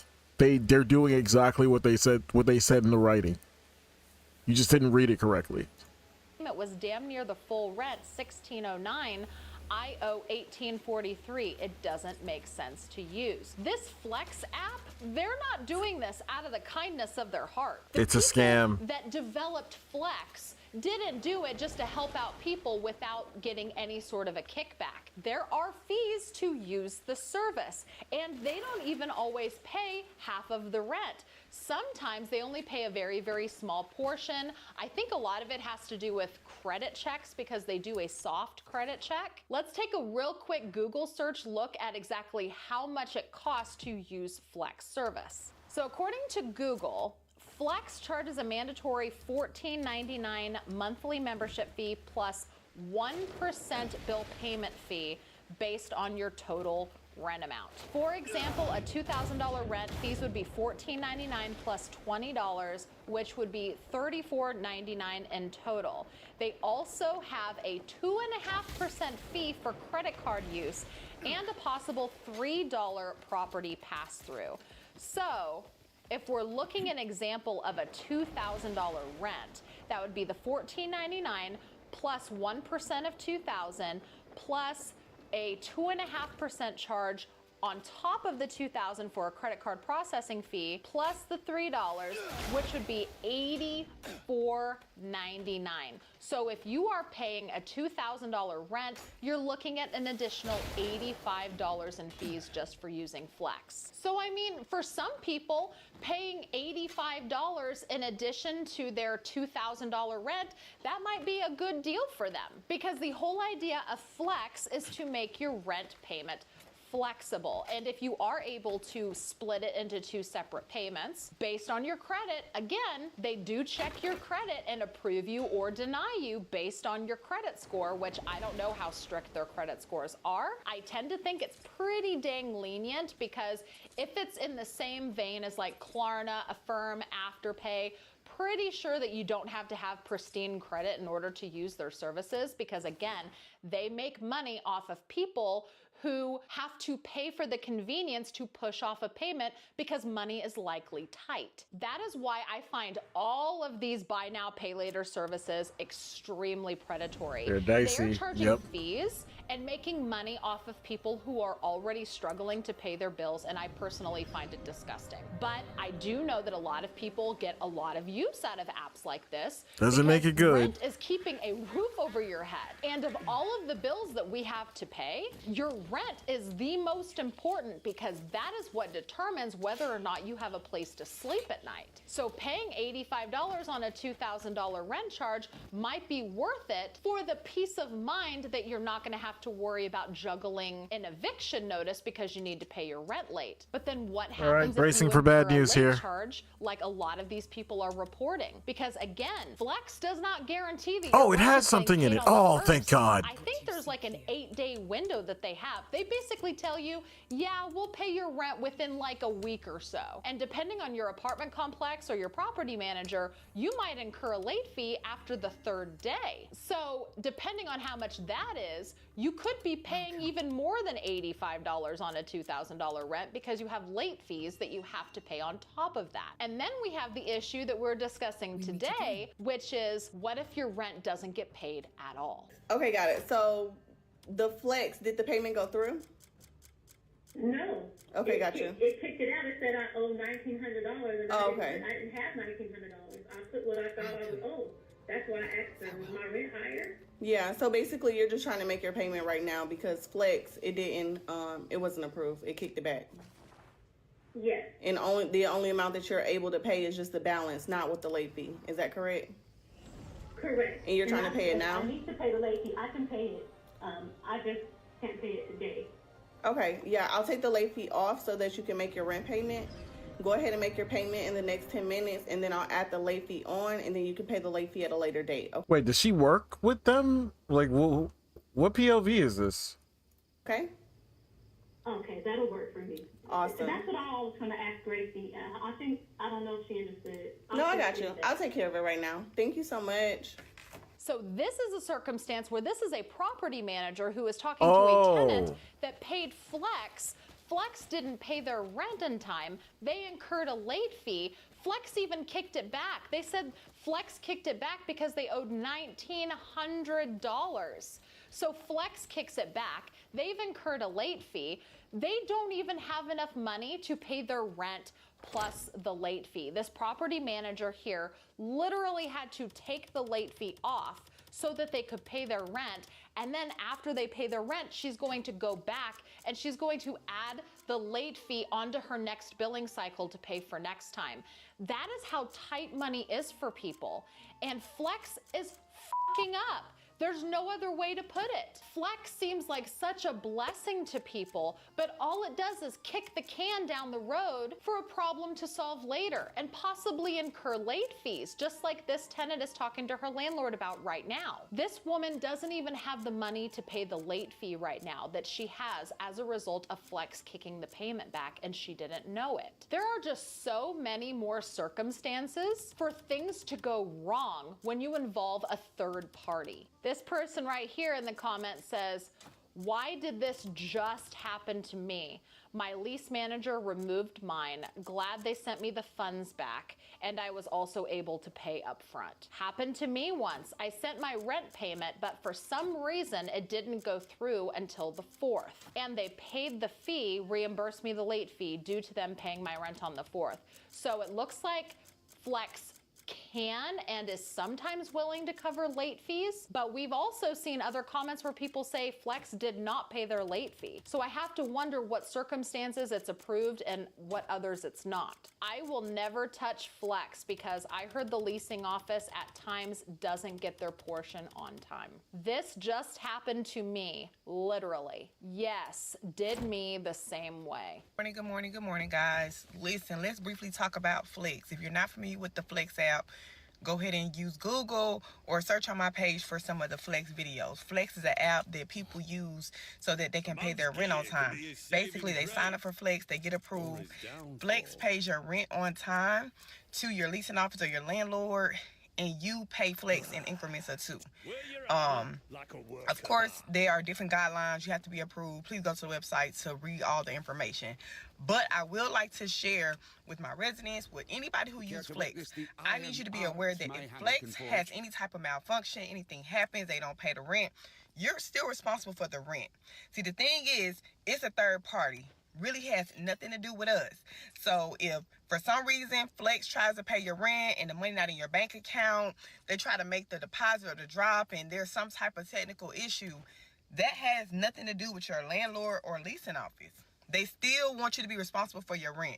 Now, don't get me wrong. Some place will give you a courtesy, maybe waive the late fee or try to help you out. But most of the time, if you're using a third-party app to pay your rent, they need to pay it on time for you, or you're going to be responsible for any kind of late fees or any penalties. Listen, people, take accountability. If Flex don't work or something go wrong, You're still responsible for your rent being paid on time. Hope this information helps you. This comment right here is actually something I wanted to point out too, because there are instances where people have been discussing this as a very, very big downfall to using Flex, right? This comment says, Flex is like Cash App, no customer service. It works when it works. If you pay your rent through Flex and something goes wrong, you can't just pick up the phone and talk to customer service.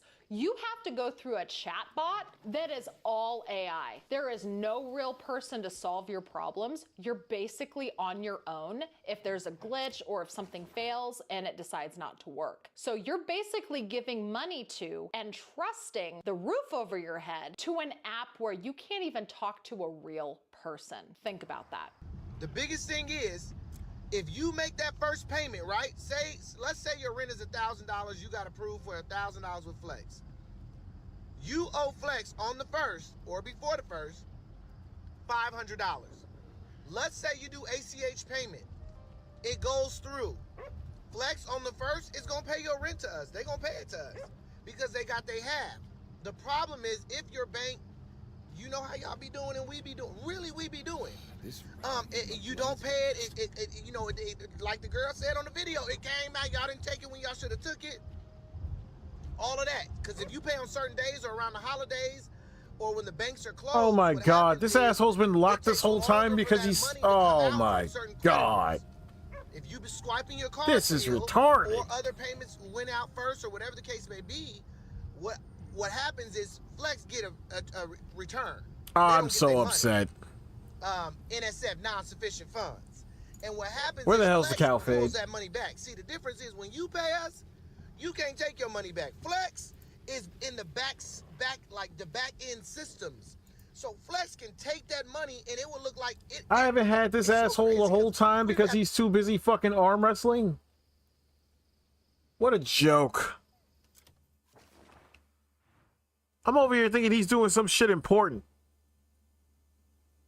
I'm wondering why I haven't had access to this goddamn character this entire time.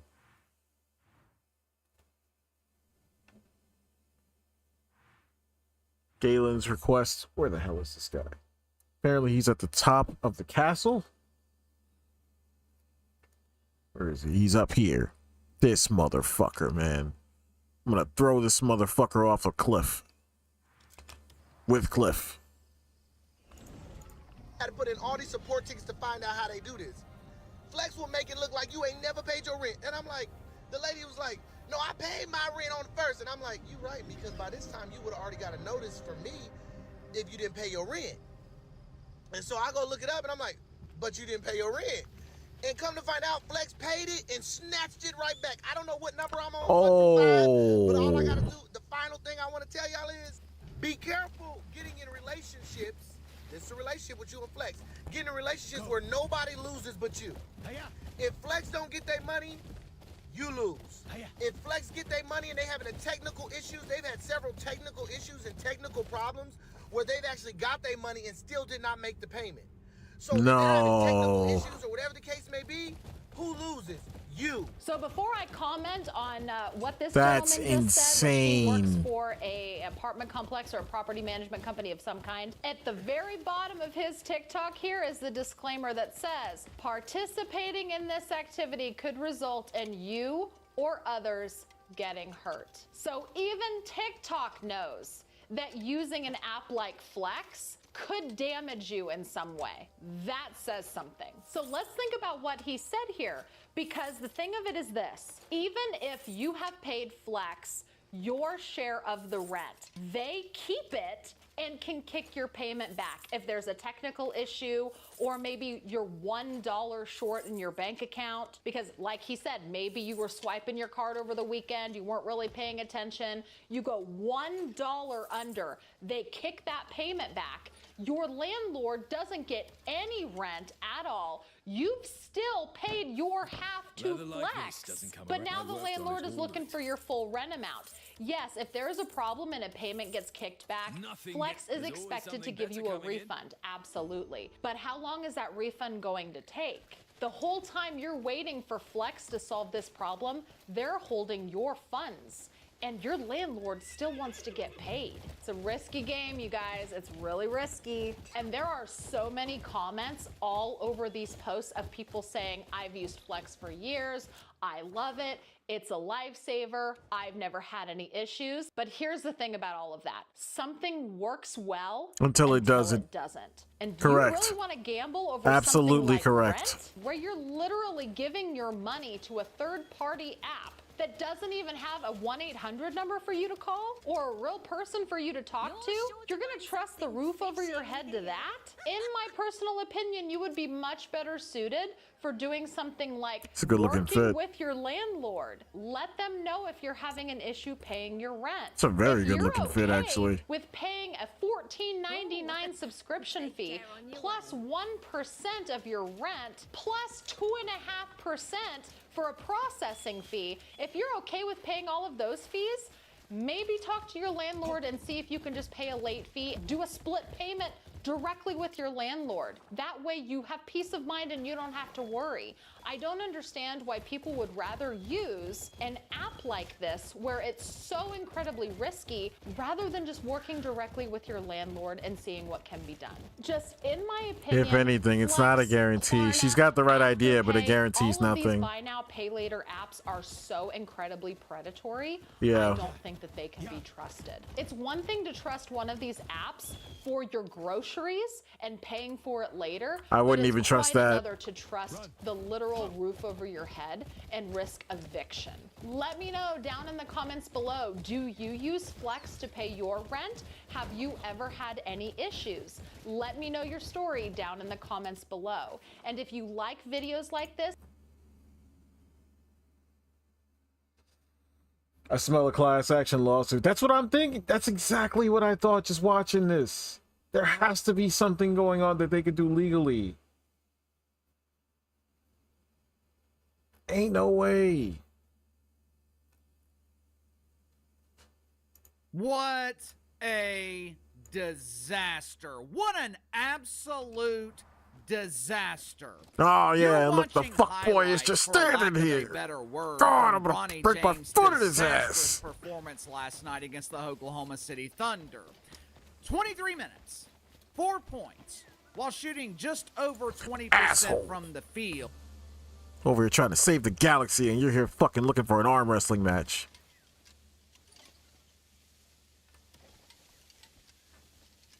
God damn it. There you are. Should kick him. Just watching the new recruits. Any show promise? A few. I'm arm wrestling them. Arm wrestling? Loosens them up. Lets me test their strength.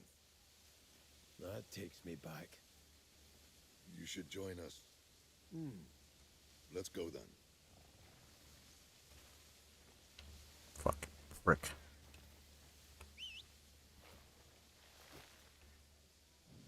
It's not the horse I gave you either, asshole.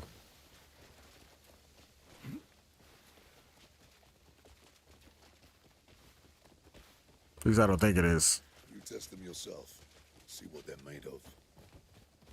You're not joining? I'd rather not break their arms. Fair point. You did nearly snap Jan's arm that time. Hmm? I'm gonna leave even a few minutes. Okay.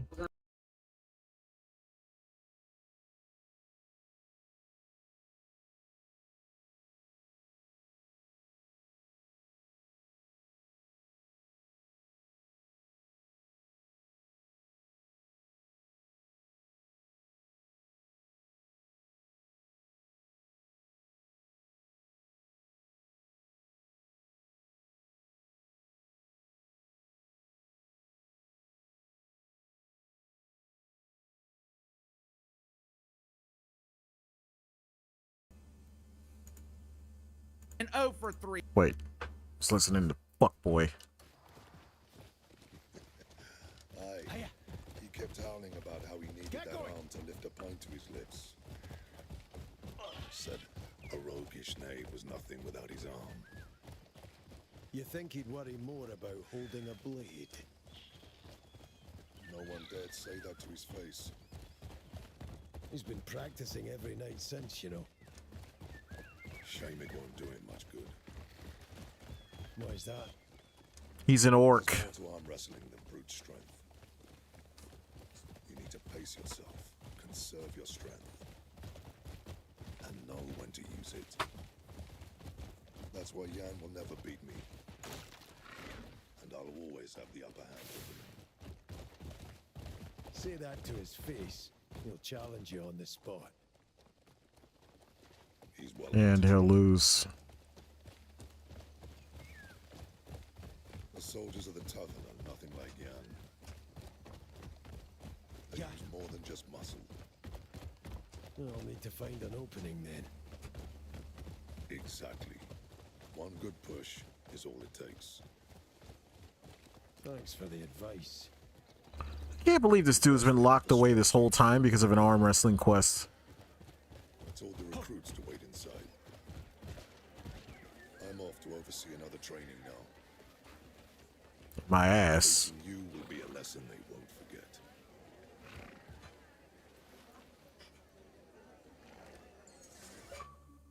Oh, God.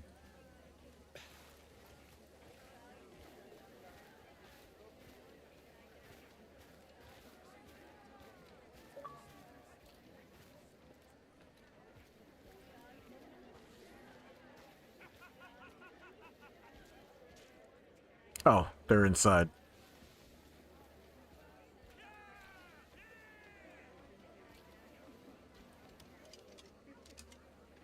Hello, traveller. Why don't you pick out some more?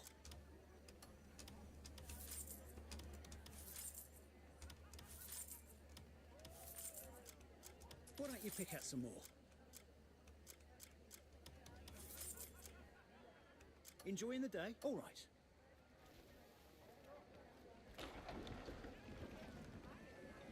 Oh, this place.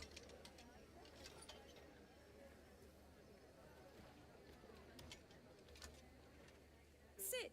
Make yourself at home. Rest up now.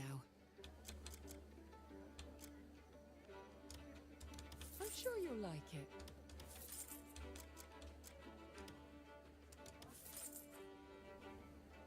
Yeah. Safe travels.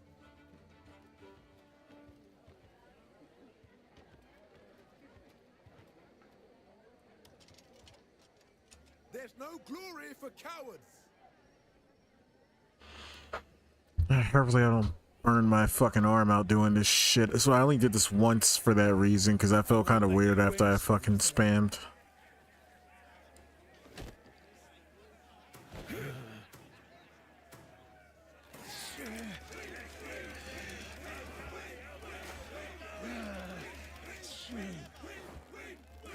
Fuck.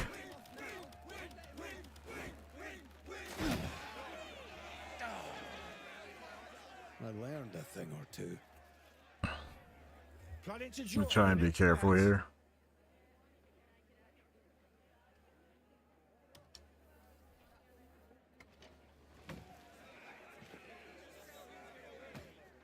That's the way of it.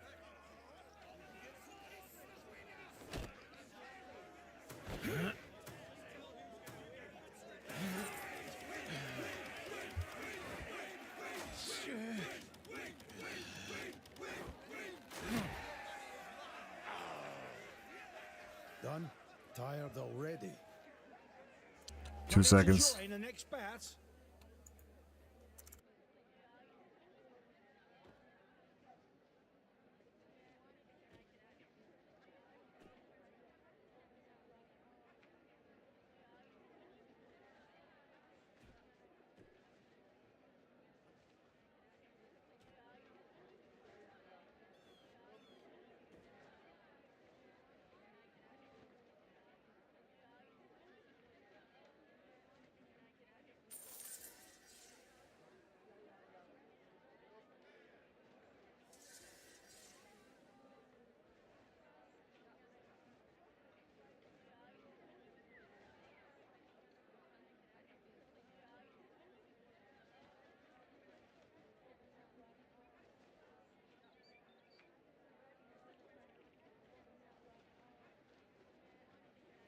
All right, got some ice for my fucking wrist.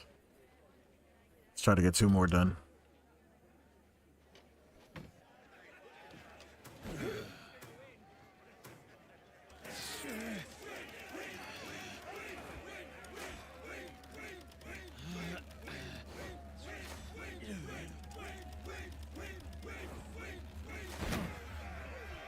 No, I kind of appreciate this isn't just a full spam the entire time. It's like you basically just hold off with the spam clicking as long as you can, and then just try to win on the time on the QTE.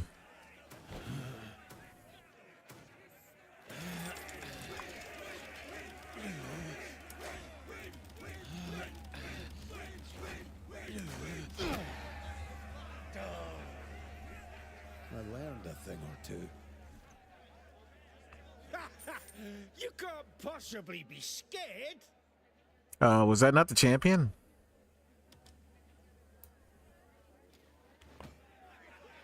Oh, it's the same guy.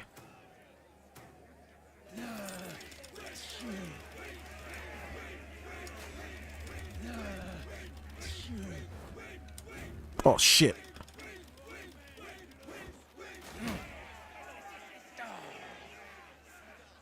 I just got lucky. Planning to join the next bat? That should be enough.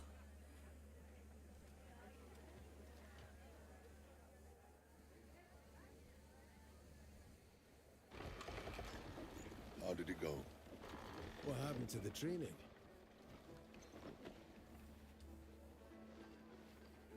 Not many showed up to begin with. Time to come home.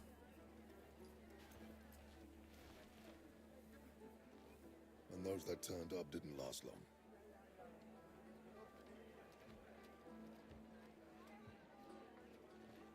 Shame they lack the tenacity.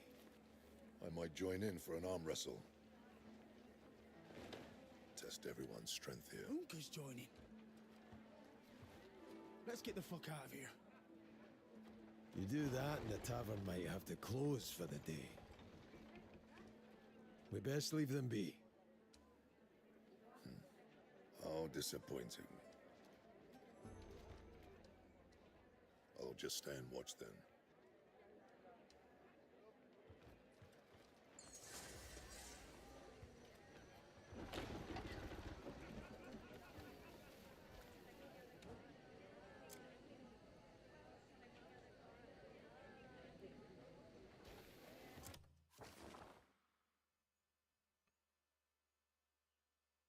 All right, let's see if we can fast forward a bit here and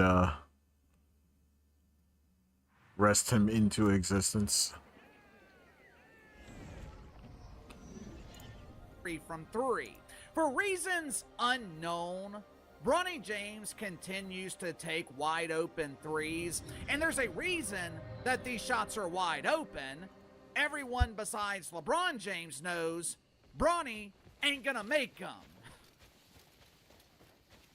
You know, at this point, I wonder if JJ Redick is doing this intentionally. I wonder if he's putting Bronny James on the court to prove to his father that this kid ain't ready. If that's the case, at least JJ Redick is doing something productive with the last few games of the regular season. It's not like the Lakers have anything to play for. They're not competing for a championship, and more than likely, the Lakers are going to be bounced in the first round of the playoffs. For the second time in less than a week, the Lakers got their ass kicked by the Thunder. There is no more room on the Lakers' caboose for additional bruises. This team sucks. They're garbage. And that's not my opinion. JJ Redick basically said the Lakers are garbage in his post-game press conference last night, where JJ Redick proceeded to criticize damn near the entire roster. Make sure to like and subscribe. You can follow me on Twitter at KC_BTL84. Link to the main channels in the description below. After the game last night, where the Lakers once again lost by nearly 40 points, JJ Redick spoke with the media. Now, I think JJ Redick is a good coach. I don't know if I would call him a great coach at this point in his career, but JJ Redick is a smart dude. One of the things I've always liked and appreciated about JJ Redick, he is not afraid to be honest. He's not afraid to tell you exactly how he feels. And last night, JJ Redick was brutally honest with his assessment of the current Lakers roster. Watch for yourself. Rui didn't do his job, and so took him out of the game. We got to find 9 guys that are like all in on us fighting. What led to the exchange between you and Jared Vanderbilt? Confluence of things. Again, it's, again, nothing personal with him. Called a timeout to get him out of the game, and he reacted. What was he not doing? Again, it was a confluence of things, Dan. You're going to ask DeAndre to do some different things. What are those things, and how do you think he's... Yeah, he's had trouble catching the ball. So we've ran a bunch of plays for him. He's just had trouble catching the ball. In terms of leadership, I've always believed that you praise publicly and you critique privately, but there are exceptions to every rule. I know for a fact DeAndre Ayton has been a problem with the Lakers all season. Same problems that he had in Phoenix, same problems that he had in Portland. DeAndre Ayton, he brought those problems with him to Los Angeles. The problem with DeAndre Ayton, the dude is lazy. He deserves to be called out publicly by his head coach. This is not the first time that JJ Redick has publicly criticized his team this season. After they lost to the Rockets on Christmas night, JJ Redick claimed that the Lakers lack Can I light these up? I've never looked. Oh, it looks like they are already lit up. He also claimed that they were a terrible basketball team on that night. There were rumors several months ago that JJ Redick had lost the locker room in Los Angeles. Now, obviously, he and LeBron James are on the same page, but there were questions as to whether JJ Redick had the respect of the rest of the roster. Those rumors died down after the All-Star break once the Lakers went on a run, but it's easy to stick together when you're winning. Now that the Lakers are getting their ass kicked every night, things are once again falling apart. As the coach, JJ Redick will probably take most of the blame, but I don't think the problem is JJ Redick. This roster just isn't very good. Even with Luka Doncic and Austin Reeves, the Lakers aren't championship contenders. Frank Vogel was blamed. Hell, Frank Vogel won a championship with the Lakers. He still got fired. Darvin Ham took the Lakers to the Western Conference Finals. He was blamed when the team fell apart. Now, it's JJ Redick. My question is, when the hell is Rob Pelinka going to take the blame? I know the Lakers have been decimated by injuries, but if you look at the roster of players that JJ Redick had last night, there's not a coach in the NBA that's going to win with that roster. The truth is, the Lakers suck. With or without Luka, with or without Austin Reeves, with or without LeBron James, the Lakers suck. They're just not very good.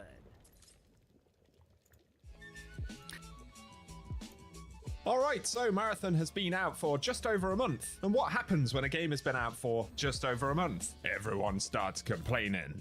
In all seriousness, there are legitimate complaints about Marathon at the minute. At the same time, as we will always experience in this kind of game, some of the complaints will come from folks who had a bad loss and are annoyed about something. One of the things I observe in the Marathon community in general is that you do get a lot of complaints that are based on raw, in-the-moment emotions. But in the same breath, you get a lot of people in the community who shut nearly any kind of feedback down and refer to it as whining. I think the best approach here is to try and be balanced. So we'll try and make a fair assessment of some of the common points of discussion in the community right now, because it's always worth considering, is there part of the conversation that the devs can actually benefit from in terms of making the game better for as many players as possible, right? And looking at Marathon's player numbers right now, we know that Bungie probably wanted more players. Having said that, they are starting to stabilize with a healthy, engaged population, so that in itself is a good thing. And one really big piece of feedback that I'll push, and I've seen others say it as well, is that Bungie should do another free weekend for the game, right? Give everyone 4 or 5 days or something, make it free to play, and allow progression to carry over. And I think they will almost certainly pull a few more players in. So that is something I would That say will up do front. absolutely nothing. But getting into People have common already points of reached the feedback, final one of verdict most on the game. egregious That's the things, bigger really, problem. is the situation with cheaters in Marathon. Now, if you're a relatively casual player, even if you're somewhere in the middle of progression, I don't know, level 40 to 60, if you're not playing a lot of Cryo Archive or Ranked, then hopefully you won't encounter that many cheaters, right? But as Grenada Jake says here, apparently high-ranked lobbies are filled with blatant cheaters. It's almost a guarantee that you'll match them. And he says, how are Bungie so quick with all of these nerfs and changes, but they're silently allowing these cheaters to go crazy week after week. And he points out, unfortunately, they did the same thing with cheaters he's in finally Trials. available. There are various other posts here from Discord and social media. Arthur points out, Marathon ranked cheating situation is insane.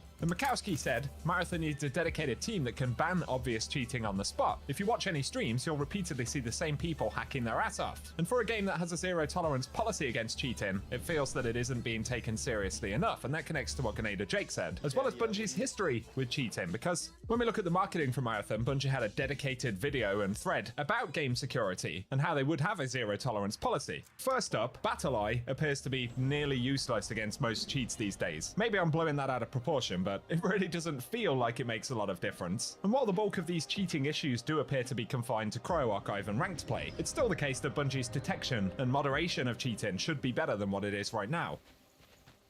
There are, of course, other forms of manipulation as well. I've heard of players using VPNs to match each other. Oh, I might as well look into and other this. exploits that have been seen where going out of bounds during the final exfil won't kill players by the final wipe. Then if you wait for a long time, you can get error coded, and it basically makes the game think that you were DC'd, and then you get your loadout back, things like that. Given the nature of the game, Bungie cannot afford for things like this to be happening consistently, and they certainly can't afford for it to get worse. So Can't whether it's fucking direct see with cheating the or shit on. exploits and manipulation, I'm sure if Bungie put the resources in, they do have ways to detect this, and they need to make sure that they keep on top of it. There's not really much more to say, outside of the fact that it will probably get worse if they don't rein it in soon. So that's my thoughts on that. Share yours below.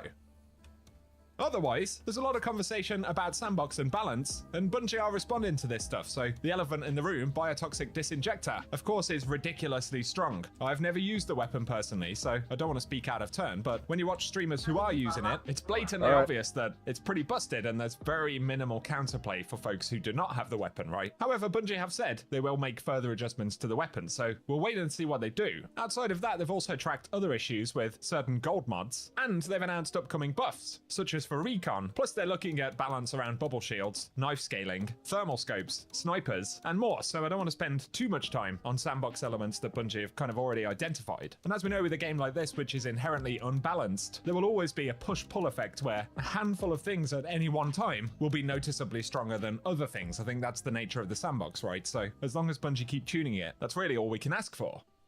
Looking at other feedback really around the economy and progression here, which is a common point of complaint. Drewski said up first, finished all factions today. Lots of thoughts about experiencing the full gameplay loop and how the endgame feels. But I fear that some players won't be able to experience the full spectrum, and I want them to have a better bite-sized taste of that. And obviously there is a degree of skill involved in your progression in Marathon. How often can you successfully win fights, complete your contracts, exfil and all of that kind of stuff. Separate from the skill conversation, there's a time investment component because Marathon is a game designed to grind, right? And there's no two ways about it. The grind is pretty massive. I personally have played more than 150 hours of Marathon, so it's safe to say I don't mind the grind being there, but I appreciate it does make some players feel like they're not really getting anywhere, or that they'll run out of time during the season before the wipe happens to unlock, you know, certain perks or gear because they can't find the upgrade materials and things like that. And while I don't mind the grind, when we look at certain materials, potentially things like Biolens seeds, right? Some of the stuff that's required to unlock higher level shields, or the very high level faction items, like the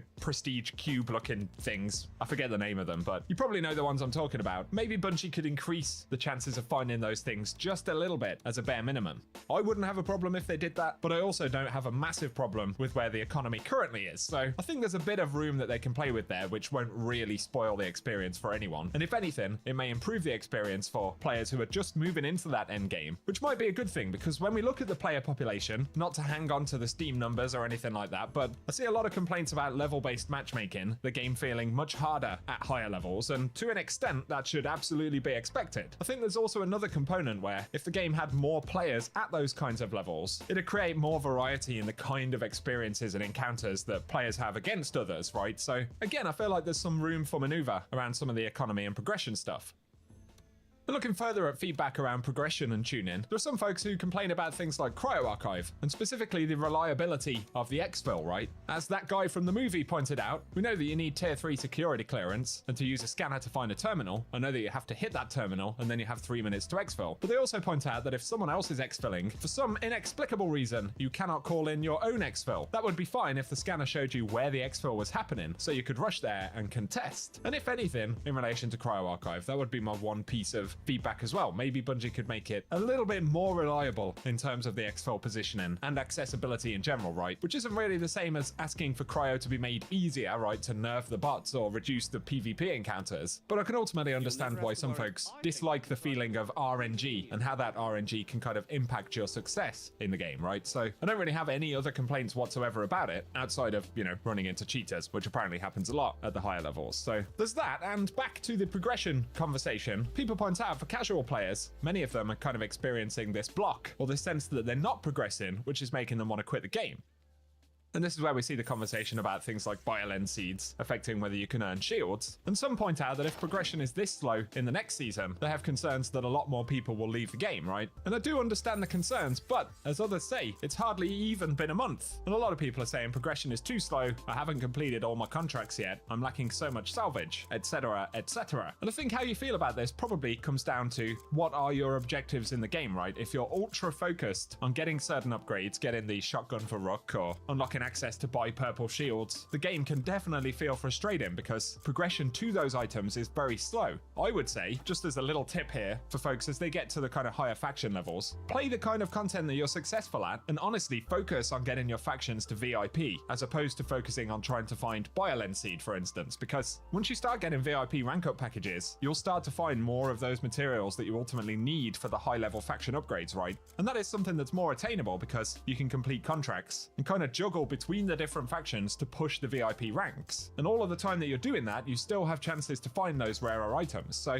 there's that, and the fact that those VIP rank ups actually drop a lot of pretty good gear. So that was my personal experience. When I was hyper fixated on finding synapse cubes or BioLens seed, the game felt more frustrating. When I actually stopped worrying about that and just focused on leveling factions as much as possible, firstly, I started getting some of those materials dropped directly from the factions with the deluxe rank ups, and secondly, I realized that I would occasionally find some of those things in the world on the way to doing that. So some of it is about perspective and what you're really focusing on. Having said that, like I pointed out a moment ago, the game is a massive grind, and I acknowledge that that will put some folks off. But the other part of the discussion is level-based matchmaking. Joe Ziegler alluded to the game doing something like this, and it's pretty apparent when you play the game a lot that you will generally be matched with players who are around your level, right? So if I'm level 100, very rarely will I see someone who's level 30 something. The only problem where that starts to struggle a little bit in terms of matchmaking is in combination with the player population, right? So if the game's desperately trying to match you with folks who are around your level, but only 10 or 15,000 people are online at that point in time, you will experience longer matchmaking times.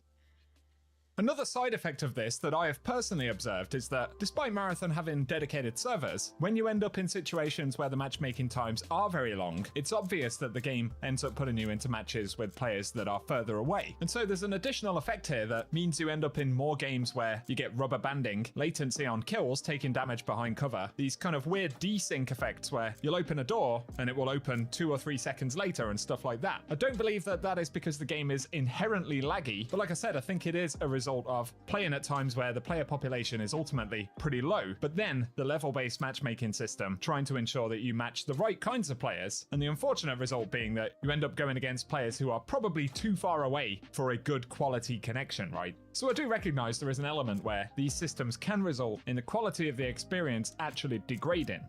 And that's why I said at the start of the video, Bungie should do another free weekend, because in my opinion, the only way to really potentially get around this is to get more people into the game, to improve the queue times, to improve the variety in skill levels, and just make the experience better. Because on the flip side of that, I don't believe that removing level-based matchmaking, for me personally, I don't believe that that is a good option, because why should level 100 players with purple and gold gear be able to consistently match folks who are level 50 and just can't access that stuff? That's not a good option either, is it? So that's one of the big reasons I think that getting more people into the game is the best possible outcome in terms of improving that experience.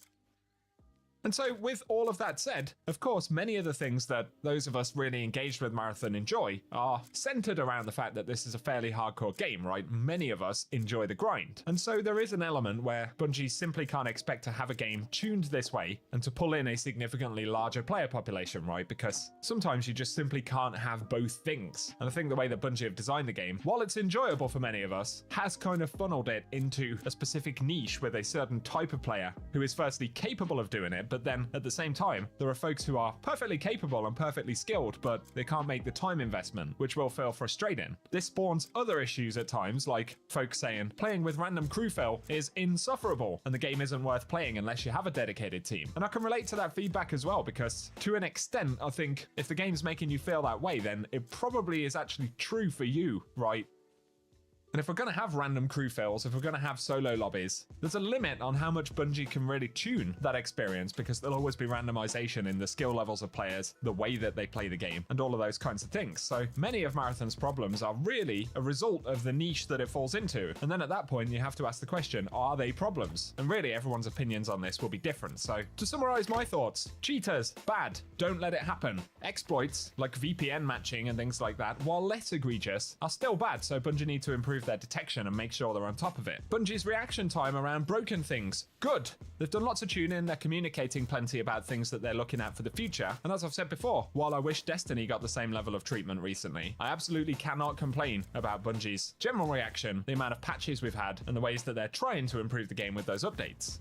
Third, I think there should be another free weekend, and I feel this really strongly because I think there are a lot of people who would really enjoy Marathon that haven't given it the chance yet. And for some of that audience, you'll never get their interest because they've already decided, hey, I don't like Bungie, or the art style is puke, or whatever. But I think equally there are plenty of people that if they were able to jump back in and give it a couple of hours, if maybe Bungie gave some incentives, like play for 10 hours on the free weekend and you'll get a couple of purple drops and a gold gun or something. Who cares, man? Do it. If it gets more people into the game, it's good. Outside of that, Bungie should look at certain elements of progression and trying to ensure that the game feels rewarding enough on a consistent enough basis, right? This isn't a massive problem for me. Like I said, I adjusted my expectations and focused on the things I could do, like leveling the factions up and getting to VIP. And then I ultimately found that many of the things I wanted, I ended up getting over the course of time, as opposed to focusing too much on trying to find items that could take hours, which ultimately will just be frustrating. So there are improvements that Bungie can make, and some of it is just the nature of the game. But of course, if Bungie can gauge a bit more interest in Marathon in terms of player numbers, that will improve matchmaking times, the variety of encounters and skill levels. But having said all of that, as far as the conversation about random crew fills or the solo experience, it's quite difficult to really change how that feels, in my opinion. I'm not a game dev though, so maybe there are things that they can do that won't spoil the experience for the I forgot about his fucking jetpack. I had that shit stashed away. Do not know what those things There it is. are. It is another reason though that I think if Bungie could have made like a PvE horde mode or an arena mode, it would have ultimately been healthy for the game because it could create more ways for players to progress. And I don't mean give everyone gold guns by playing a easy PvE mode or anything like that. I just think that the game could have had a bit more scope with a bit more variety around the kind of modes that would ultimately attract more people to come and try the game, but also reduce some of the frustrations about the core of the game ultimately always being one thing, right? This extraction experience. And that's why I don't like it when people shut down those pieces of feedback and say, oh, that will simply ruin the game, because if you think about it, it doesn't have to ruin the game. There are loads of ways that Bungie can supplement the experience without massively changing the core of what it is. And so for today, those are the things I see people talking about in the marathon community, and those are my thoughts on them, I guess. Like I said, I'm at around about 150 hours. I'm approaching level 100. I don't have a massive amount of success in Cryo Archive, partially because I don't have a lot of time to play it over the weekends. And I also haven't really played ranked. I currently don't have any plans to play ranked based on what I see going on in there with the cheating situation and stuff. But outside of that, I feel like I'm fairly well positioned because I'm not a level 150 mega sweat with only gold loot, but I'm not someone who's only played, 20 or 30 hours and is level 50 or whatever. So I think in a way that kind of positions you well to see what's going on at the tiers above you and what people are saying at the tiers below you. And so hopefully some of the feedback was valid, or maybe you just think I'm an idiot. I don't know. Share your thoughts in the comments. If you did enjoy the discussion, a rating would really help us out. But otherwise, cheers for watching, and I hope you guys have an awesome day.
Angel Reese boldly and competitively called out the Chicago Sky for how they would move forward in terms of needing talent if they were going to compete, saying that she wanted to be a part of the organization and she wanted to compete at a high level. It didn't go over so well, Jay, in the public eye domain, at least as far as Chicago Brass was concerned, and she actually ended up being suspended for a half a game. There seemed to be sort of breadcrumbs that perhaps this organization was not prepared for her vocalness and her star power. Oh, God. What star power? Let me make sure I'm understanding you correctly. Monica McNutt, one of the premier pretend analysts at ESPN, second only to the lovely Mina Kimes when it comes to analyzing leagues that they've never played in. Monica McNutt expects me to believe that the Chicago Bravado traded Angel Reese because they were not ready for her star power? The Bravado traded the matriarch of Me Bounce because she was too famous? Are you starting to understand why I refer to Monica McNutt as a pretend analyst? And look, in her defense, she is not the only one today at the worldwide leader in woke who's trying to convince us that Angel Reese is a huge star. David Dennis Jr., better known as David the Junior Doofus. Apparently, he co-hosts a show on ESPN Radio in Atlanta that family and friends listen to. I guess David Dennis Jr. isn't prominent enough at ESPN to host a national radio show, so ESPN has him hosting local radio in Atlanta. Listen to how he describes Angel Reese. Watch this for yourself. Angel Reese, overnight, Atlanta has now the biggest star in basketball in the city that we've seen. Oh, that we've Jesus seen in a while. Christ. Like, this Stop is a huge the deal for cap, Atlanta. The Atlanta bro. Hawks, which are kind of going, they were turning the right direction. Getting Angel Reese out of Chicago Sky, which has been a disaster in the front office. Angel Reese being in Atlanta. Come on, this is box office. Oh my stars! Did you see this trade? Overnight, Atlanta now has the biggest star in basketball. Wowzer! This is amazing! He's really amping it up on this one.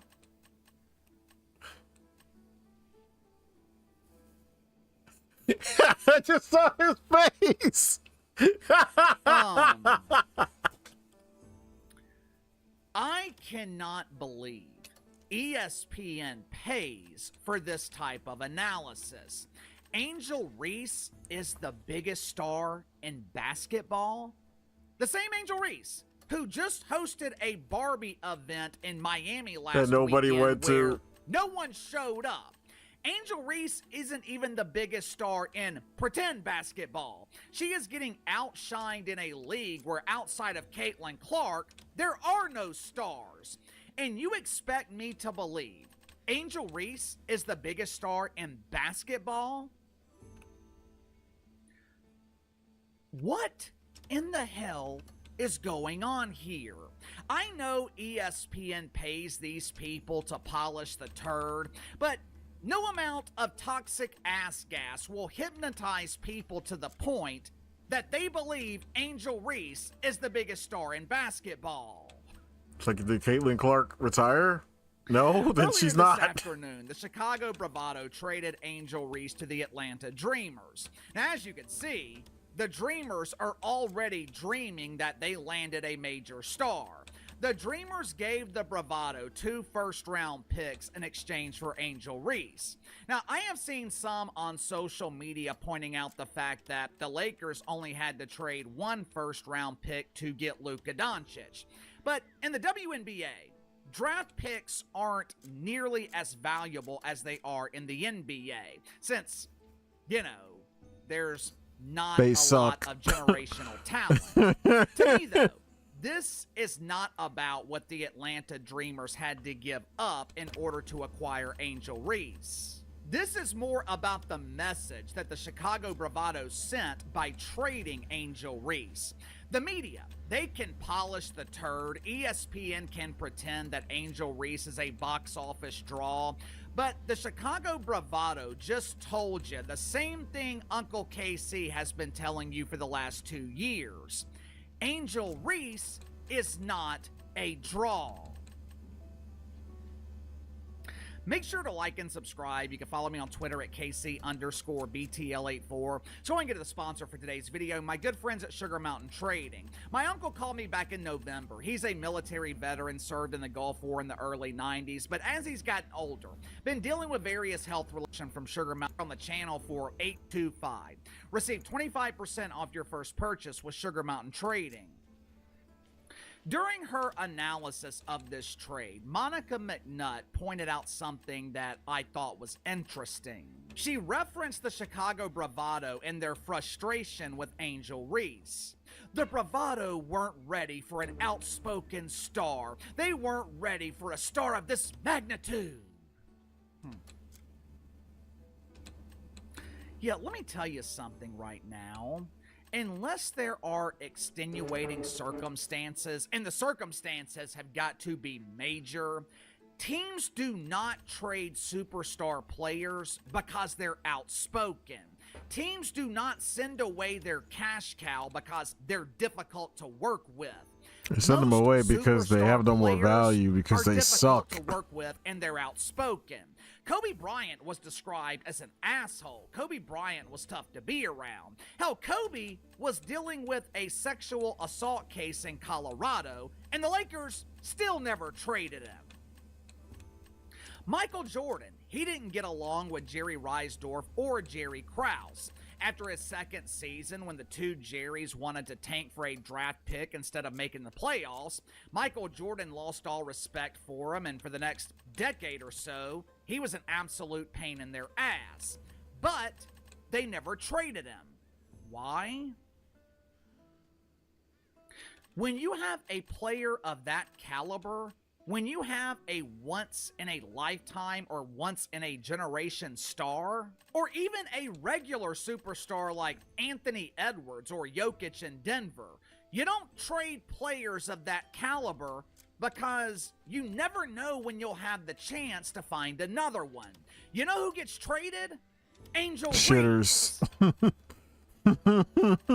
5 years ago, the Chicago Bravado won the WNBA Finals. They made the playoffs in 2022 and 2023. 2024, they draft Angel Reese in the first round. Now you gotta remember, Angel Reese was not their first choice. The Bravado drafted Camila Cardoso with the number 3 pick in the draft, while Angel Reese was drafted 7th. I actually forgot all about that. The self-proclaimed Barbie arrived in Chicago, the Bravado have a combined record of 23-61. From 2013 through 2023, the Bravado made the playoffs 8 out of 11 seasons. Since they drafted Angel Reese, all of a sudden, the Bravado struggled to win games. And ESPN expects me to believe that the organization is the problem here?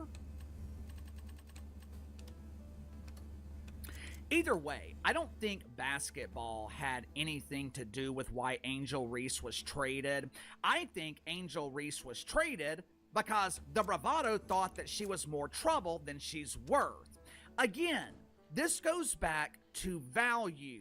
If the Chicago Bravado were losing, but they were selling out home games, season tickets were being sold, merchandise was being sold, Angel Reese would never be traded.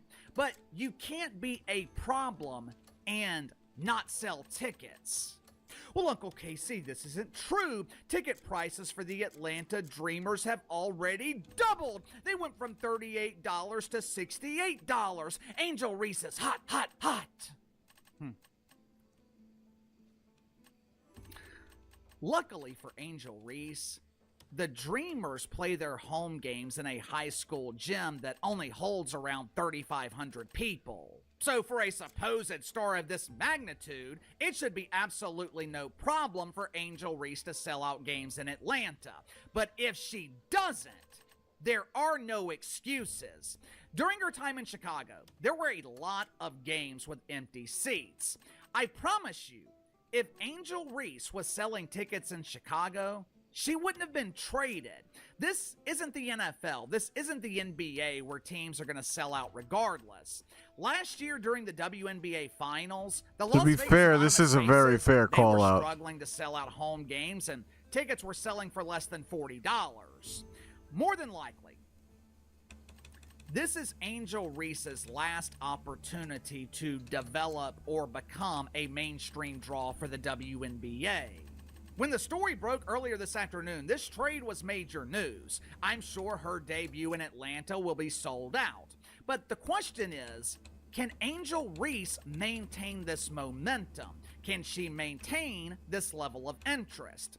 There is a huge difference between making news on social media with a major assist from your pretend friends in the mainstream media and convincing people to spend their money 20-25 times a year to watch you play basketball. Need of fresh colors. I have my doubts that Angel Reese can make this work in Atlanta. Think about it. During her time at LSU, she struggled to sell tickets. I remember last year, or maybe it was the year before, the WNBA held a preseason game at LSU, or it was some type of Angel Reese homecoming. No one showed up. 2 years in Chicago, Angel Reese could not sell tickets.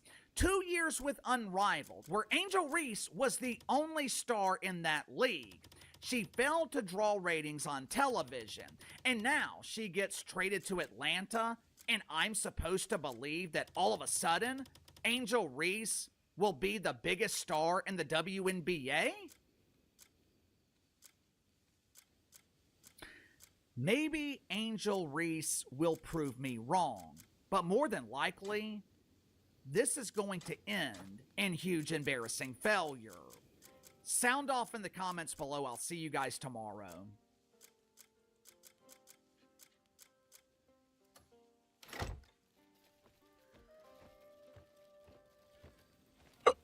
All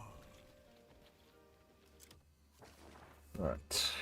So I have to deal with food again. We are going to take a break and reset. I'll be back in a bit.